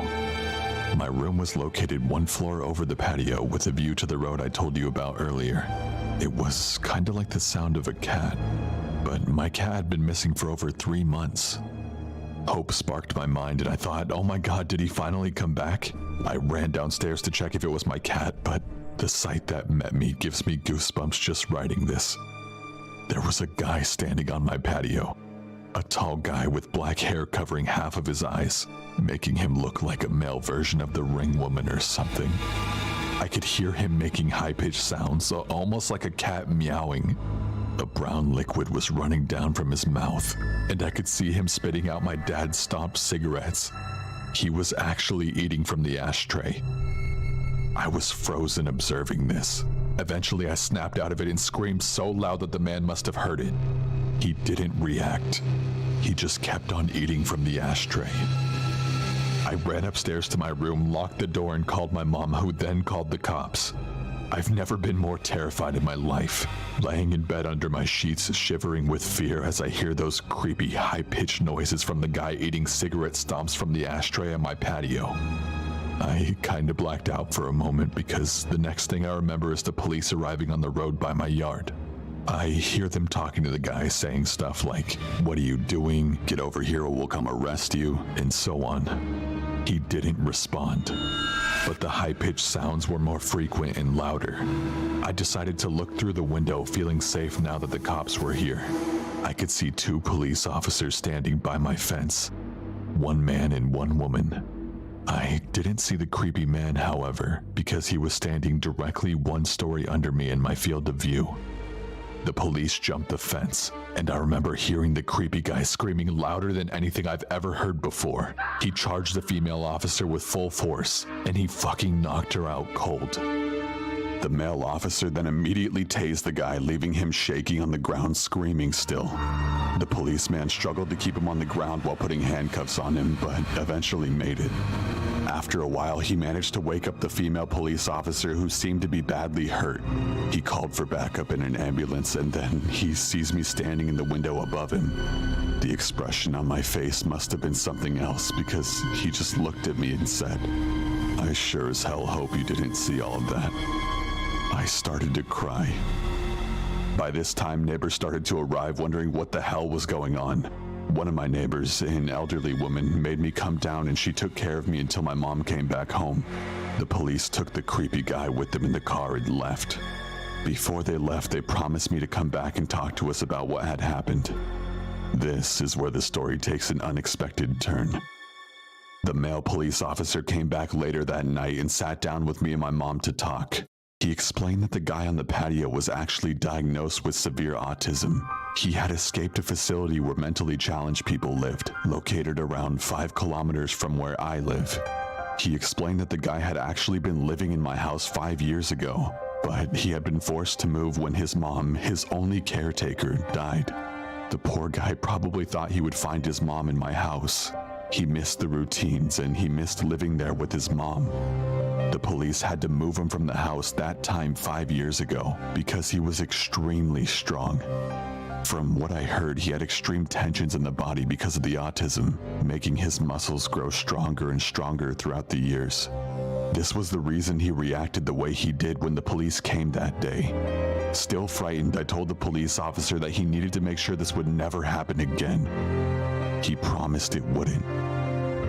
After a few sleepless nights, my life got back to normal. The years went by and the guy didn't ever come back until 1 year ago. At this time, my mom and dad had moved out. I bought the house from them and I'm still living there today. I was enjoying my morning coffee on the patio when I see this random guy stopping on the road by my fence. He just stands there, looking at me.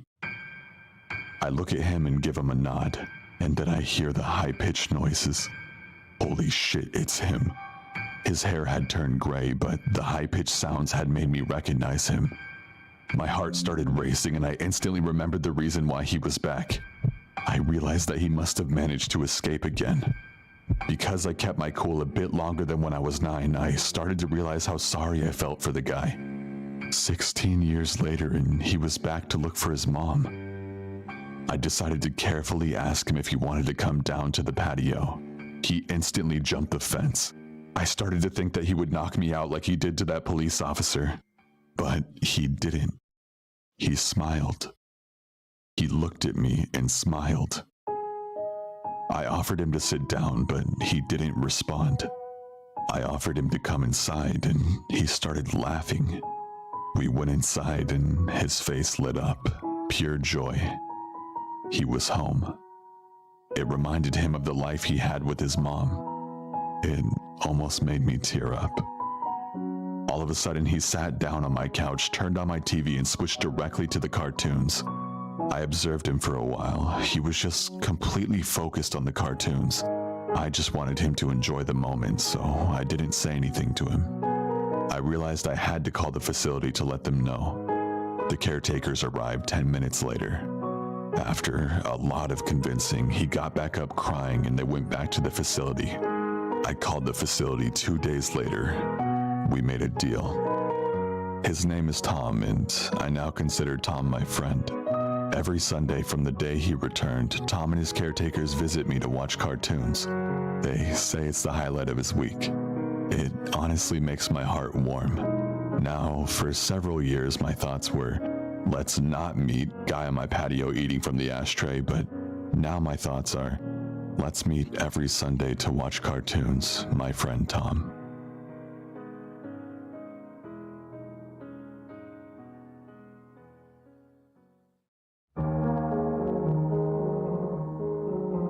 One time I went to the bar with one of my friends. I had just turned 21, so I haven't been to many bars up to that point. My friend was drinking on the way to the bar, so he was already pretty drunk when we got there. When I sat at the bar, a cute girl came and talked to me and my friend. She said her name was Candace, and I noticed she had really, really bright red hair. I assumed she dyed it. I mean, it was pretty, but unnatural. Anyways, the girl was flirting with me and my friend. She could tell my friend was already very drunk. To be honest, I played along like I was drunk already too, since it seemed to be working for my friend. I didn't know if she was just trying to get free drinks, so I told her we didn't have much money. She then offered to buy us drinks. She kept buying us drinks, and I started to get confused as to who she liked between me and my friend. My friend went to the bathroom. Before he came back, he was kicked out by the bouncers. He was way too drunk. Candace and I went outside with him. She kept telling him to go home with her. He was so out of it, he could barely answer her. I told her he was too drunk and that I couldn't let him go anywhere.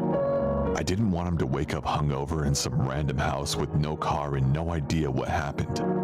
Candace kept pushing it, saying that she would take good care of him, but I told her no because I had to stay with him. I was more sober than him and he was my responsibility. I told her the only way he was going anywhere was if I tagged along. I assumed she thought I was jealous or cock-blocking, but my friend could barely stand and lost interest in Candace already at that point. She immediately started flirting with me and offered to get my friend a taxi to drive home, and said we could go to her place alone. At this point I had a few drinks and I was already buzzed, so I agreed. We took my friend to the taxi and walked to her car. I slightly stumbled on the way to her car. Wow, you're pretty drunk, huh? She said, smiling as she held onto my arm. Yeah, I said. I don't know why, but I just felt slightly shy and anxious. Everything was just happening too easy for me, so I felt uneasy. We got in her car and we drove down the street. Want to stop at the liquor store and get somewhere to drink? I'll buy it, so don't worry about paying. She offered. I didn't want to drink any more than I already did. I mean, I was already buzzed and wanted to be able to carry myself throughout the rest of the night. Sometimes I made myself look stupid when I'm drunk, so I didn't want to ruin anything with Candace more than I already did earlier with telling her my friend was too drunk. I told her I was already drunk enough, but she insisted. I didn't want to seem lame, so I told her to get me a pint of liquor with some apple juice to chase it. She went into the store and came out with a lot more than just a pint. I assumed she wanted to drink more also, and that's why she got a fifth instead of a pint. On the car ride, we passed the bottle back and forth, but she took tiny sips. I tried to take tiny sips, but she kept passing me the bottle and telling me to drink. I somehow managed to drink all of my apple juice, and I pretend to drink the bottle by spitting the liquor into the apple juice bottle. I tossed the apple juice bottle full of liquor out the window before she even saw it. I didn't want her to know that I was acting drunker than I was. I mean, she actually believed I was sloppy drunk when I was simply buzzed. I took a couple more sips of liquor and then finished the bottle. Throughout the car ride, I called her the wrong name a couple of times to get a reaction out of her. She didn't react to it. She just kept letting me call her Carla without correcting me. For some reason, I thought maybe she lied to me about her name initially. We drove up to her house, and I pretended to trip and stumble into her front door. She helped me walk inside by holding me up. She opened her front door, which was unlocked, and we walked into her house. She closed her front door and then she locked it. I thought that was strange, but assumed she didn't want anyone walking in on us. I told her that I had to use the bathroom. I walked into her bathroom, locked the door, and looked in the mirror. I just felt strange. I felt like something was off. I felt myself becoming more drunk from finishing the bottle earlier. I turned on the sink to make noise and made myself puke up the liquor I drank. I flushed, went to the sink, and started drinking the tap water out of my hands to sober up. I just didn't want to be drunk, but I still wanted to hook up with Candace, so I pretended to be drunk. I turned off the sink and I could hear her talking to someone. He's drunk as hell. He can barely stand up. You do it. Who was she talking to, and do what? I walked out of the bathroom and into the living room. The moment I stepped into the living room, I saw her walking into another room. All I could see was the back of her head, that strange, very bright red hair go into another room. I didn't see her face or anything. I just saw her kind of walk fast into the room. The living room was pretty dark. Hey, where are you going? I slurred like I was drunk. She walked back into the dark living room and up to me. Let's go in my room, she said. I looked at her bright red hair and then into her eyes. They were different. Her whole face was different. It was another girl with the same hair. And that's when I realized it was another girl with the same wig on. It was a wig the whole time.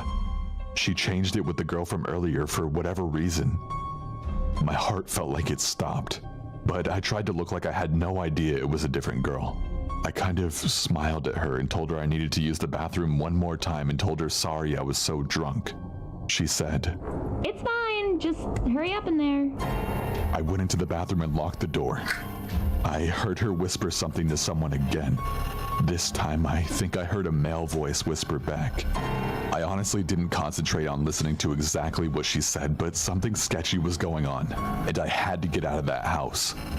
I opened the bathroom window and jumped straight out of it and ran faster than I ever have in my entire life. I didn't look behind myself or anything. I just ran straight through the backyard, jumped the fence, ran through someone else's backyard, hit a road, and ran towards the main road. I kept running down the main road until I saw a Star CVS. I ran into the CVS and stood straight at the front of the store in front of the camera. I called a taxi and went home. I tried to think of what happened that night. What was she or they planning that night? Why did she tell me a fake name? Why was she trying to get my friend and I so drunk? I thought maybe a robbery, but she kept spending money on us. She kept buying us drinks and even paid for my friend's taxi cab. And mostly, why did she wear a wig that she gave to another girl to wear? Who was she talking to? What did it mean? And what was in that room they tried to lure me into? The next day after this incident, I went back to the house with a couple of friends to see just what was going on. Nobody was there. No cars, no people, nothing. Just an empty house. I ended up finding out that the house was a summer rental, and whoever those people were, they broke into the house and used it for only that night and never came back. Anyways, that's my story.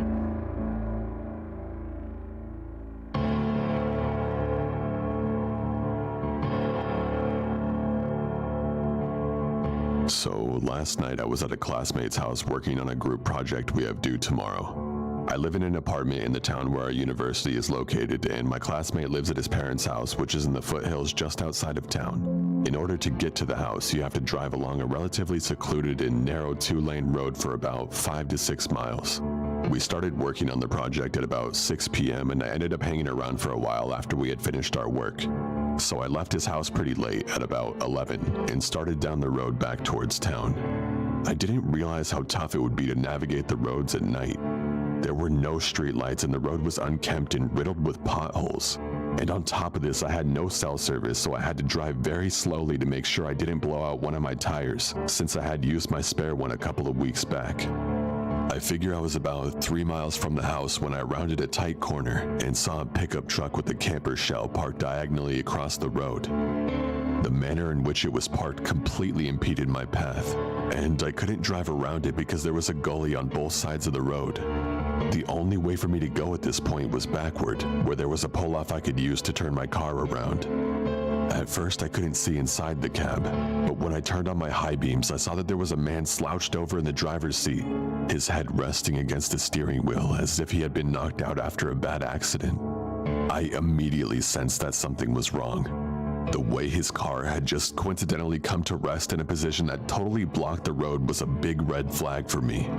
I had heard stories of people playing dead in the road as a way to lure unsuspecting people out of their cars so that they could rob them. I decided fuck this shit and elected to go back to my classmate's house and explain what was going on. I threw the car into reverse and kept darting my eyes back and forth between my rear view and the truck. I looked and saw that I was almost to the pull-off where I could turn around. When I looked back, my heart skipped about 5 beats. The man who had been slouched over in the driver's seat was now walking at my car in a hurried pace, while a few other men jumped out of the camper shell and started moving towards me as well. I panicked and accelerated backwards into the pull-off, which messed up the undercarriage of my car pretty bad. As I put it into drive, the guy was already at my passenger side door tugging on the handle, which thank the Lord was locked. I only caught a brief glimpse of him, but his face appeared to be scabbed and leathery. Definitely a meth head or some sort of drug abuser. I sped away and didn't slow down at all until I reached the house, constantly checking my rear view to see if they were following. Thankfully, they didn't tail me, and when I reached the house, I explained what had happened to my classmate and we called the cops. I was so grateful that my buddy's parents were kind enough to let me stay the night. They didn't find anyone on the road matching the description, but I filed an incident report and they told me that they would be on the lookout for similar vehicles and suspicious activity. But holy shit, I'm still so shook up over it. I keep getting the same adrenaline rush I got when I saw the guy charging me whenever I think about it.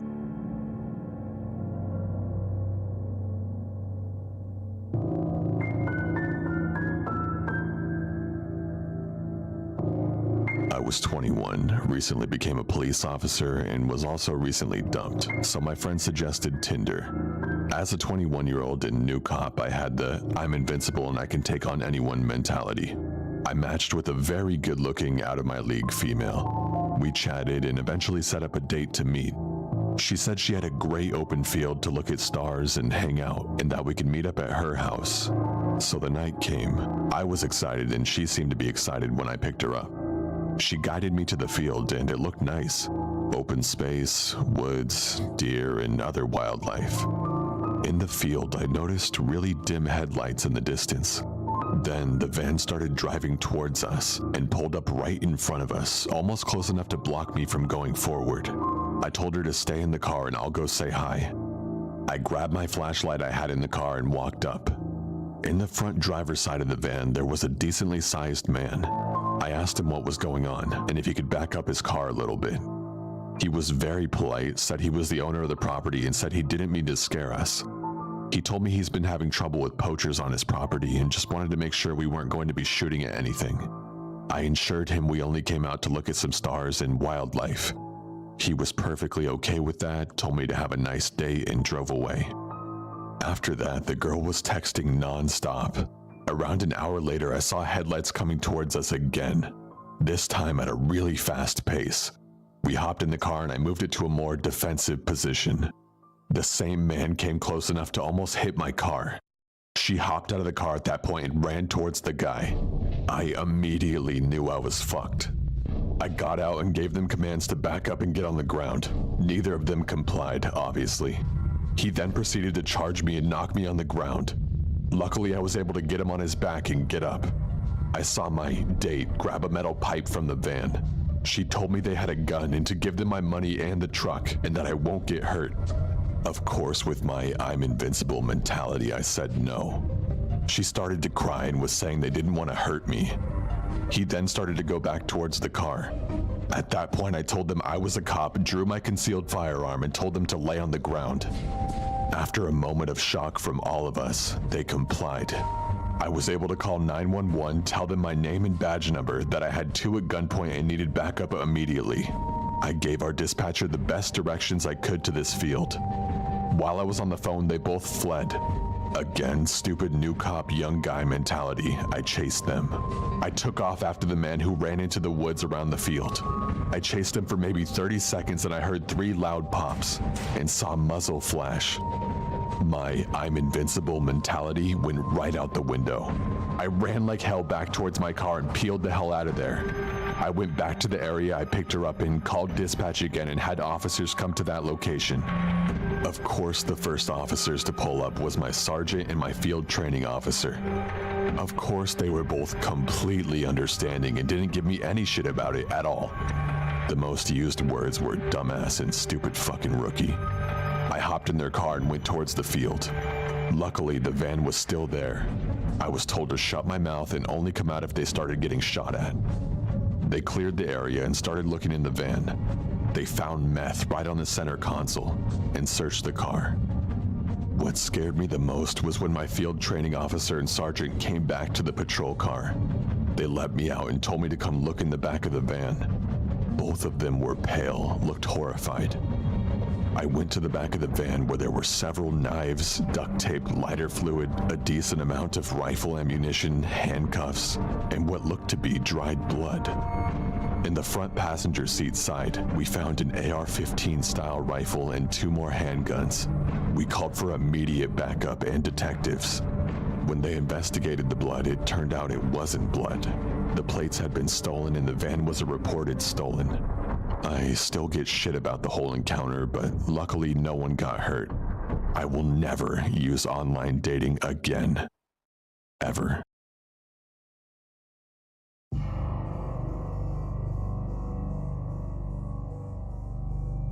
I was about 7 years old, my brother about 10. It was well past our bedtime when our mom woke up off the couch to put us to bed. Our dad worked construction out of town back then, so it was often just us 3 at the house for weeks at a time.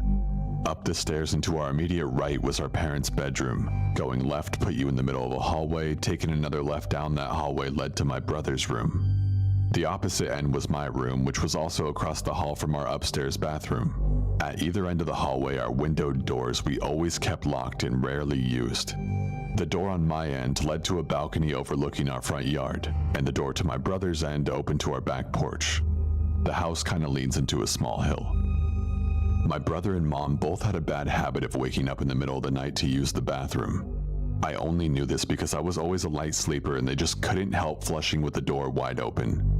This night, however, my brother stopped on his way to his room and came back towards the bathroom. He then said, "I'm gonna try to pee before I go to bed. The past few nights I've been too afraid to walk to the bathroom. I keep seeing a man wearing stripes at the end of the hallway." I don't know if my mom wrote it off as my brother telling ghost stories to try to scare me, or if she was already half asleep and didn't catch it, but she didn't react at all to my brother's confession. I, on the other hand, was terrified by it. The fear of seeing a ghost like that at the end of the hallway or through the windows is the reason I started running from the stairs to my bedroom at night. Years later, when I was about 18, my mom and I were having a conversation in her car about a dog we had for a very short time when I was little. We were sharing stories about Max's tendencies towards destroying my shoes and other unruly behaviors when my mom blurted out, Do you remember that time I opened the front door for the cops and Max ran inside to the kitchen and started tearing open that big bag of dog food we had? This really caught me by surprise because in all the years I lived in that house, we never once called the cops. I mean, we were a gun-owning family in a quiet rural West Virginia neighborhood. I asked her what she was talking about and she looked equally surprised, as if she had just revealed something by accident. Oh, that's right. I never told you because you were too young at the time. One night, I woke up hearing noises outside my window, and when I looked, I saw a man staring into my bedroom. She went on to describe how turning on the lights caused him to take off running, and how she grabbed my dad's pistol before calling the cops. I can't remember all the details I gave them when they showed up. Tall white male, wearing a striped shirt and jeans, short dark hair, something like that. They said it matched the description of a man they were looking for in the area, and it turns out he had escaped from jail on a murder charge. Now, I know it sounds obvious hearing those two stories back to back, but it wasn't until a few years ago in my mid-20s that I pieced together that my brother had unknowingly warned us about a murderer who spent multiple nights casing our home.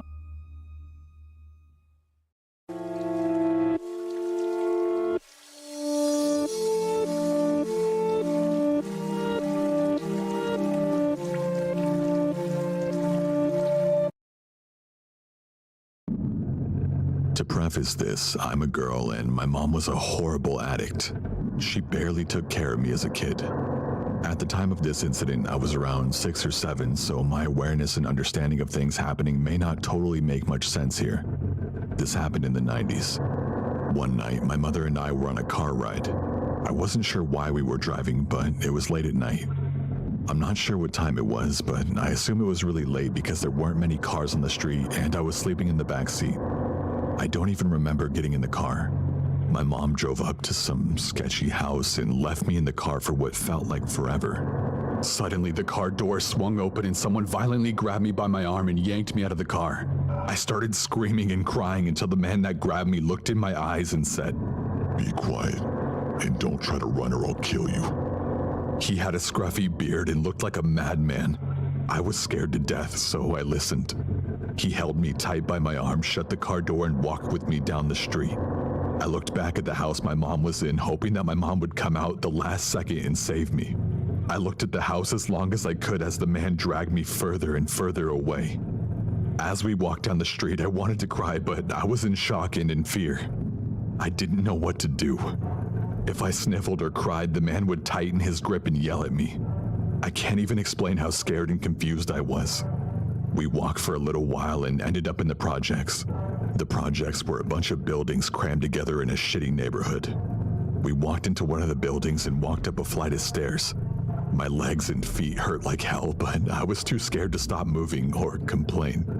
We walked up another flight of stairs when I saw some random guy smoking a cigarette in the stairway. Then, without warning, the guy that kidnapped me fell to the ground. It happened so fast. I didn't know how the kidnapper fell to the ground so fast, but the next thing I remember is the cigarette guy was punching and kicking the kidnapper in his head and in his face. The kidnapper was out cold. Cigarette guy picked up the kidnapper by the back of his jacket and threw him down the stairs. You have no idea how scary and violent it is to see an unconscious man fall down the stairs. To this day, I still have a fear of falling downstairs. He bled everywhere. I still have no idea how Cigarette Guy knew to help me, but I'm glad he did. Maybe he could see the tears in my eyes. Maybe he just picked up on something and had a bad vibe, but he acted instantly. The first second he could, he attacked my would-be kidnapper. Cigarette Guy starts pacing back and forth, swearing at himself, gritting his teeth and clenching his fists. I thought he was mad at me, so I started to cry. He looked at me and said, Okay, shut up. He had an attitude, so I listened to him out of fear. I wasn't as scared of Cigarette Guy as much as the bearded guy, but I was still in fear of him. He started to ask me questions with an attitude. Why are you out this late? Where are your parents? Why would you talk to strangers?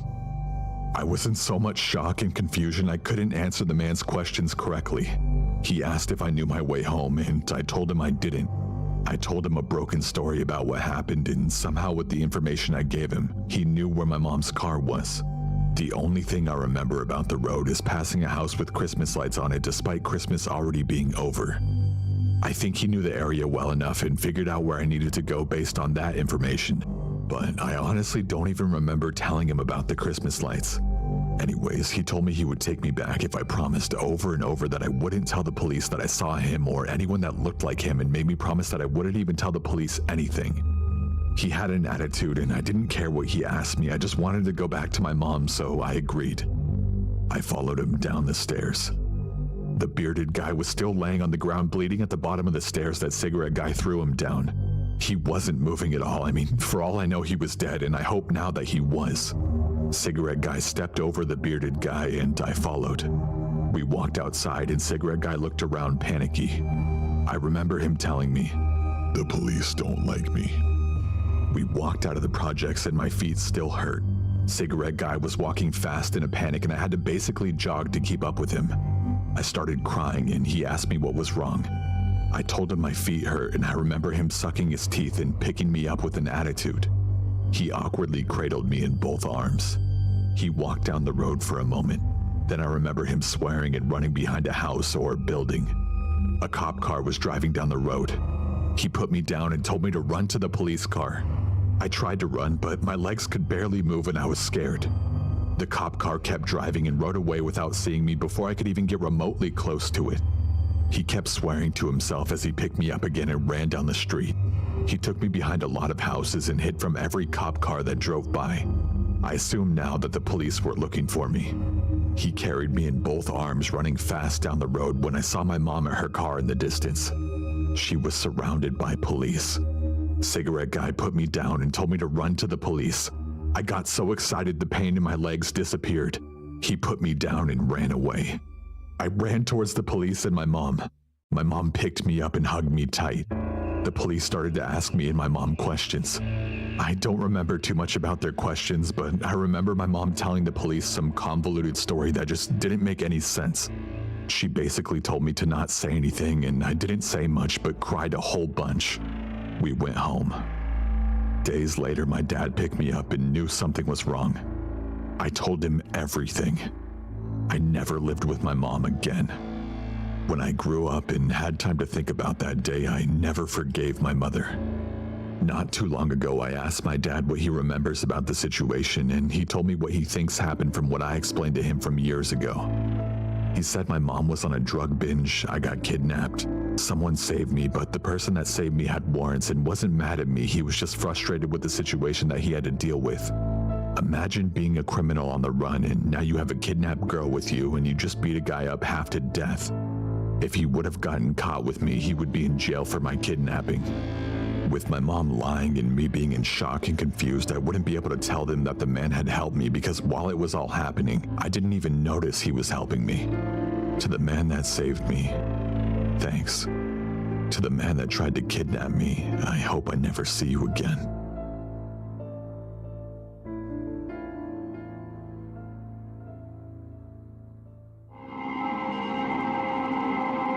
I was on an equestrian team throughout middle school with about 9 other girls. My coach's name was Deborah, and one of the most awesome things about Deborah was that she'd always take our teams on reward trips or events. Trips included outings such as movies, water park dates, or just barn sleepovers. This particular trip was a trail ride overnight. We were ecstatic as trail overnights were only a summer thing, and it was one of the first ones of the year. Basically, a trail overnight was a weekend that we would go on a 3-day-long trail ride. We'd pack a bag or two, meet up on Friday morning at the stable, load up our horses and bags into the 3 trailers, and be on our way. That was exactly how it happened this particular trip. Everything went exactly as it should have, and we set off to a trail near the Sleeping Bear Dunes as I live in rural Michigan. Things got odd a few hours into the trip. We had all left at about 7 in the morning, so that left us with plenty of daylight to do fun stuff after we got settled into the campsite. Deb had us all saddle up to go along the lakeshore trail. Once everyone was in the saddle, we set off on a narrow, single-file only trail that wound through some woods and eventually would lead us to an overlook of the beach. I was completely in my zone. My horse, Aries, was not. It was like he and a few other horses were sensing something that nobody else did. But we chalked it up to being in a new place that we had never camped before. Being that Aries was a Mustang, I thought maybe his wild instincts were kicking in after a few years of being domesticated as well. At about 7 o'clock that evening, while Deb and the stable hand Carla cooked up hot dogs and the rest of us had to come back from swimming, I decided to take Aries out for a quick trot and a loop around the campsite in hopes to calm him down.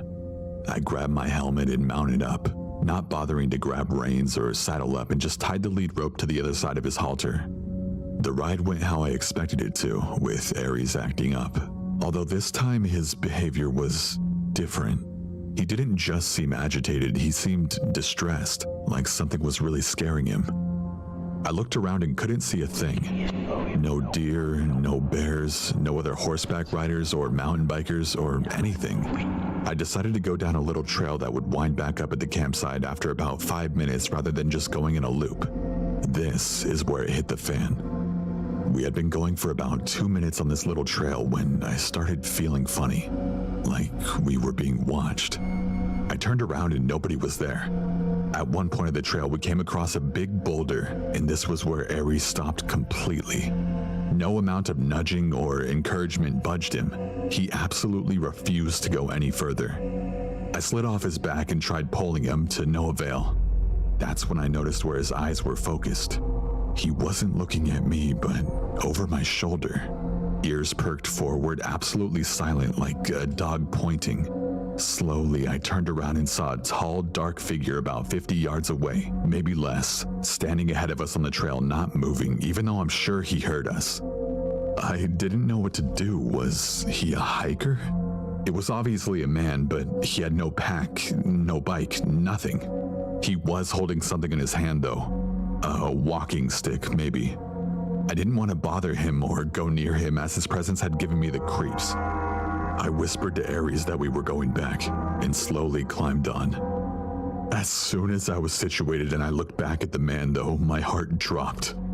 The figure had turned towards us, watching. I could tell because I could faintly make out the zipper of his jacket. There was no doubt he had seen and heard us, so there was no point in trying to be subtle. I offered a wave, trying to signal I was out of there and wouldn't be a bother. Aries was more than happy to oblige. When I looked back again, my heart dropped even further and I froze. The figure was getting larger. The man was chasing us, running at full speed. I saw what was in his hand, a machete? It couldn't be, but it sure looked like some kind of weapon. I said Aries' name loudly in fear, and he knew what I wanted. He kicked into overdrive as the man had caught up to about 10 yards away from us. Mustangs are fast, and Aries was no exception. That made hanging on without a saddle a bit difficult, but I somehow knew that if I fell, my life was over. And just my luck, I did fall. Aries had put some distance between us and the man to where I could no longer hear or see him, but it didn't take long for the machete guy to come within hearing range. It was still daylight out. If it had been dark, I would have stayed low to the ground where I fell, but wearing a bright red shirt made me stand out like a sore thumb and gave me no hope of hiding for long. The man came up over the hill of the trail and spotted me immediately. I knew I was doomed. The man started towards me, and before I could bolt, I heard the thundering sound of hooves speeding in my direction. The man, although I couldn't see his face beneath the hood of his jacket, I could tell he was looking behind me. I turned too and had to dive out of the way. Aries was speeding towards the man in like a freight train. I couldn't believe what I saw. Before the guy could dive out of the way, Aries struck him with full force and trampled him, making the guy yell out in pain. He lay there limply. More than likely a bone or two was broken. Aries was big for a Mustang, and being hit and run over by any horse isn't going to leave you without injury. Aries disappeared over the hill for a second, then came back and ran the man over a second time. He stopped long enough for me to scramble onto his back, and we sped to the campsite. I told Deb and the rest of the group that we needed to call the police and get the hell out of there. As soon as I told Deb, she had us pack our stuff up and get in the trailer and trucks while she called the police. They didn't take too long to arrive, as there were usually some scouting around the area we were in. I told them everything that had happened, and that the man may still be laying where we had left him because Ares had trampled him pretty badly. We didn't stick around long enough to find out, but we learned that the guy I had encountered had previously been arrested for assault with intent to kill. How he had gotten into the woods, I'll never have any clue. I do know that I owe my life to my horse, as I wouldn't be here to tell this story had I not been with him. People say horses are dumb animals, but I think Mustangs are different.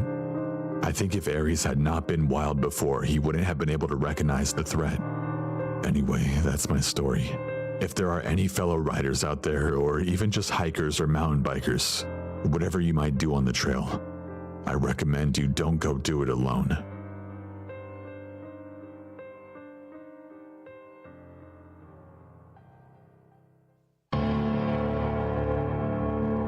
At the time this happened to me, I was a 26-year-old male.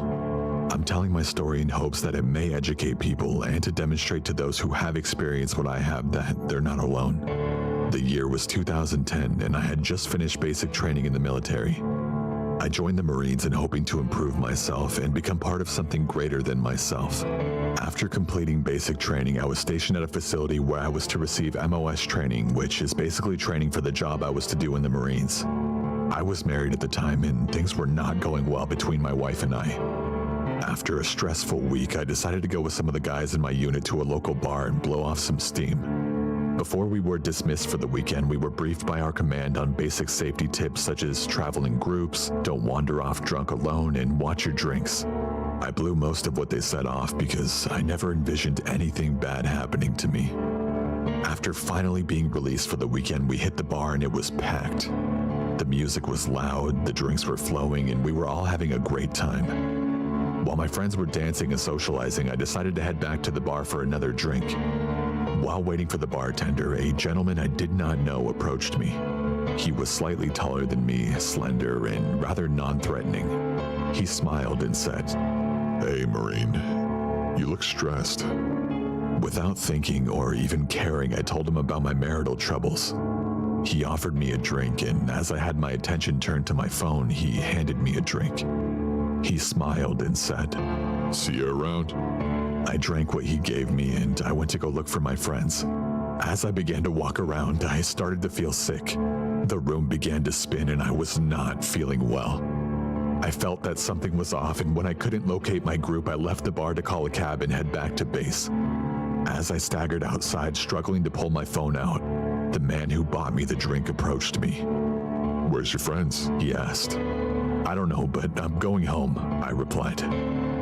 "Why don't I take you home?" he said. I didn't know this guy and was starting to feel uneasy, so I politely refused, telling him that I'd wait for a cab.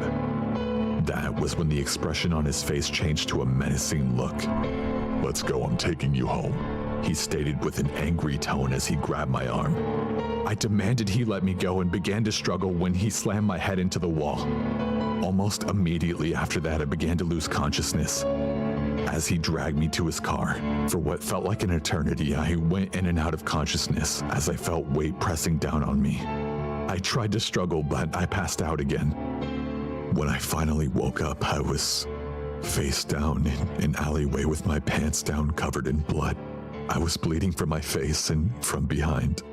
I was in so much pain. I finally made it back to base, and when asked about what happened, I lied. I was so ashamed. I couldn't believe what had happened. For the next 3 years, I fell into a deep depression. I suffered from depression, anxiety, and spells of rage. My marriage ended not long after what happened. Despite this horrible incident, I finished my enlistment honorably, and it took years before I was able to come to terms with what happened. My advice to anyone who has experienced what I have: you are not alone. Be patient with yourself and get help. The sooner you deal with it, the better it will get. To everyone else, watch your drinks. Be aware of your surroundings and never accept drinks from strangers. You never know when you will cross paths with a predator.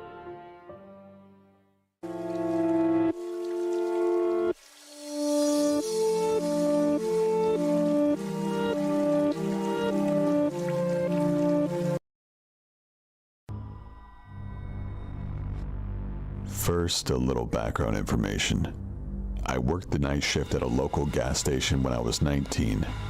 I was the only employee in the store, as usual. On Christmas Eve, I had to work the overnight, 10 p.m. into 6 a.m. into Christmas Day. It was a normal night, no customers, and my cleaning was almost finished. I had just got done eating and decided to go out for a smoke when I hear someone walking towards the store in the distance. Now, this was nothing out of the ordinary until the person gets to the pumps and I can actually see them. It was a male, about 5'9" and somewhat thin. He was wearing a dark hoodie, jeans, and was carrying a gift bag. As he got closer though, I noticed that he was bleeding from his forehead. As he approached me, I asked if he was okay and if he needed any help. I noticed that the bag was empty, which should have been my first red flag.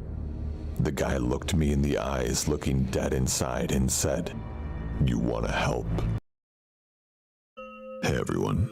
Before we get into the video, I'd like to thank Audible for sponsoring this video. Them doing so really helps me financially pay for stuff like more videos and my medical bills. Sponsors tend to stay away from horror-related stuff on YouTube, so please show them some love and that they're welcome here in the comments section. A lot of you have expressed to me that you enjoy listening to my stuff whilst cleaning, traveling, cooking, exercising, stuff like that. And I think that the Audible app is perfect for that. The app can be downloaded on any device, and you can even download titles to listen to anytime offline. A lot of people seem to think that Audible is only for audiobooks, and that isn't the case. They also have podcasts, comedy, wellness programs, emotional intelligence guides, and more. Something I'm particularly interested in, as you might guess, is the true crime section, which something tells me you also might be fond of.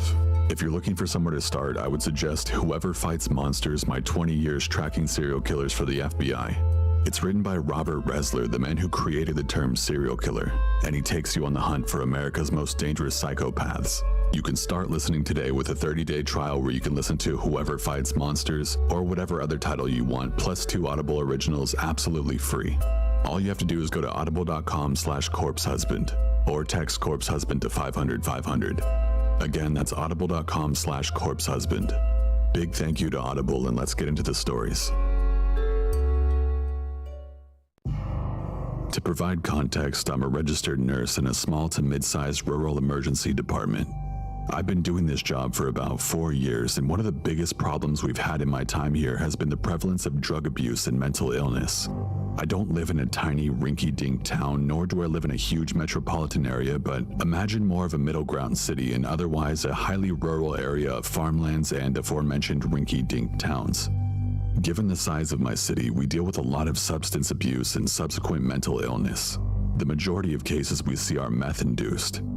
This is the PSA of my story where I say, please, for the love of God, for your own sake and the people you love, do not do meth under any circumstances. It will absolutely and irreparably mess your life up in so many ways.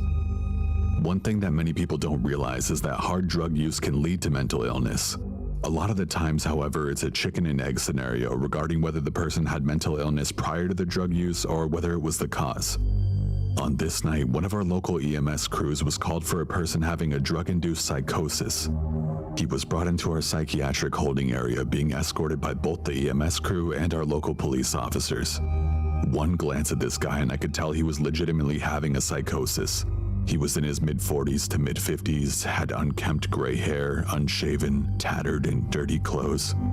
Imagine a movie's portrayal of the crazy homeless man archetype, and he fit the profile well. In typical psychosis fashion, he was extremely paranoid and was verbally hostile towards staff in fear of what he was perceiving as a threat against his life. Everyone was patient with him, and we were trying to de-escalate him without having to physically restrain him for his and our safety. But it was becoming apparent that we wouldn't be able to simply calm him down verbally. I talked to the doctor and we agreed to give him a shot of an antipsychotic. I drew it up into a syringe and headed back to the psych area. I entered the room and there were still a lot of people in there with him. We had a couple of our ER staff, at least one of our hospital security, and at least 3 or 4 police officers just trying to keep this guy together. Admittedly, he was doing slightly better than when I had left him a few minutes ago. The shouting was at a minimum now, and it looked like all he needed was the shot to help him relax. I approached him with the syringe and told him I would be giving him a shot, and obviously, he became paranoid because, again, he was perceiving us as trying to harm him. After a little more calming him down, I prepared to give him the shot in his right shoulder. I lifted up his t-shirt sleeve, cleaned the site, and grabbed the muscle while he was talking to one of the police officers. I told him that I was going to stick him and gave him the customary 1, 2, 3 countdown as I stuck the needle into his shoulder. A quick explanation of my shot-giving technique is necessary before moving ahead. When I give a shot, I hold the syringe by the barrel like you would hold a dart before throwing it, between my thumb and index finger with the needle pointing towards the patient, obviously. After the needle is in, I make a split-second move where I rotate my hand so that the barrel of the syringe is between my index and middle fingers, much like you would hold a cigarette. From there, my thumb is free to push the plunger and administer the medication. Anyway, shortly after I stick the needle in this guy, he apparently forgot that I would be sticking him despite my warning not seconds before. He proceeded to freak out at the worst possible time. He turned to look at his arm, clearly alarmed by the syringe poking out of him. At this point, I was getting ready to switch my grip on the syringe from the dart grip to the cigarette grip, but his reaction to getting stuck caused him to pull away from me just as my grip was changing. He leaned to his left and the syringe stayed in his arm as he moved away. From there, he pulled the syringe and still attached needle from his arm with his left hand, raised it, and went after me with it as a weapon. The officers reacted by this point and start to go for the guy to stop him. I heard one of them shout needle, which I assume was the police way of calling out the weapon present in the room. As they're subduing him, his momentum continued towards me. Still shocked, I tried my best to get out of the way, but still felt an impact as something hit my left thigh. The syringe and needle fell to the floor and I saw that the needle was bent. By now, almost everyone in the room was on the patient, who was now screaming at the top of his lungs as staff worked to restrain him to the bed. I reached for the needle and syringe simply to get it out of the way for everyone else and to make sure that everyone had everything they needed during the restraint. At this point, I began to realize exactly what had happened and that I had been attacked. Oh God, please don't tell me that needle hit me. I was terrified thinking of what diseases and nasty shit this guy potentially had that I was exposed to. While contemplating my future life with HIV and hepatitis, I stepped into the bathroom to inspect the damage to my leg. I was so relieved when I found my leg was unscathed.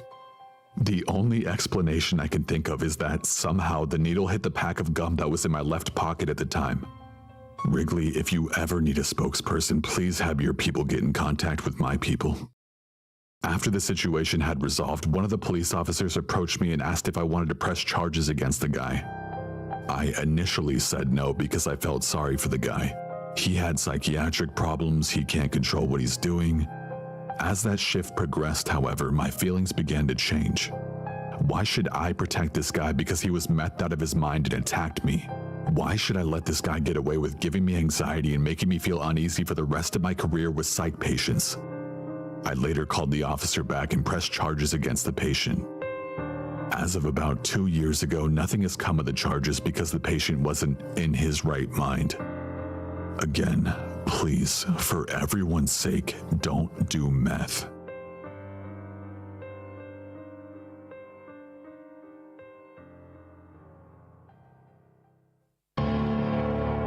This next story is from the same person, so consider it a continuation. After a couple of years of career development, I found myself in a leadership role in the ER. I had been given the title of night shift charge nurse over my department and my confidence was high. I finally had the opportunity to show everyone my leadership skills and how well I could run the department. I truly thought I could make a difference.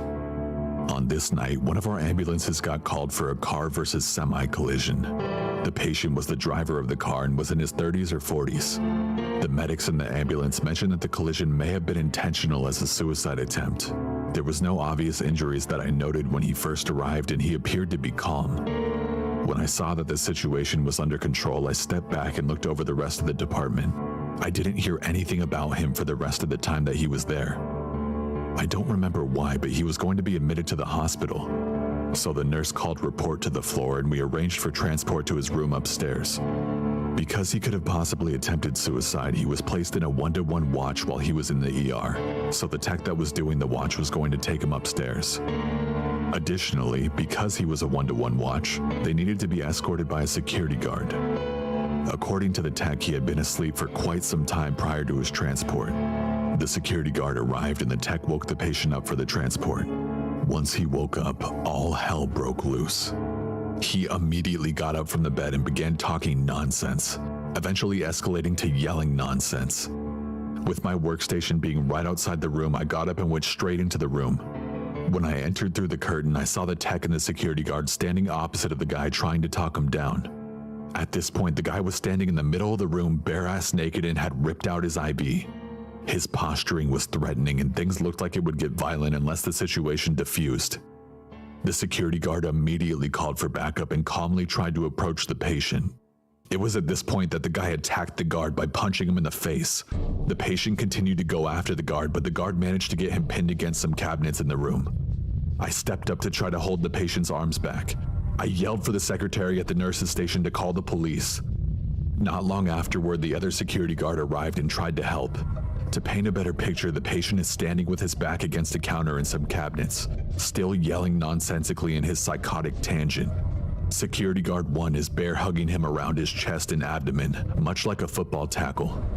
I'm standing by the patient's side between him and the door, doing my best to hold his arms back from hitting anybody else. Enter the second guard, who approached the patient from the front and was trying to see what he could do to help. He unfortunately got too close, and the patient saw an opportunity. He cocked his head back in a split second and headbutted the second guard in the face with full force. The patient's head struck the guard right above his brow, which immediately split open and began dripping blood. That loud, dull thud of bare skull-on-skull contact is a sickening sound that I will never forget. Immediately following that, we got the patient's feet out from under him and brought him down to the floor. The security guard with his head gashed open was still trying to help us and was dripping blood all over the floor and the patient. By this time, other people had heard the commotion and came to help. The secretary had called 911 and we were just waiting on the police to get there. All we had to do was keep this guy held down. Granted, this was about an average-sized guy, but he was still quite the fighter. We simply were unable to hold him down on the ground by his limbs, so I ended up kneeling with my entire weight onto his back to keep him down. Again, my entire 250-pound frame was kneeling with my entire weight on this guy's back and was barely phasing him. He kept shouting for his little buddy to come save him so that they could run away to Alaska or something like that. When I think back on the situation, it was honestly kinda sad. This guy was clearly having a psychotic episode and didn't intentionally try to harm us. But in that moment, all I felt was rage. White, hot, boiling rage for what he did to my coworkers and friends. If I knew there wouldn't be any repercussions for my actions, I can't say that I wouldn't have beaten the absolute piss out of the guy in the moment. After the police arrived, we were able to get the patient restrained to the bed and sedated him without any issue. Once the situation was more under control, we registered both of the security guards for treatment. The first guard had no injuries and the other guard had his wound stitched up. Other than the wound on his head and being slightly dazed, he was fine. No one else was injured during the event. Shortly after I walked out of the room, the gravity of what had just happened hit me really hard. I quickly made my way to an empty room and closed the door before I absolutely lost it. I sobbed as silently as I could as I contemplated what had just happened. This guy had just gone full-blown apeshit on us and there was absolutely nothing I could do. I was the leader of these people, and they were put into a dangerous situation in what is supposed to be one of the safest places in the community. One of my responsibilities was to keep things under control, and I had just messed that up in a major way. Maybe I wasn't as capable of doing this job as I thought. I took a few minutes to let my emotions run their course and collected myself before heading back out to finish the shift. Not long after that incident, I stepped down from being a charge nurse, both for reasons related and unrelated to these events. I've since gone back to being a regular staff nurse in the ER, and I honestly prefer that. I haven't gone back to the charge nurse role again and most likely never will. I still get anxious before every shift I work, always worrying about what dangerous situation my coworkers and I may face in the ensuing 12-hour shift.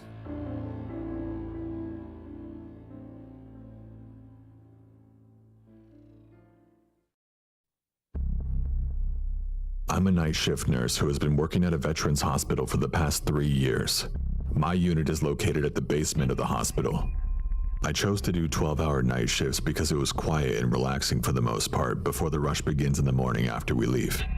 Last night, I was sitting at the nurse's station at 12:30 a.m. catching up on The Walking Dead, and I had the urge to use the restroom. I go into the restroom, do my business, and everything seemed completely normal. This restroom is a unisex restroom, so the entire staff uses it. As I process to head to the sink to wash my hands and kind of stare at my face in the mirror to see if I look tired enough yet, I hear a slow sliding sound coming from one of the ceiling tiles above. It moves open, exposing the roofing, and just sits there. Now, I'm not the bravest person in the world, but since my curiosity hasn't killed me yet, I decided to hide behind the wall that divided the main sink from the stalls and just wait quietly to see what was going on up there. In the midst of the silence, a man's legs began creeping out from the roof opening. This is when I knew I had to officially run. I was practically shitting bricks at this point. He drops into the restroom as I'm flinging the door open and screaming bloody murder into the hallway of sleeping patients. He grabs the back of my scrubs and we both fall to the floor. My coworkers, who most definitely got startled as hell, ran to my rescue. They separated us, thank God. However, I had a faint scratch on my right cheek. He had a pair of wound care scissors in his hand. Security was called as my male coworkers detained him. I was in a state of hysteria and was ready to go home in the middle of the shift. It turned out the young man was a newly admitted psych patient who was trying to escape from the upper hospital floors. Apparently, his family forcefully brought him to the emergency room, and they were waiting for him to get cleared to go to psych.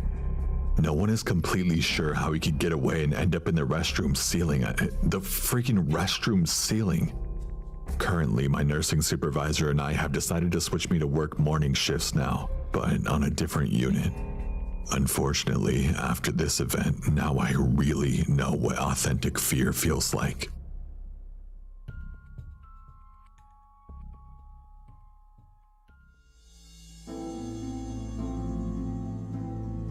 I was a new CNA at the local hospital and I worked the night shift. I was excited to have the job I worked so hard for, and I would volunteer for any task no one else wanted. I mainly did the crap job so that I would get to do the more medical-related tasks or assist the nurses with their skilled duties. I made friends fast, and because I was so easy to work with and so eager to help, I was one of only a few CNAs that was allowed to work in the ICU. This night, I was in ICU and we only had a few patients who were either heavily sedated or were in a coma, so this made it a pretty quiet night on the unit. A couple of hours into my shift, an old man passed away. We can call him Mr. Smith. And after the family left, I went in, cleaned, dressed, bagged, and escorted him to the morgue. The rest of the night was calm. However, we all made mention throughout the night of a creepy or eerie feeling in the air. I had the feeling as if someone was watching me, and I even had goosebumps. At around 3:30 in the morning, all the call lights above the door started to flash, but there was no sound. Then, as fast as it started, it just stopped. The ICU staff was all sitting at the nurse's station, and one nurse made a statement about the lights being creepy, and we all just tried to laugh it off. One nurse said it must have been Mr. Smith saying goodbye or maybe hello. As soon as those words left her lips, the sound of a singular call light filled the air. Most of us jumped and we all began to look around at the rooms with patients in them to see who was calling. I guess it didn't click in our minds at that time that there was no way any of the patients could have used the call light. But it being so late at night, sometimes you don't think about the details like patients being in comas. That's when I turned and looked in the opposite direction from everyone else. I was looking at the empty room of Mr. Smith. At the top of the door was a blinking light. Inside the room, the light was also on. At that moment, the unit secretary called out the room number that was flashing on her screen, and everyone else froze. Everyone slowly turned to face the empty room that was earlier occupied by Mr. Smith.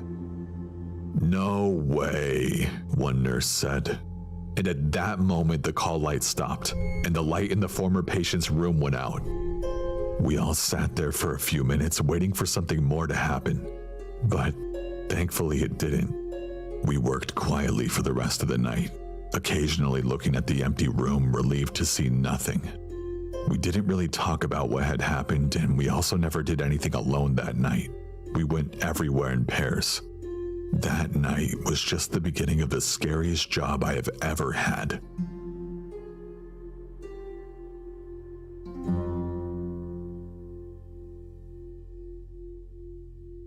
This next story doesn't take place in a hospital, but it is somewhat related, so I felt like I would include it.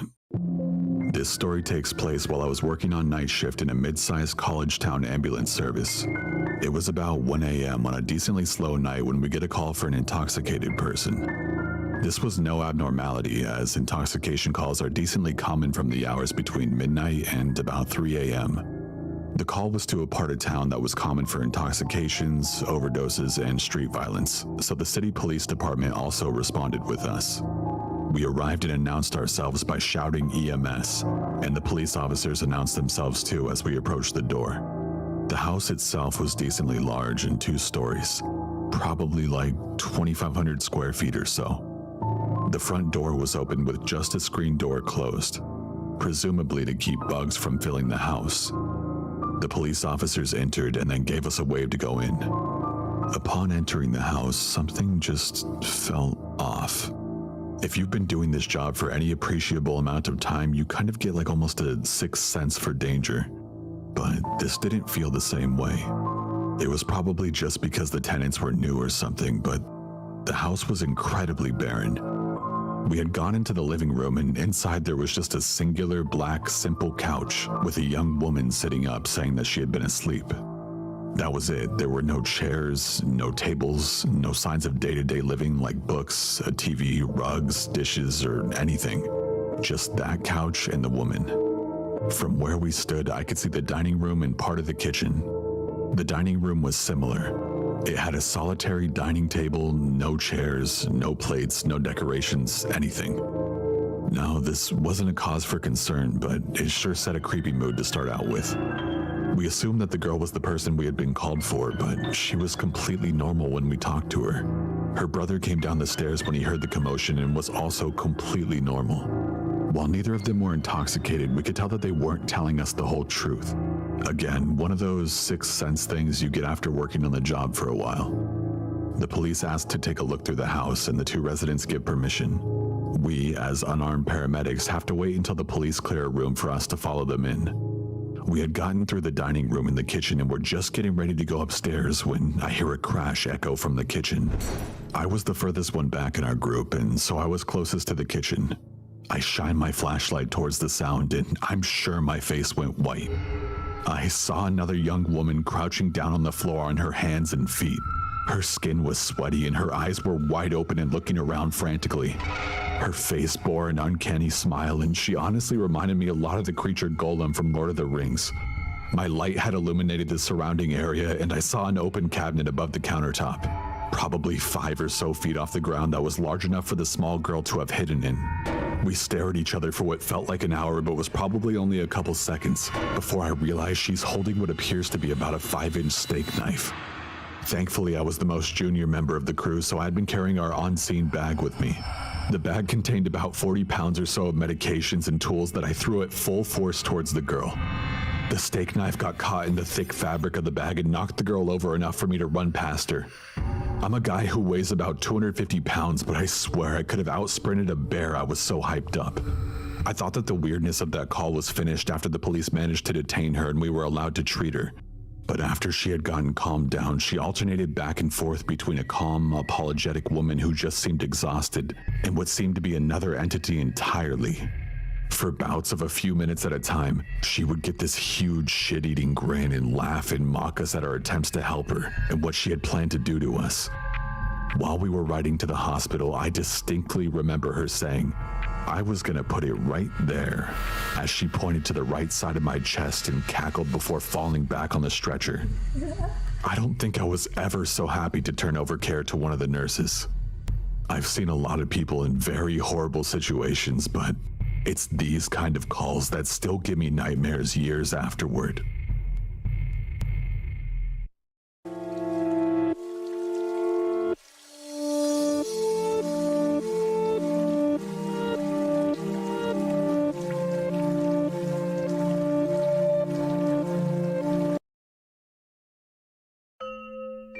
everyone. In the past 2 months, I haven't uploaded. I got a gun pulled on me, I was almost killed.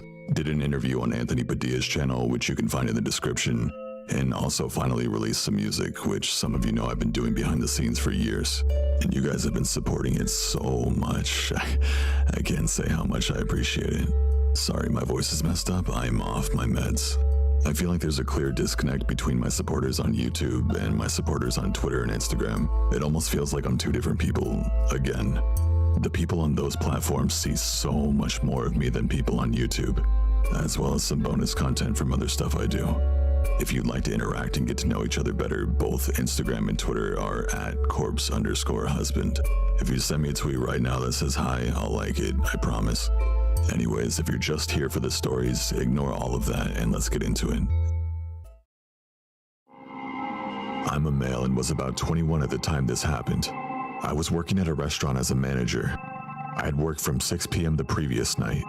We did stock take after our shift ended, which involved the owners locking 3 people in the restaurant overnight to count and log all the stock in the kitchen, and letting them out the next morning because nobody else had keys to the place.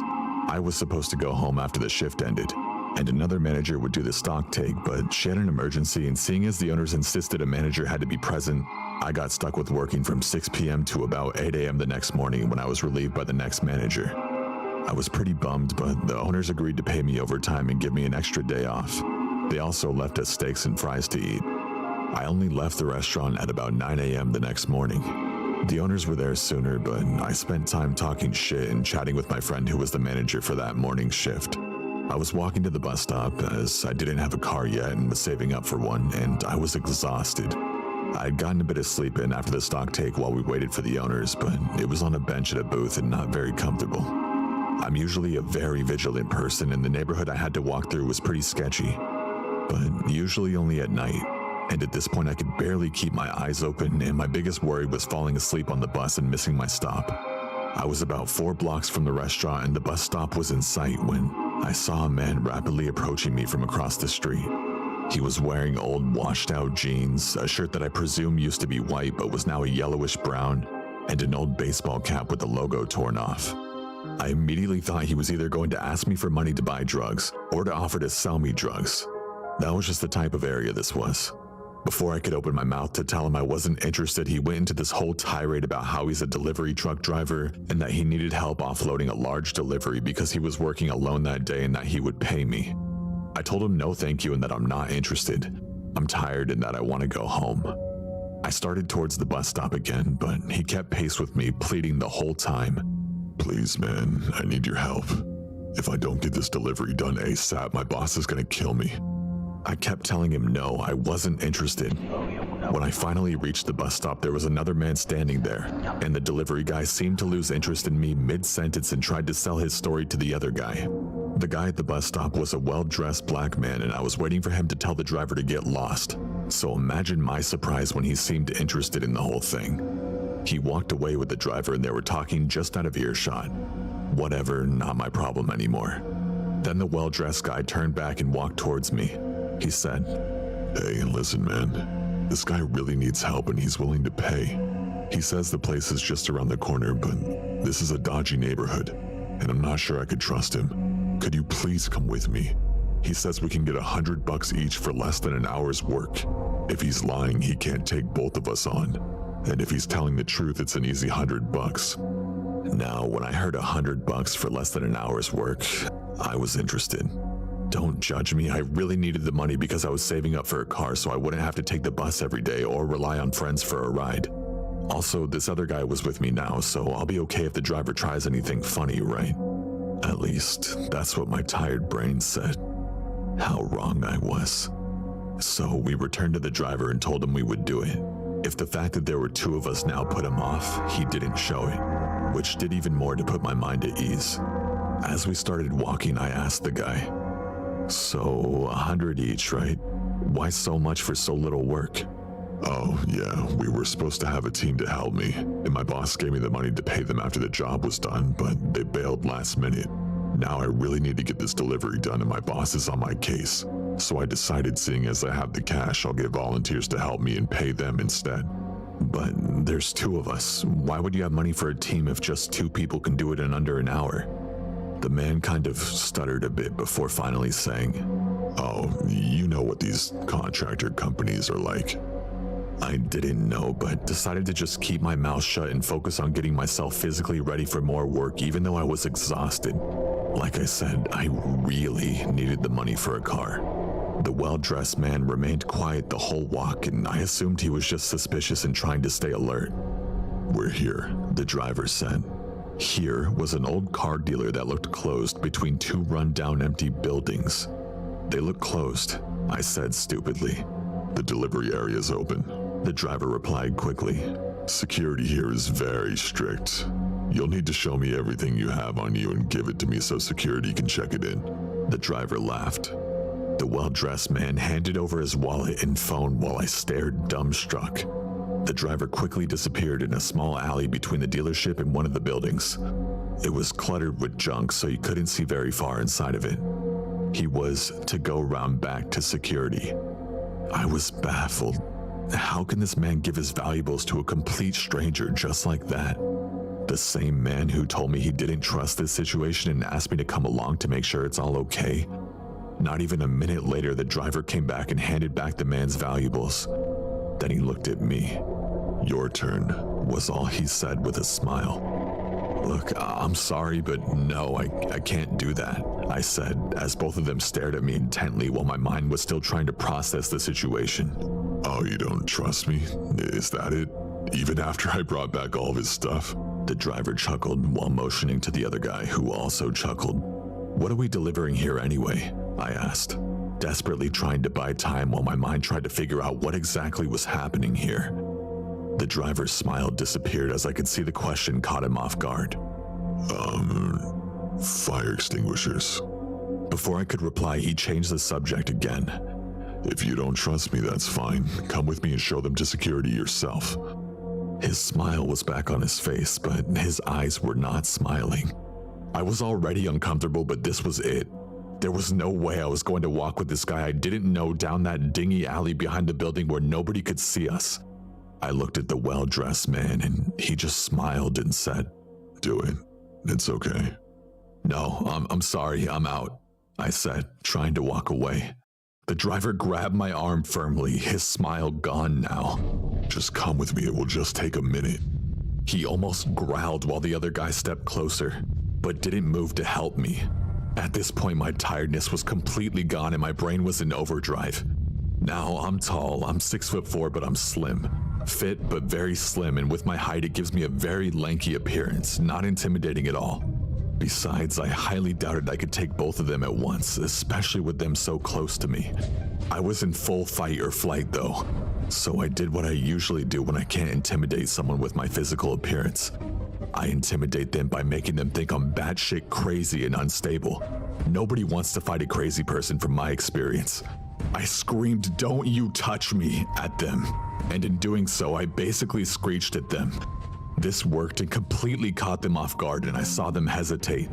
I yanked my arm from his grip and started spouting curses and obscenities, trying my best to act like a deranged madman. Then I bolted mid-sentence before they knew what was going on. They made no move to follow me or call after me. When I looked back, both of their faces were expressionless and cold, just staring at me. When I slowed and glanced back again to make sure they weren't following, they were still standing there, staring at me with those same expressions. Except now 3 other men had come out of the alley the driver wanted me to walk into. None of them looked like security guards, and they all just stared at me with those same cold, blank faces, completely still like statues. I've had a lot of time to reflect on this incident in the years since, and in hindsight I realized red flags should have gone up a lot sooner. Those men were hiding in the cluttered alley waiting for me, and the well-dressed man was in on it, to make me feel more safe and comfortable because I had someone with me. Some people have told me I overreacted and it was all innocent, but I saw that man's face when he grabbed my arm. It was pure evil. Also, no car dealership of that size has a lot of fire extinguishers, especially not enough to warrant 3 people offloading them. A delivery like that would take 10 minutes tops for just one person. Anyways, I did get my car eventually. She's my pride and joy. I quit that job not long after, and I never went to the police. My thoughts were I had nothing to give them except descriptions of the driver and well-dressed man, but I had no proof that any crime was committed. And even if they did catch the guys, they couldn't charge them with anything. I realize now they could have asked the dealership if there was CCTV or something, but even if they were just in jail overnight, that would be a night they couldn't hurt anyone. I might have saved someone from being mugged, or even worse, by doing that. Honestly, that part still haunts me. Hindsight is 20/20, as they say.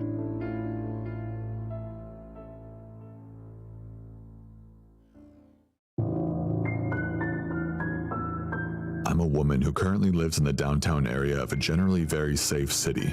Since the start of the pandemic, I've been laid off from my job at the bookstore and have been staying inside.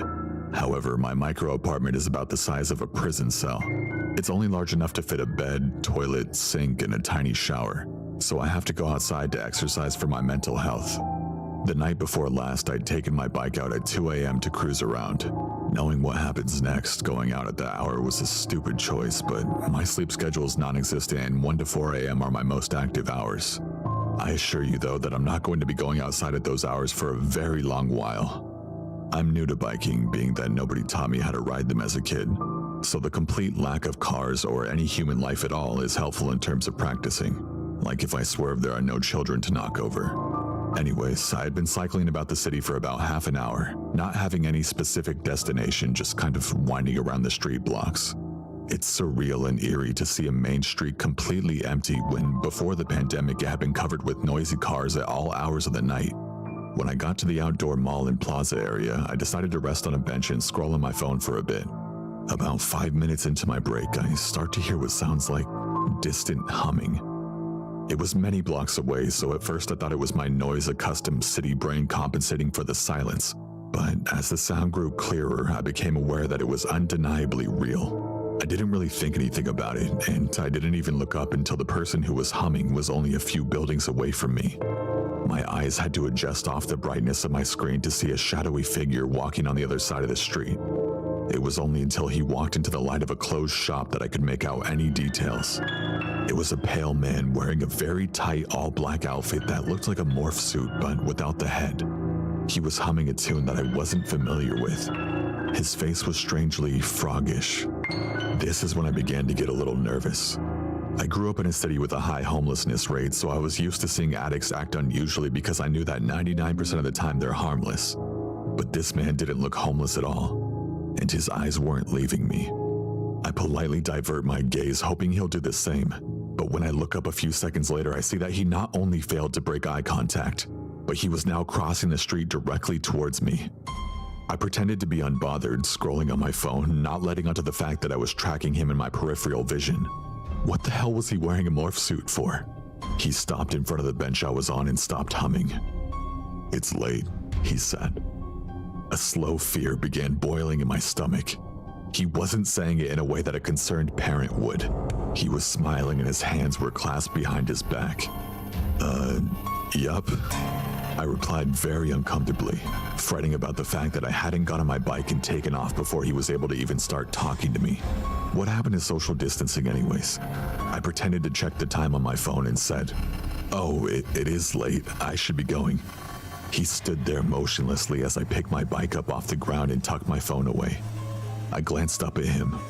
His weird smile had melted away and he looked like a toddler whose toy had just been stolen. "Go where?" he said. I didn't want to stay there any longer, so I mounted the bike and took off without answering. Now this is the detail where I'm a new bike rider comes in, because I didn't realize that tires being low on air was a thing. I know, stupid. And my bike doesn't go very fast, only a little faster than a person can run. So I took off onto the road hoping to leave him behind. But to my dismay, from behind me the sound of shoes slamming against the pavement starts up. This guy is running after my bike. I begin to pedal as fast as I can. "Go where? Go where? Go where?" he was chanting. My heart was pounding ridiculously fast at this point, and I was thinking about what the hell to do. I looked for any signs of other people, but it seemed to be just us, some closed stores and hotels with completely empty parking lots. I sped through red lights, knowing that I would just have to bike long enough to lose him. I was hoping that someone in the apartments above would hear this man chanting, look out their window and maybe call the police for me. Hoping that a car would come up from behind us and force him to stop running after me in the middle of the street. His chanting is getting a little farther away, but it's not far enough for me to lose him. There's no way I could stop at my apartment, lock up my bike, unlock the door, and get to safety without him being able to catch up to me. Then it hit me that about 10 blocks away from where I was a police station. Would anyone even be there? I didn't have any other ideas, so I passed the turn to my apartment and began pedaling to the station. My thighs were burning at this point because a bike with no air in the tires does pretty much none of the work for you. My stomach starts sinking as slowly, the sound of soles on pavement and the sickening chanting of "Go where" became steadily closer. I realize I'm slowing down even though my blood is pure adrenaline. I felt like crying. "To the police station!" I screamed back at him in hysterics as I continued to push forward. To my absolute surprise, the night goes silent. Not even the sound of his feet chasing after me, just my empty tires scraping on the pavement. I pedal forward a few more blocks before slowing to a stop and looking back over my shoulder. He was just standing there in the shadowed street. I wasn't going to give him the opportunity to catch his breath. I pedaled as hard as I could, diverting from the police station and taking a separate path to get back to my apartment, stopping every now and then to listen for the sound of shoes against pavement or the humming of a lunatic. When I get off my bike at my apartment building, I feel like I can't unlock the lobby door fast enough with my shaking hands. My head is spinning and I can feel my cheeks are flushed. I lock up my bike in my garage and go up to my apartment to collapse on my bed. I didn't even think about calling the cops at that point. I was just thankful that I hadn't been followed home. I seldom sleep well, but that day I couldn't sleep at all. This has not left my mind these past 2 days. And when I went out to jog this morning, I found myself constantly glancing around for a morph suit and my ears straining automatically, trying to catch the sound of faraway humming. I don't know what would have happened if he caught up to me, but I'm so glad that I didn't have to find out. This kind of stuff literally never happens to me, and this is easily the creepiest thing that's ever occurred in my life. I swear when you're listening to these horror stories on YouTube, they seem separate from your reality, a part of another person's life that could never happen to you. At least, that's how I felt until this happened. The 2 things I learned: 1, don't go out alone at night in a completely empty city. And 2, buy a damn tire pump.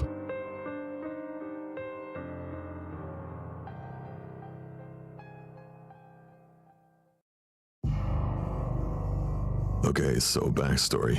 I go to a high school with about 500 people. This happened during my sophomore year, and I'm a junior now. This might not be as extreme as other Let's Not Meet posts, but this is something that still terrifies me even a year later. Mark had other issues before this happened. He started cutting his arms in class. I was sitting 2 seats away from him and watched it all happen. He ended up being reported to the office and was sent to the YOC for about a month, if I remember correctly. The YOC is the Youth Opportunity Center. It's basically a mental hospital / juvie center for kids. He came back and he seemed fine. He said he was never suicidal and that he only did it for attention, which made sense for him because of his kind of messed up childhood. On the day everything happened, I had no clue about anything. But during my 6th hour class, the school resource officer appeared at the door of the classroom. One of my friends was standing behind him. The SRO told my teacher that he needed me immediately. I had no clue what was going on. I just thought I was being randomly drug tested, as it's pretty common in my school. I tried asking why we were going to the office and I got no response. He took the 2 of us into the conference room where 2 police officers were standing. They questioned me first. As I walked into the room, he shut and locked the door behind me. One of the police officers blocked the door, the other blocked the window. I was petrified. I had no clue what was happening. The conversation went as follows. Side note, the SRO was confrontational and aggressive throughout this entire conversation. "Have you heard anything today?" "About what?" "There were threats made against our school. Your name came up in a conversation." "What do you mean my name came up in a conversation? I haven't heard anything. Who made the threats? And who said I would know anything about it?" "Mark made the threats. When we questioned some other people, your name popped up. They said you might know something." "Who said my name?" "We can't tell you." I understand that they probably couldn't tell me who said it due to confidentiality reasons, but it's so frustrating to be locked in a room with 3 police officers who are acting like you've done something wrong. especially when you haven't. To this day, I still have no clue who mentioned my name. I tell them I have heard nothing. The only class I have with him is 5th period, and he wasn't there today. We don't talk outside of that class, and the only reason we talk in that class is because we sit at the same table, so we have to work together some days. Are you sure? I'm positive. I don't know anything. All of this is news to me. Okay, you're free to go. They opened my door, took my friend in, and I went back to class. I was kind of in shock. As soon as I walked through my class door, everyone was bombarding me with questions about what had happened. I ignored them and put my head down for the rest of class. Later that night, I saw on Facebook that the school had posted a message. I don't remember what it was exactly due to it being deleted. From my recollection, it said something like this. Parents and students of my school. 2 students reported that another student had made threats against our school. We have handled the situation and there's nothing to worry about. The actual post was longer, but I honestly don't remember it. I told my parents about everything that had happened that day, and they immediately wanted more information. I couldn't give it to them. At that point, I didn't know about the hit list or his arrest. All I knew was that someone had threatened to shoot up the school. The next day, everything hit the fan. I found out he had told people about his plans during 1st hour, and he was taken out of class and arrested during 4th hour. He was going to do it during 5th hour, start with the class he was in, which I was in too, and then he would head to the cafeteria. God, I still get chills when I think of this very moment. During lunch, my best friend came up to me and told me about the hit list Mark wrote and showed her during 1st hour. She didn't get the chance to tell me the day before. The other guy who was there confirmed everything. I was on it. I was the 3rd name down. Evidently, he described in detail how he would kill me.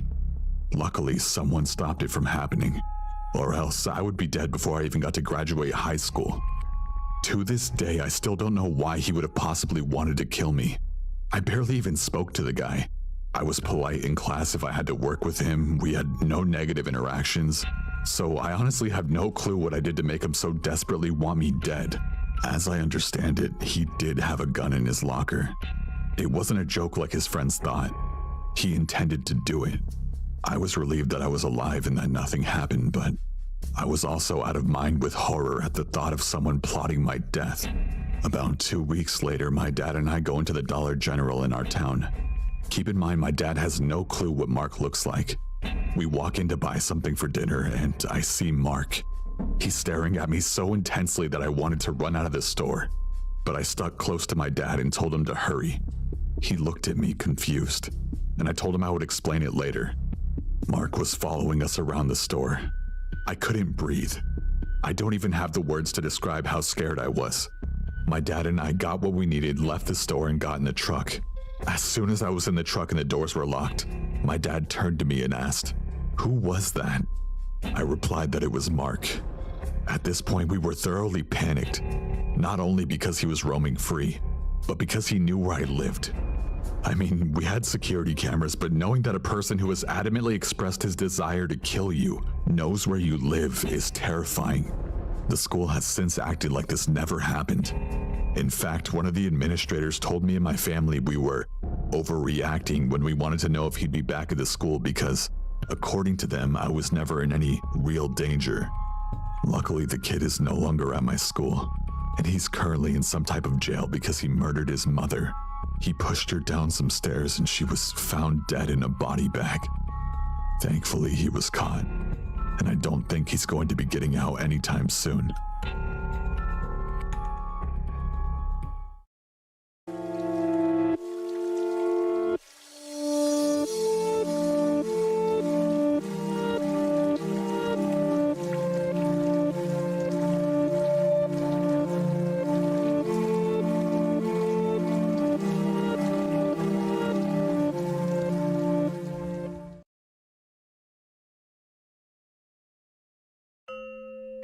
Hey everyone, just a friendly reminder that my channel is primarily ran on stories submitted from my viewers to my email, and there's been an extreme lack of stories that I can use recently, and it has contributed to my upload schedule being what it is.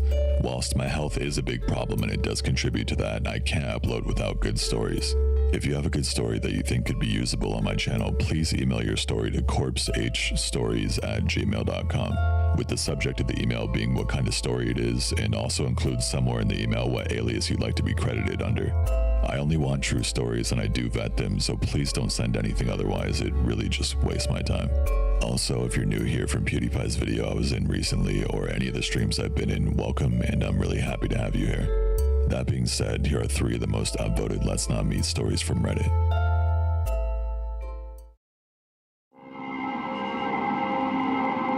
I grew up in Ohio in the 70s, and me and my childhood friend Joe were outside all the time we could manage it.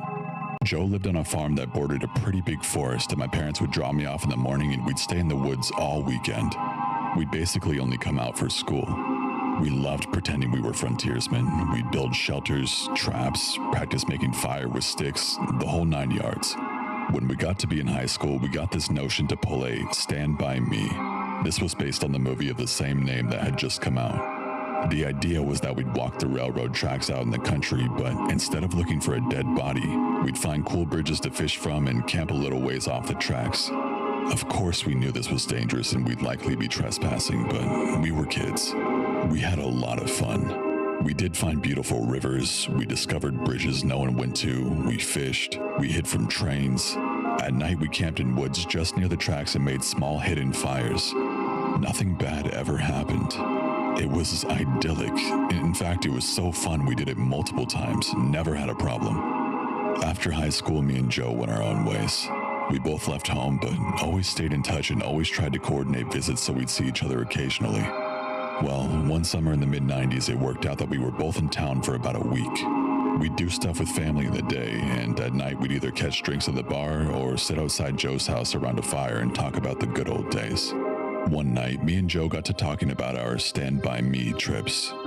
Well, nostalgia and beer are a hell of a mix, and soon we decided to take a day, walk the trails, camp one night, and walk home. The day came and we started out early morning. We had my wife drop us off in our old spot where we used to start, right outside of our hometown. She thought this was absolutely crazy and made sure to mention it. When she pulled away, Joe suggested that instead of walking the usual route, we'd take the opposite direction just to be adventurous. I mean, we knew the land well and we had a map, so I gave a what the hell and off we set. The day went fine. It was fun and a little sad, but in a good way. We found a bridge, sat on the edge, smoked a joint, and moved on. We had no fishing gear, but we brought some canned food and other stuff. Before night started to set in, we picked a spot to camp. It was a thick forested area with trees on every side of the train tracks, so you felt like you were in a tunnel. We had brought small hammocks to sleep on, but before we set them up, we decided to do a little scouting of the perimeter. Now, this is what we used to do in the old days too. We'd walk the area around a little bit just to make sure some dude's house wasn't just over a hill and we weren't actually camping in their yard. We walked maybe 100 feet or so into the woods and up a small incline. We figured if we didn't see anything from on top of this short hill that we'd be fine. But when we got to the top, we saw an old building down at the bottom, about 100 yards into the woods. It was barely visible. We pondered over what to do. We both assumed it was a sugar shack or something because there didn't appear to be a clear road into it. From where we were, there didn't look to be anyone in it either. All was quiet. No movement could be seen. No lights. We decided to walk a little closer just to make sure. We came down the hill very slowly, and as we neared the building, we saw it wasn't a sugar shack at all. It was an old church. It looked like it had been abandoned for years. It was a squat, sagging building whose wooden planks were almost black from years of moss and rot. A cross still stood on top of the place, also weathered black. None of the windows had glass and there were no doors, just open doorways. We got close enough to see inside. There were rows of pews and a built-up section in front for a preacher to stand. We didn't go all the way in. I mean, we didn't want to. Beyond all that, there was no sign of anyone else. No footprints, no paths, no roads. It was an abandoned church. We left immediately and went back up the hill to our spot we had picked to camp. Having a hill between us and the church made us feel better, but we were still a little uneasy. We chalked it up to the natural creepiness seeing a church in the middle of the woods would elicit. Besides, at this point it was dusk and we just decided to rig up our hammocks, go to sleep, and move on at early morning. Night set in, and as we lay in our hammocks and shot the shit, we began to hear something in the direction of the church. Our conversation about it went a little like this. Do you hear that? The hell is that? It sounds like people singing. And it did sound just like singing. We both slid right out of our hammocks and hunkered down, straining to hear more. We listened for a minute or two when the singing continued, but it wasn't getting louder. Finally, we decided to creep back up the hill and see if we could spy where the sound was coming from. We could still move very quietly in the woods from the old days. I mean, it was second nature to us. The moon was barely out, but it provided enough light so you wouldn't walk right into a tree. But it was near pitch black. We didn't use flashlights as we crept slowly up the hill, and we didn't talk. When we got to the top, we saw light in the distance. It was coming from the church, and the singing was coming from inside. Joe and I put our heads close together and had a hushed conversation that boiled down to, can you believe this shit? The light looked to be candlelight from the way it flickered, and though we tried, we couldn't make out what was being sung. It sounded like church music, but in another language. We sat and watched for a while, trying to see who was in there, but we only saw occasional shadows. We had no intention of getting closer either. We had about a football field length between us, and we aimed to keep it that way. The singing continued for a bit, and then it just stopped. After that, a very loud male voice began to chant. I was already freaked out, but this voice thoroughly scared the hell out of me. It sounded like some Old Testament preacher you see in movies. But again, it was like he was speaking in a different language because we couldn't understand a single word. Eventually, it got to where the single male voice would say something, and then a bunch of voices would answer in song. This lasted for a while, and then they all broke into this long, sustained wail that just kept getting louder. It got so loud and so disturbing that I covered my ears. Then it stopped. At this point, I was just getting ready to say, let's get the hell out of here, when Joe put a hand on my shoulder and hissed, they're coming out. We were far enough away that we couldn't make them out really well, but what we could see was a line of figures walk out the open doorway, all holding hands in single file. We could see some of them had flashlights. They began to sing again, and the light from the flashlights began to move toward us and the hill. We booked it back down to our campsite, grabbed our shit, and ran to the tracks. Once there, we ran down the tracks in the direction we had came from. After a few minutes, we stopped and looked back. We saw lights coming down the hill. They were moving erratically, like whoever was holding them was shaking them. We continued to run in spurts and walk as fast as we could. We eventually stopped seeing the lights and came to a road. By our map, we knew a small town was about 15 minutes down it, and we walked there, got to a 24-hour gas station, and called my wife to come get us. My wife and other friends all just thought it was some kids messing around, but I heard those voices, and they sure as hell didn't sound like kids to me. I'm not sure who those people were, but it was definitely the creepiest thing that happened to me out in the woods.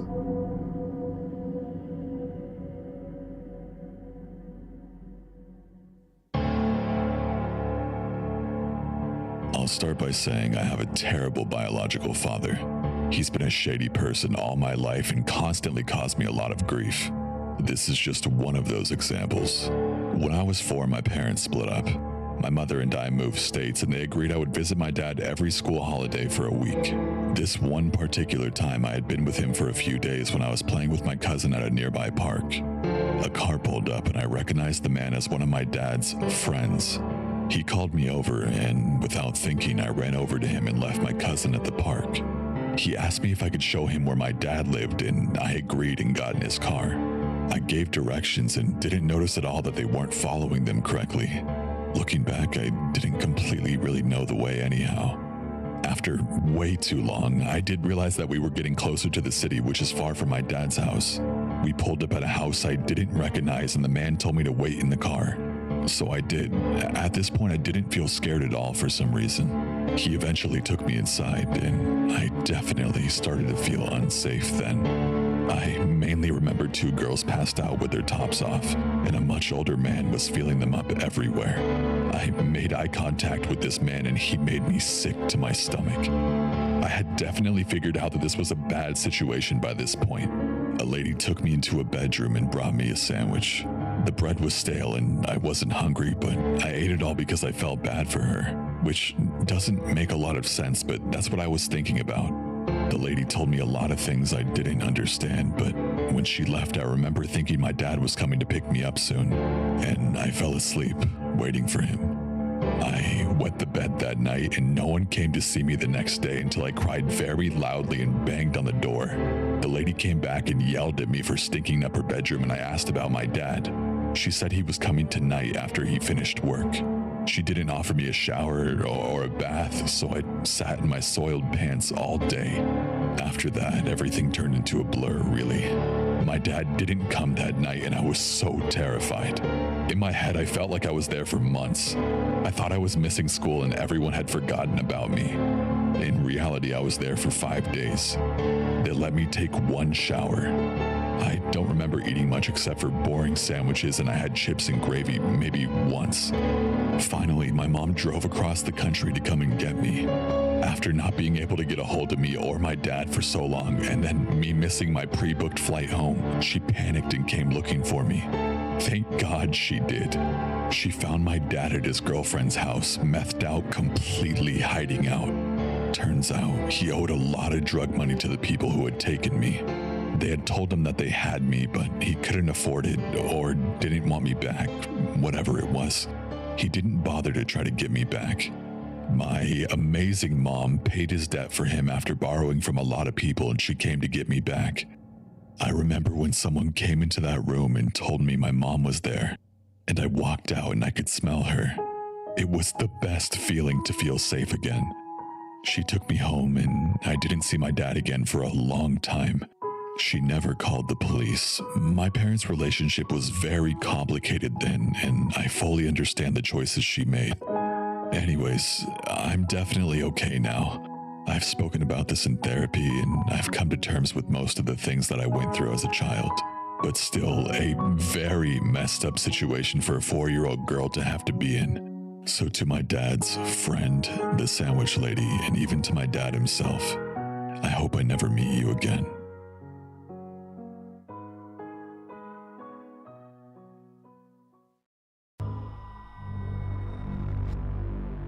A few years ago, I was renting a house in Northern California. The neighborhood was just outside the suburbs. It seemed like the perfect balance of having space and also having nice neighbors close enough to not feel isolated. The area had no street lights, so it was very dark at night, especially if there were clouds blocking the moonlight. It didn't bother me though. It made my little house feel even more quaint on dark nights. I got home from work one day in midwinter. It was a cloudy night, so pulling up to my house, I saw only what my headlights and front porch light illuminated. When I got out of my car, I caught a whiff of cigarette smoke. That was odd, as I had never smelled that before around that house. I didn't see anyone nearby, so I just ignored it and went inside. I had just got off a shift with a few hours overtime, so I felt pretty tired. Even though it wasn't even 7 yet, I decided to take a shower and just call it a night. I woke up sometime later, sure that I had heard a noise inside my house. I wasn't worried right away because my friend would sometimes stop by to use my shower after work on his way to his night classes. I even gave him a spare key so he could stop by even if I wasn't home. But he would always text me to let me know beforehand though, and I hadn't heard my phone go off. I reached over to my bedside table and picked up my cell phone to see if my friend had sent me a text. The bright light from my phone's screen and number pad blinded me. These were the days before phones had a light sensor that would dim the screen in the dark, and this particular phone was so bright I could use it as a flashlight. Through squinted eyes, I could make out that it was 9-something, but I couldn't tell if I had an unread text or not. I set my phone aside and called out my friend's name. There were a couple of seconds of silence before I heard loud footfalls as someone started running through the bottom floor of my house. I leapt out of bed and ran to the closet. They were already up the stairs by the time I had opened the door and stepped inside. The house had 3 rooms upstairs, 2 bedrooms on either side of the hallway, the one I was in and a spare, and a bathroom at the end. The bedroom doors were both locked, but the bathroom door was cracked open. I heard whoever was in my house thunder down the hallway past my door and into the bathroom. Thank God he did. That gave me just enough time to open the attic access in the ceiling of my closet and hoist myself up. I had just started to lift myself up when the person ran back out of the bathroom. My feet were barely inside of the attic when my bedroom door burst open. I heard footsteps run into my room and stop. When they didn't see me in that room, they ran back to the hallway and into the other room, which just had boxes stacked in a corner. I guess they decided that if someone were hiding, it would be in the bedroom because they charged back into my room and turned on the light. A moment later, the closet door was ripped open. I was crouched in my attic just a foot or so away from the access so I could try to stop them if they started to climb up. From my vantage point, all I could see was from about their knee down. They were wearing dirty blue jeans with frayed cuffs and worn work boots. After a few seconds of looking in the closet, they stepped away and I heard a loud crash come from my room, followed by a scream of frustration and anger. That scream was the most unnerving part of the incident for me. It reminded me far too much of my stepfather, who would scream in a similar way when he lost his temper. He would eventually be put in a mental hospital for several mental disorders that resulted in erratic and violent tendencies. The man in my house ran back down the stairs. I heard crashes and clatters as things were thrown around and furniture was knocked over. I stayed crouched in the attic. I had left my cell phone when I ran for the closet, and I wasn't certain I could climb down without him hearing. After some time, the noises stopped. I started counting slowly. When I reached 1,000, I decided it was safe enough to climb down and call the police. The first thing I noticed when I exited the closet was the intruder had flipped my bed over, I assume in an attempt to find me. That was the noise I had heard after he stepped away from the closet. I couldn't find my cell phone, so I went to the landline by the bed and called the police. I waited in my room until I heard them call out from downstairs. The first floor was a mess, but I had expected that. Chairs had been knocked over, the sofa had been flipped. All the books, pictures, and knickknacks I had on my shelves were strewn across the floor. The cupboards in the kitchen had been opened and all the boxed and canned foods had been thrown to the ground. As far as I could tell, though, the only thing missing was a single knife out of the wooden block in my kitchen. The police checked the house from top to bottom. They found that the side door had been forced open by something like a crowbar. They also found a few cigarette butts along my fence line, along with some foil and an empty pen tube, which the police said people often use to smoke meth, so they think he had been watching my house for a while. I realized that he must have been out there smoking a cigarette when I got home. They collected up the evidence and told me I should stay with family or friends that night and get that door fixed as soon as possible. I opted to just not sleep. I moved a shelf over to block the broken door and spent the next couple hours cleaning things up. I would often go to the window with a flashlight and shine it along the fence line where the police found the cigarette butts and foil, but I didn't see anything. The next day, I called to have the door fixed and motion lights installed at the back and sides of my house. I ran a phone cable up into the attic and added a landline. I never wanted to be stuck up there without a phone again. Nothing else happened at the house, though. I lived there another 3 years without incident. One more precaution I took was practicing getting out of my bed, going to my closet, and climbing into the attic as quickly and quietly as possible. I even kept at it when I moved, except now I go to a crawl space at the back of the closet instead of the attic. I try not to think about what would have happened if I had been a bit slower getting into the attic, or if he hadn't gone into the bathroom at the end of the hall first. Thanks for watching, and please follow me on Twitter or Instagram so that I don't completely die out when YouTube inevitably kills my channel for not being consistent. Stay safe and have a good day.